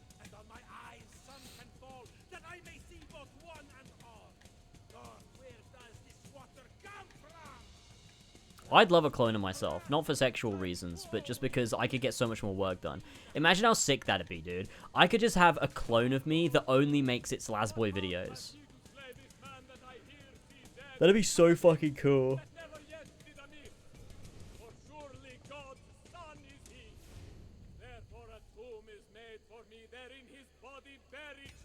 This is a shit assassination. So is the Baron de Valois one. The only good assassination in this game is the banker. I say surely, this is God's Son Almighty. Go ask Pilate for his body, and buried shall he be. I shall help thee to take him down devotedly. Sir Pilate, special I thee pray, a boon thou grant me as thou may. This prophet that is dead today, thou grant me his body. Your clone would probably kill himself after trying to finish Final Fantasy X. Yeah, probably, because we'd still be the same person. But I think, like, I could get all of my editing done so much quicker if I had a clone, man. It'd be so good.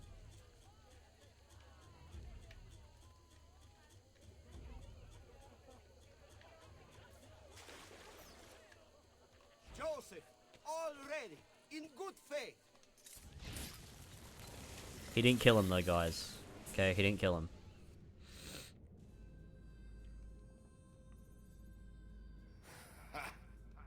You cannot save Pietro. The wine he drank was poisoned. As I promised Cesare, I made doubly sure.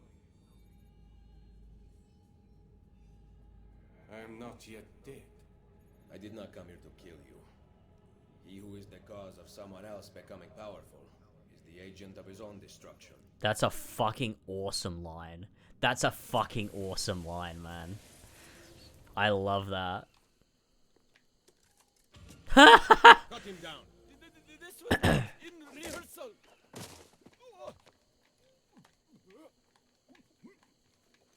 Hold up the guards.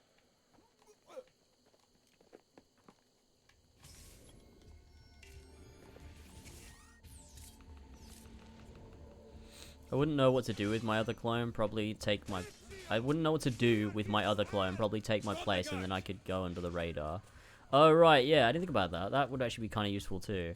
Nah, because, see, I don't want to do that. I like what I do. I just want to be more efficient at what I do. So I think, like, it'd make lots and lots of sense. Who are you? You're safe. To literally just have my clone work on other stuff for me. Oh, wait, that's weird. This cutscene overrides it. That pallor. Cantarella. Drink this. Hurry! Give him a moment.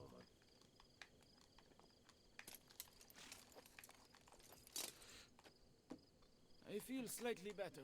Leeches will lead to a full recovery. I cannot thank you enough. The key to the Castel Sant'Angelo, now.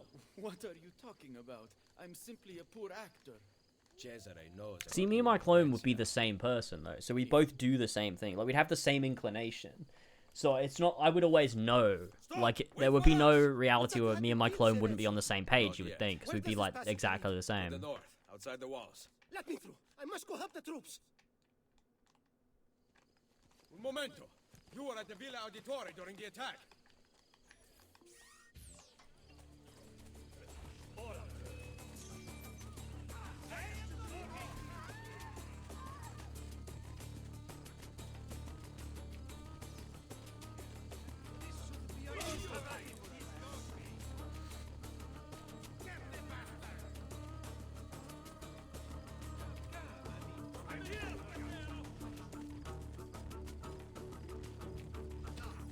Nailed it. I just don't. I think I'm too like. If it was an exact clone of me, then like I wouldn't. There's no reason why I would ever try to kill myself. To like, I just wouldn't. Like, I know myself too well. Like, I think all of these depictions of, like, clones that you see in media where it's like, oh, the clone takes on a personality of its own, is like, that's not how it would work, though. Because it's an exact clone. It'd just be me.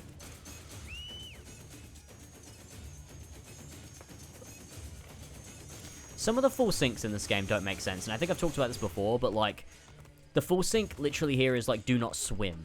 And it's like, why would Ezio not swim? It doesn't make any sense.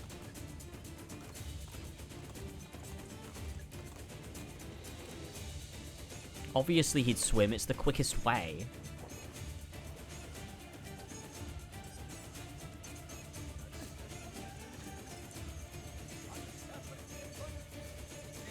I have discovered the traitor. One of our men. Well, that's crazy. The thing is actually, like, in... Like, he's actually got it. My God. This is good news. More than you know. I am once again in your debt, Ezio. What debt is there amongst friends who trust one another? Yes. Thank you for relaying the message in time. In Come, time. Niccolo. It has been far too long since we've talked. I heard the Colosseum Passion Play took an unexpected turn this evening. Really? It seems Gesù Cristo was resurrected 3 days early. Sweet.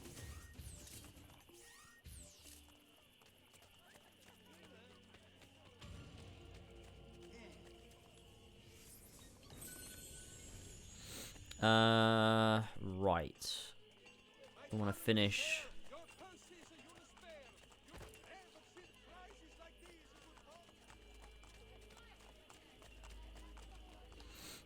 Finish the sequence.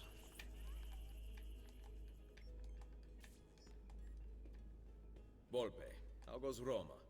Very well, Ezio. The French and Papal forces are in disarray. Then it is almost time. Call the assassins together. And bring Claudia. Now? Yes.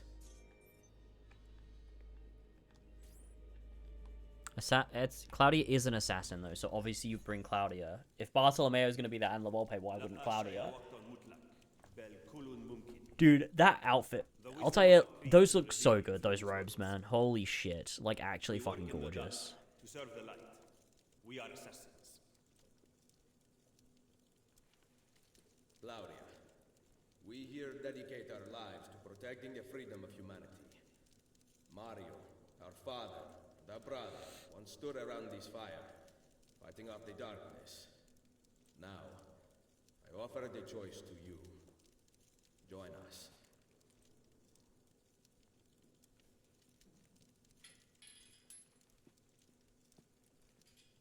Hell yeah.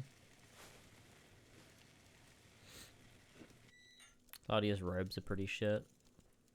I don't know, I like them. I like that they just blend in. I think that's the whole idea. Like, I love all of the Assassin's outfits in the Ezio trilogy, but, well, no, 82, and, you know, Machiavelli's here, and Claudia. You have led the charge against the Templars and rebuilt this brotherhood. Now we must put Ezio where he belongs. I don't necessarily like the big cape she has, but... Of the assassins. Ezio Auditore da Firenze. You will now be known as Il Mentore, the guardian of our I sure am still and our alive. secrets.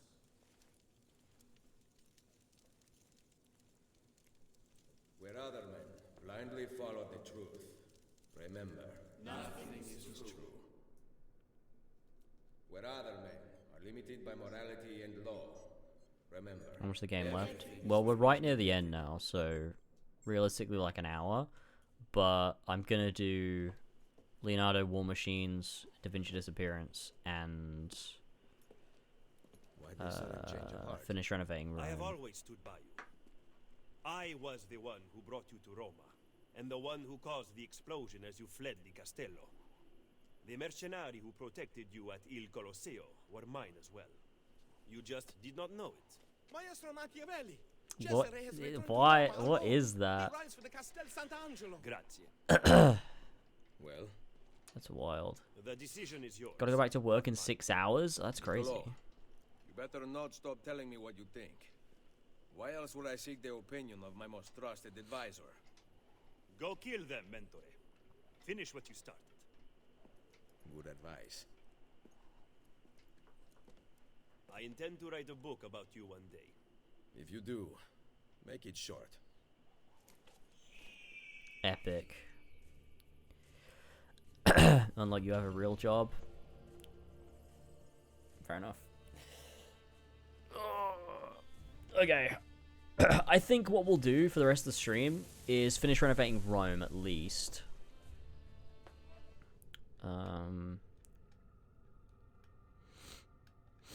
Maybe also go do that final Romulus lair real quick.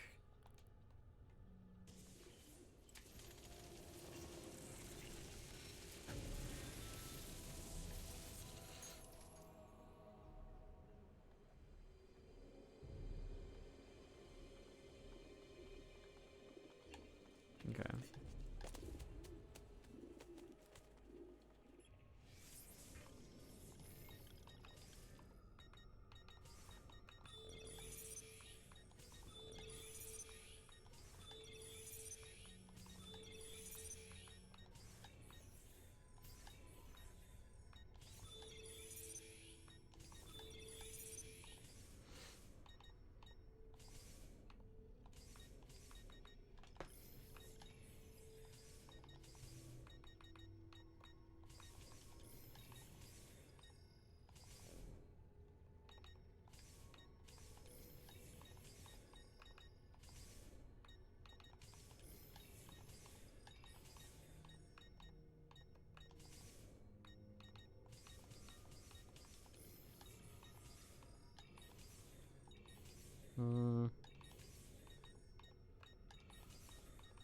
I'm like a 3-star.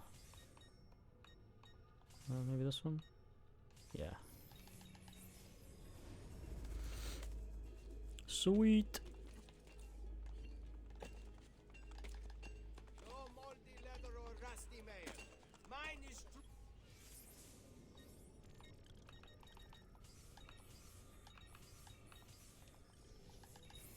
Please come again. Okay, let's go do final Romulus lair then.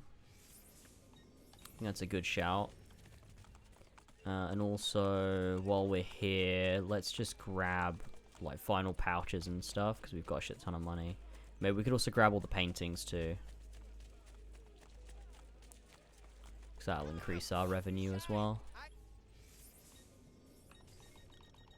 Oh, I don't want any of those.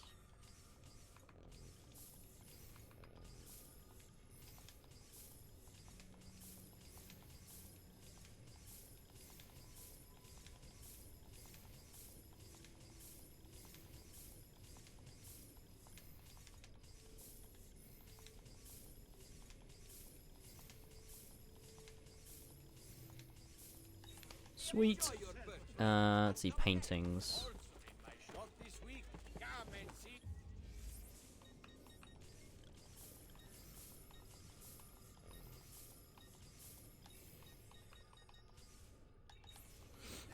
Yeah, that's fine. Okay.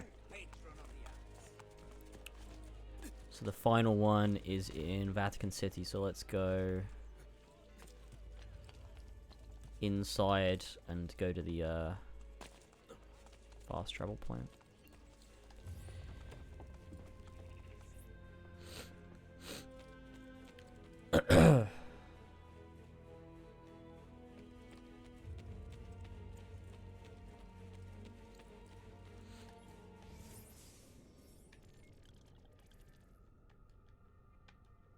Euthanasia. Oh yeah, I said Eupha's name wrong. I called her euthanasia.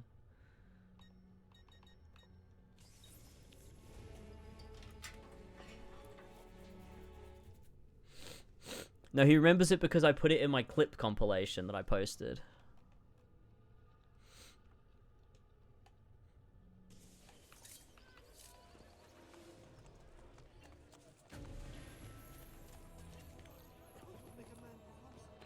I didn't watch that. You're missing out, man.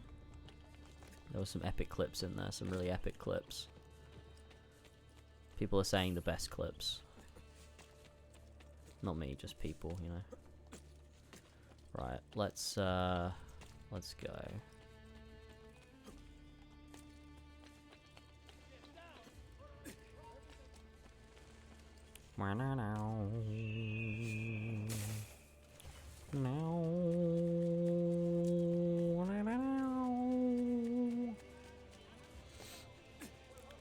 Okay,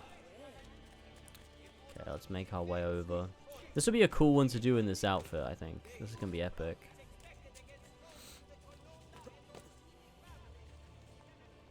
This is gonna be so epic. That's true. That is actually really true. Yeah, true.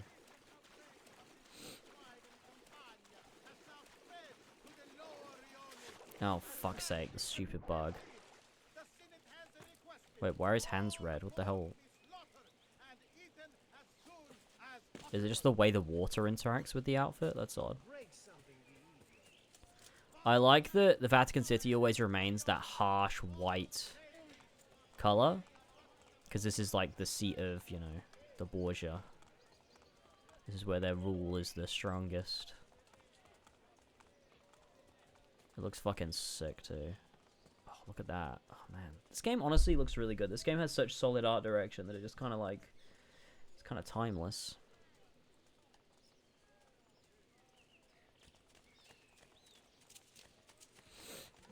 What do you think Ava would have done if the wing called her somewhere else besides Ranfi? That's a really good question.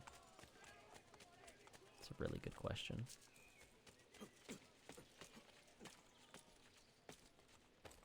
Hey, maybe he uses Opera GX because it's actually fucking sick.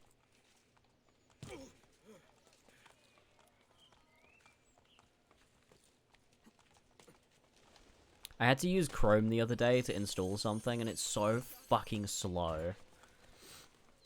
I don't know what they did to Opera GX to make it so smooth and fast, but it's fucking black magic.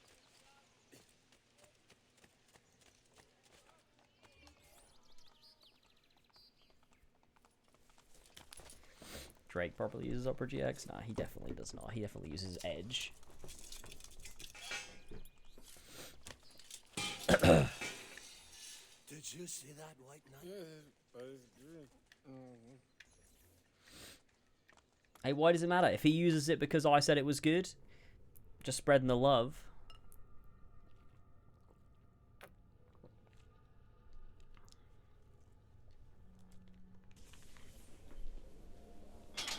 This is the best tune, man. This one's so fucking good.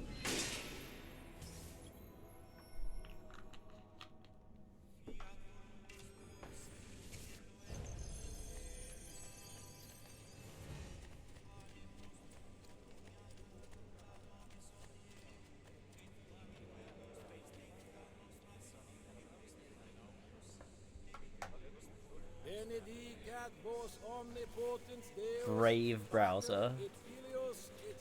Is that like the one with the built-in VPN and shit? I like the real like blue cold lighting effect on this. I think it's really cool.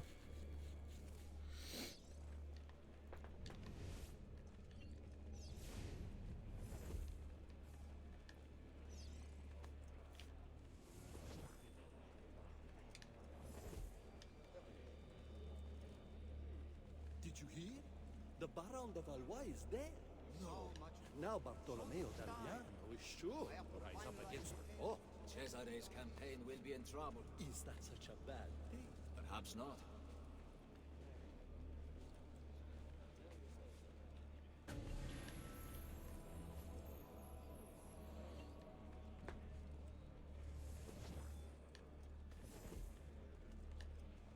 Some say the papal funds lie in disarray.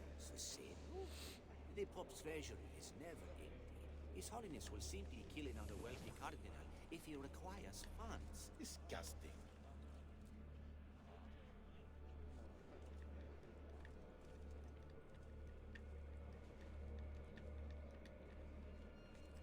Yeah, it's cool hearing them talk about stuff that's gone on and stuff. It just makes it feel a little more Like, I love it. Like, that you're just blending through the crowd while they're talking about shit that you've done. I think it's so fucking cool.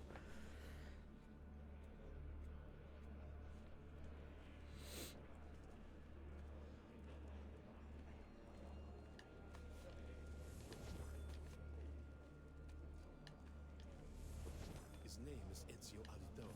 Who? The assassin. He killed the banker. Some say he even walks the halls of Il Vaticano with no one able to stop him. There is hope after all. Perhaps Cesare's rule will finally end, and the church will be restored to its former glory. I like that a lot. That's really cool. Like, they're backing you. Like, you can hear that there's dissent among the ranks. Very cool. I will write the sermons. What is this, Then sweet? leave-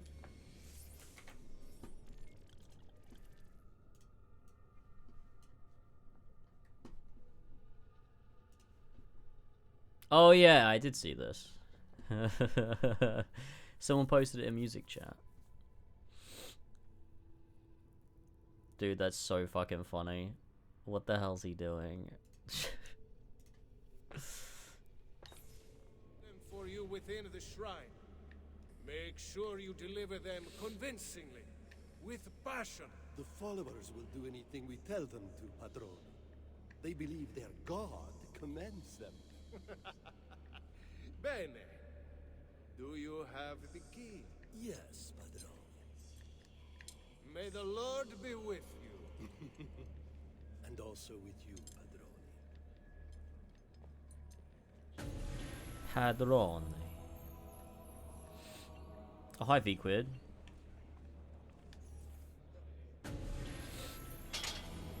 I might start gambling. Seems pretty fun. Assassino! You will not get me!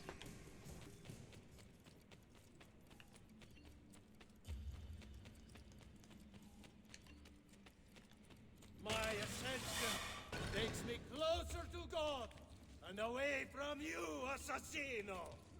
And away from you, Assassino. Oh, I'm getting some... Oh, God, what's going... Why is the game lagging so bad? Holy shit. I'm going to open this chest.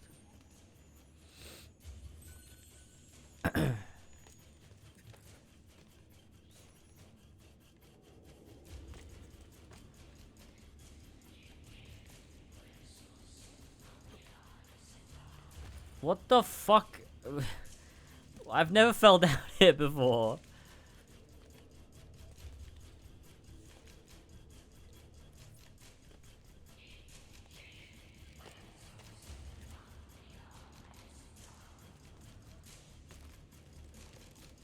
That's so weird that the game's just like... The frame rate is just dying here for some reason. Is it the first scene with rain and AC causing it to lag? It just can't handle there being rain in an Assassin's Creed game. Oh yeah, water doesn't interact with this outfit very well.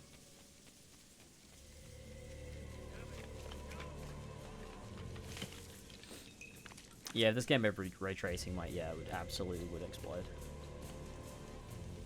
You should make a video essay on rain in video games. You're totally right. Thing is, though, right? What the fuck would it be about? I think someone already made that too. Not that that means I can't make it, but...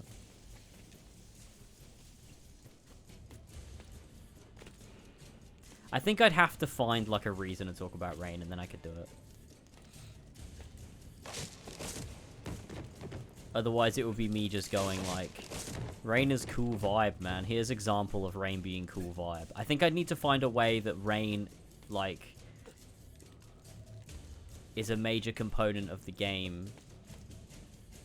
Or not component, but like, I don't know. I don't know. I don't think I can make it work. I'd have to think about it.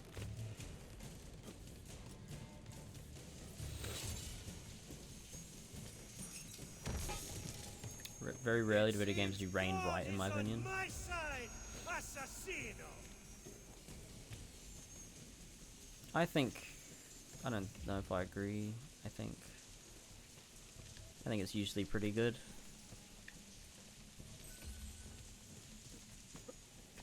Depends on the game, I guess.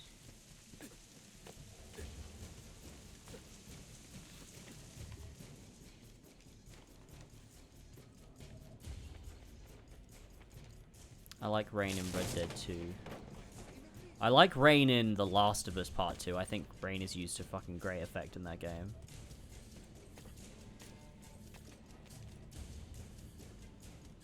The way rain looks and interacts with the ground mostly.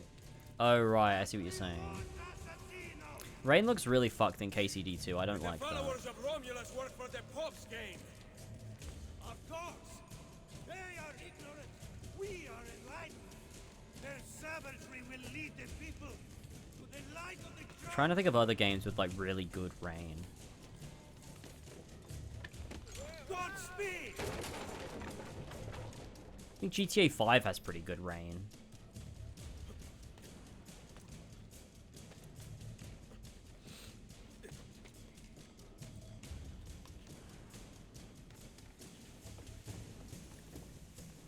You have nowhere to run. What a fool! You wage war against the very instrument that prevents the people from overthrowing order. Your order. It's no order at Does all. Horizon have rain? You saved me! Praise God! Ooh. Black Flag have rain? Yeah, it does. Black Flag's rain is like really like exaggerated. I like Black Flag's rain a lot actually. I think it looks really cool. First scene of the game it's raining. Oh, Black Flag, yeah. I thought you were talking about Horizon. I don't remember what rain looks like in Horizon at all, if it has rain.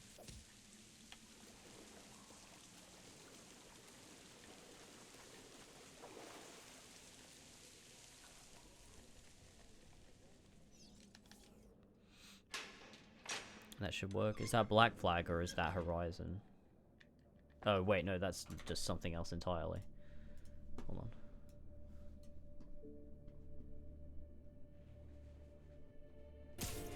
Oh, Spider-Man. Oh, yeah, that looks so shit. How do you like my new suit? Dashing. Where'd you get it?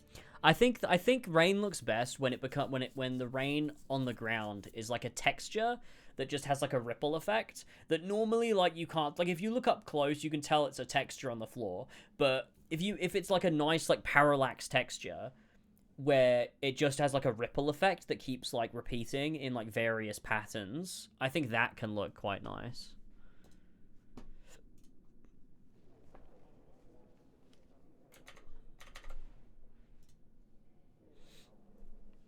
It wasn't like that in the E3 demo of the sequence. They thought it looked better. Oh, that's weird. That's a rickroll. Oh, could you imagine? I feel like Spider-Man Miles Morales had good rain. Oh no, it didn't have rain, it had snow. More games need snow.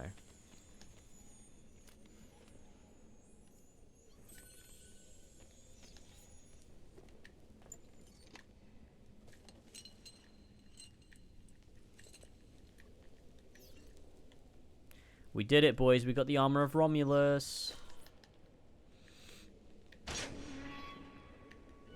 Horizon Rain is kind of lackluster in my opinion. I don't remember what it looks like. Is this Horizon or is this just, oh it is. Oh yeah, it's like, I can't even see it properly. Yeah, it's kind of just like a filter over the screen, isn't it? Oh shit.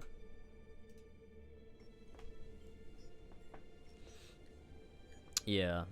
It doesn't feel like something actually in the environment. It feels like it's just on top of the screen more so than anything else. Which to be honest is what a lot of games do. Something similar to that without it feeling like it's like 3D.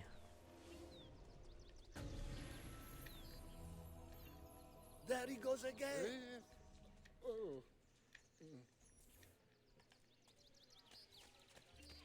Wonderful, we made it, man. I love the blinding light of, you know, the Borgia-controlled territories. Looks so good.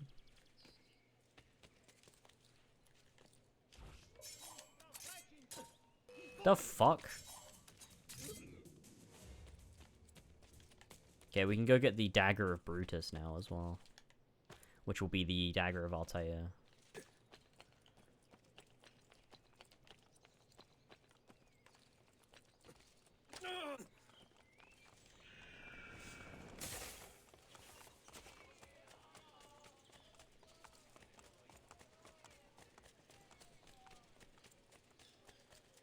It's gonna be so epic. I've also got the old Syrian sword as well. Sorry guys, the old Syrian sword. But no, yeah, we've got that too. So now we're gonna be fully kitted out. Memory block 7. Altair, this is gonna be awesome.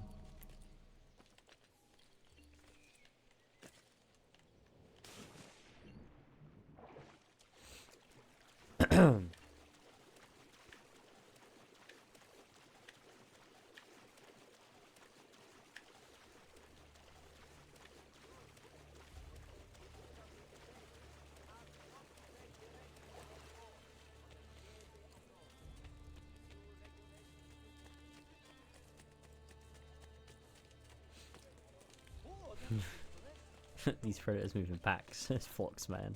Flocks. It sure is. Okay, let's fast travel.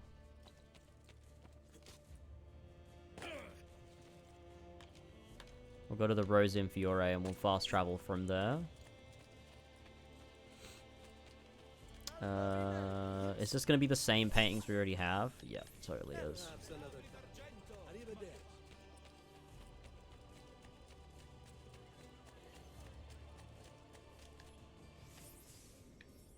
Okay, we want to go to... I think Colosseum is probably the closest. Let's just double check. I think it is, though. No, that one's closer.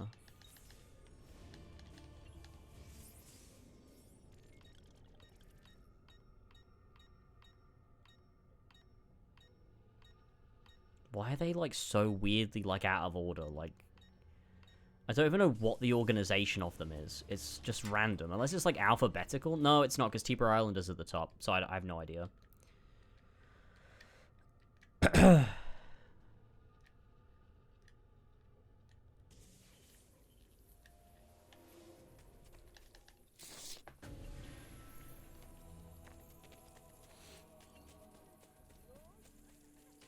I want to go to the Rosa in Fiore. Oh wait, that's a brothel. Could still be fun. I just realized you said flocks to keep up with the owl imagery. That's clever.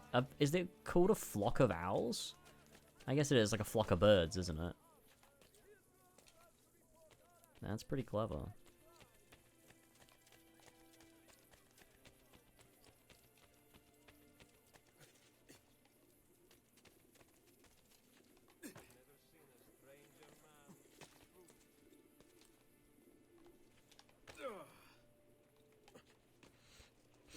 Oh shit, we have to go round, don't we? Okay. We need to do the Leonardo mission so I can get the fucking parachutes.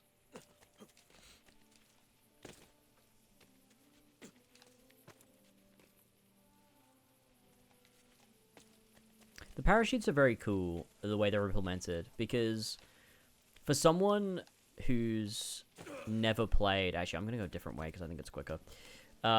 For someone who's, like, never played Brotherhood or never finished, or never got, sorry, if they never got all of the, did all the Leonardo's inventions thing, then they're gonna think, like, playing Revelations, that, oh shit, Ezio got a thing from Leonardo between games, and to them, like, that'll be cool, on a level of feeling like, oh wow, that's a cool little nod to Leonardo. And then, but if you have done everything, then, you know, those people will be like, oh, that's sick, it's, you know, coming back from Brotherhood. And it feels rewarding to have done all of the Leonardo missions, get that reward, and then it carries over to the next game. It's pretty cool. Why am I lost? I always get fucking lost in here.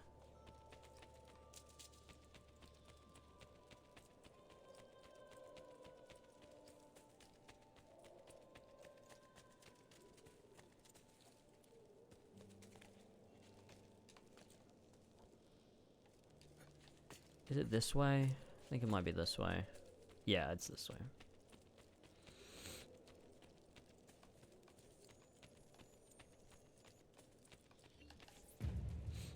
I never use them in Brotherhood, I only use them in Revelations. I use them in both.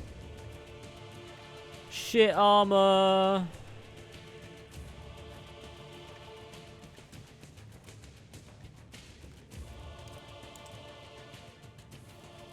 Oh, what has happened to that? Wait. Is it gonna be broken? No, it worked! Let's go! Wait, what? Yes, yes! Look at it! Dude, that shit looks fucking awesome.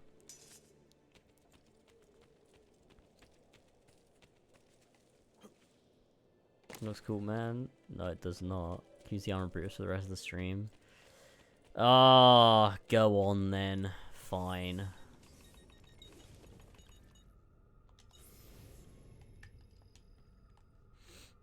We'll use it for the rest of the stream. Why not?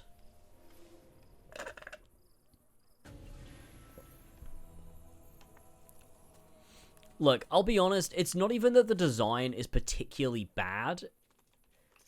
It's more so that I think Ezio wearing it looks fucking stupid.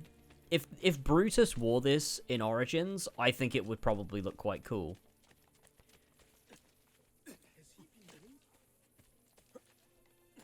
Also, I'm just realizing, it makes no sense, does it?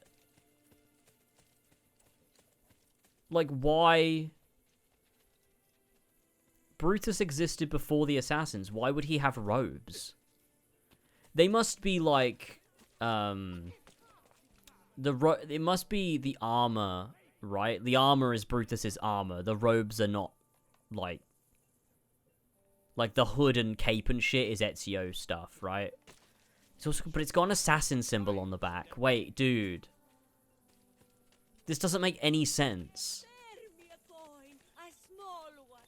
Maybe the armor... Maybe the armor was like, it... I don't know. I genuinely don't fucking know. Ah, I don't like this. I don't like this at all. Hang on, this doesn't make any sense.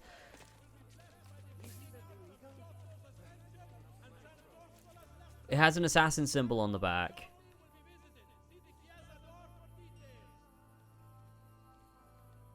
But the assassins didn't exist yet.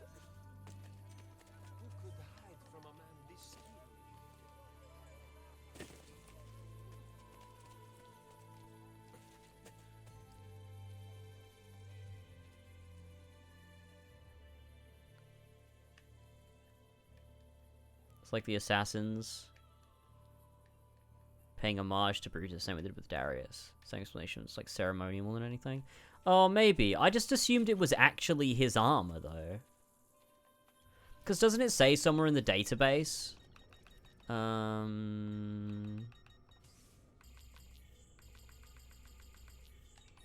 don't know how we would find it. Recent entries? No, okay, it's not in the database. Maybe it's in inventory?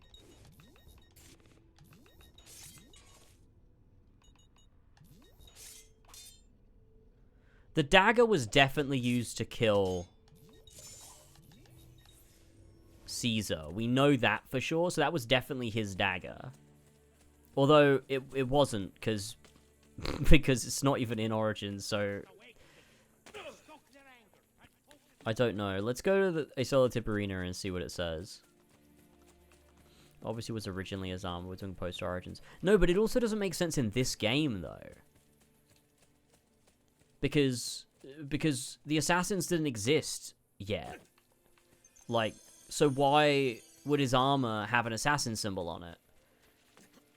Because this is before Origins, when Origins decided that the assassins existed like thousands of years, like 1,000 years before AC1.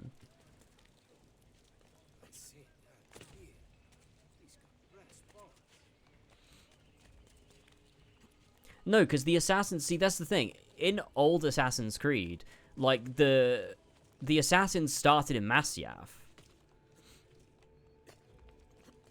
The first time we learn that that's not the case is Revelations, when Ezio says, it began thousands of years ago.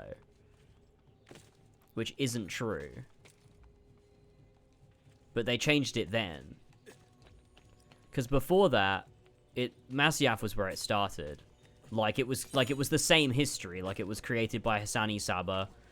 And all of that history remained intact. The fiction began with Altair's story. That's what Assassin's Creed is about. Because we see the assassins in the modern day. And it's like, wait, the assassins still exist? And so, like, Altair's story is the origin of the assassins that we see in the modern day. Like, the actual assassins. Not just the Masyaf, like, Hashashin from history. So, it's weird that here his armor... I guess it must be ceremonial. Right? It must be, but, like... It still doesn't make any sense. I just... Like, why would it be locked away? Yeah, I don't know.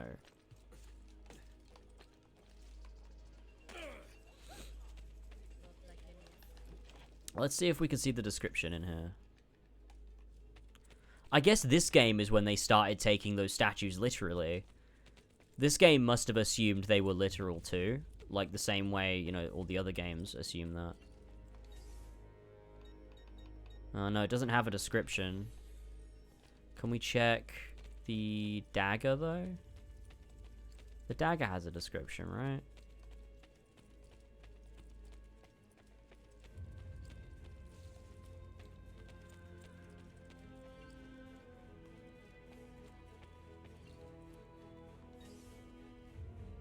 No, it doesn't. I swear to God these had descriptions in the game, but I guess it doesn't.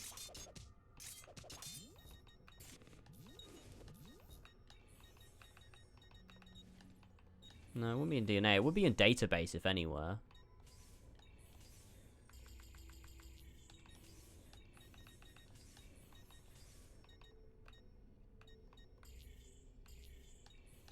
Yeah, no, I don't know. I leave my family's armor here, one of the finest sets ever made. May you who finds it receive strength in battle. Oh.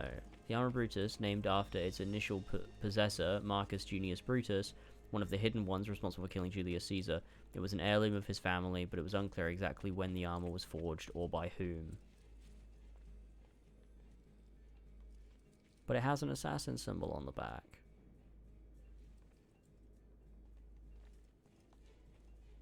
But also at this point he wasn't a hidden one, so...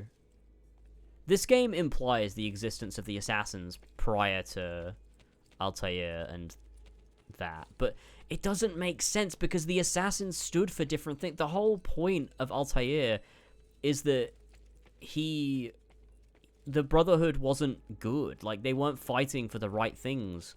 They stood for something else originally. Altair just was born into the Brotherhood, and then he transformed the assassins to fight for free will. That was the whole point.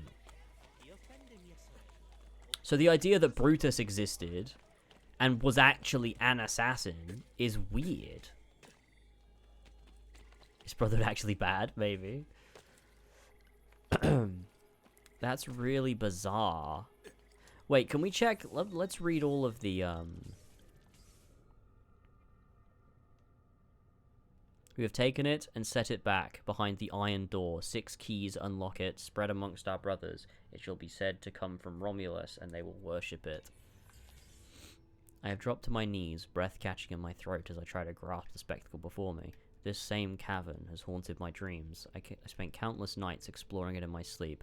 I was compelled to find it. I have decided it is here that we will hold council. Here we will plot the downfall of our enemy, our friend, our dictator, Perpetuo. 40 of us, each senator, each liberatore. Cassius has tasked me with the plan, though I do not yet have one in mind.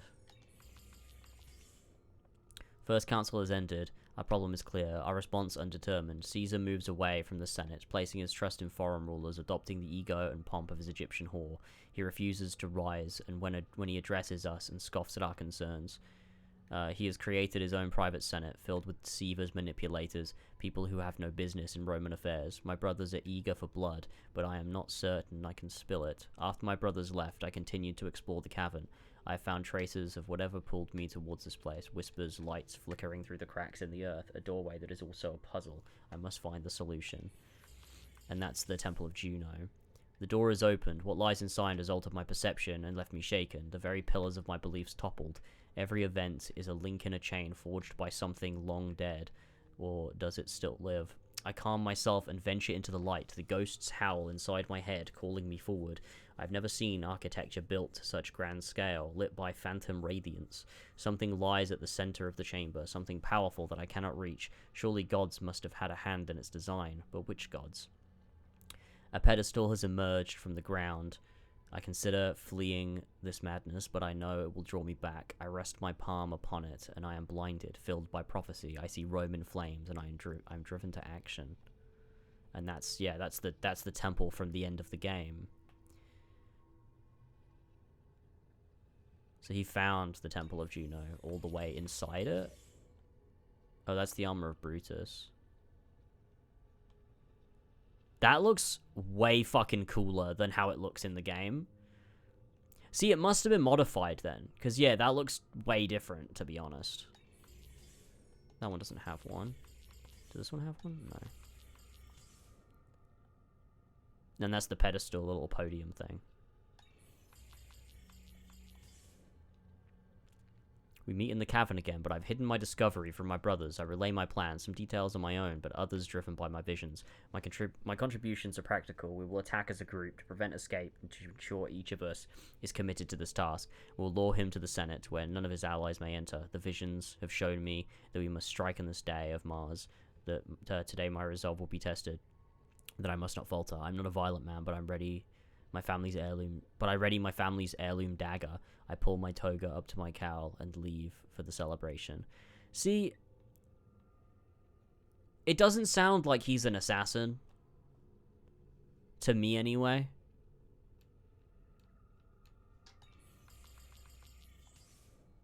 Caesar is dead, stabbed 23 times by his own countrymen, many of whom he once considered friends, and also Aya. Dead not for his deeds, but for fear of what he would have become. My own guilt has devoured me, for Caesar resigned himself to his harsh fate. Only once he met my eyes did he see what I had seen, reflected within them. I, Marcus Junius Brutus, have returned to the cavern and the chamber below it. I have left behind my dagger and my armor. Perhaps one day another will be called here with for some similar tragic purpose. Perhaps it is you reading this account. Despite my ordeal, I have no answers, but I suspect I will have them soon. For you who would enter the chamber, you must speak aloud. The final piece of the scroll is missing, so the password is gone.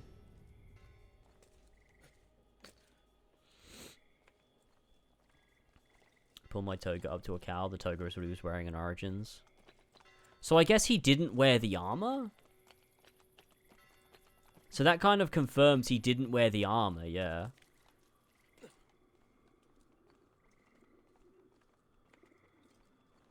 But he did definitely use the dagger.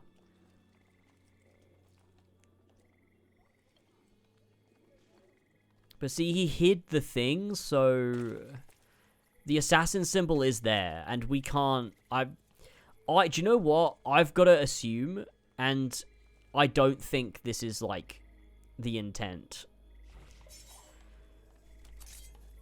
But part of me is like, maybe that's just an Ezio thing. Like, that's Ezio's flair.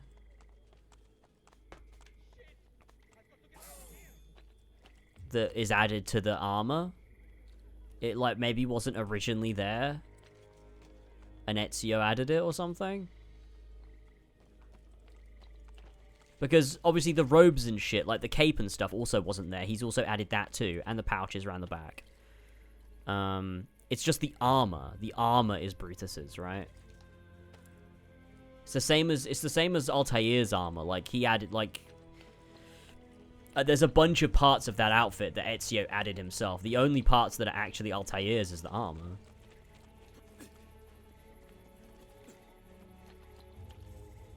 Still weird, though. Still very weird.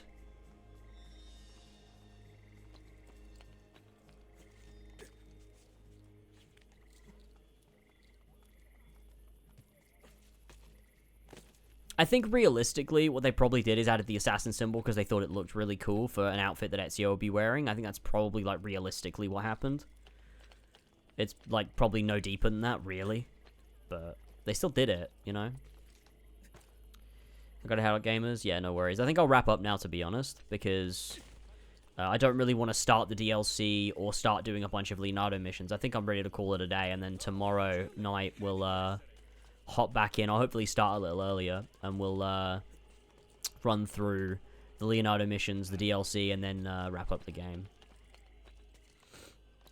So I think that's probably pretty good. Alright, sweet. Thank you, everyone. I love you very much. Thank you for hanging out with me for a little bit, and a little while and whatnot. And I will see you all tomorrow night for a little bit more gaming. Wonderful. Bye-bye, everybody. See you soon.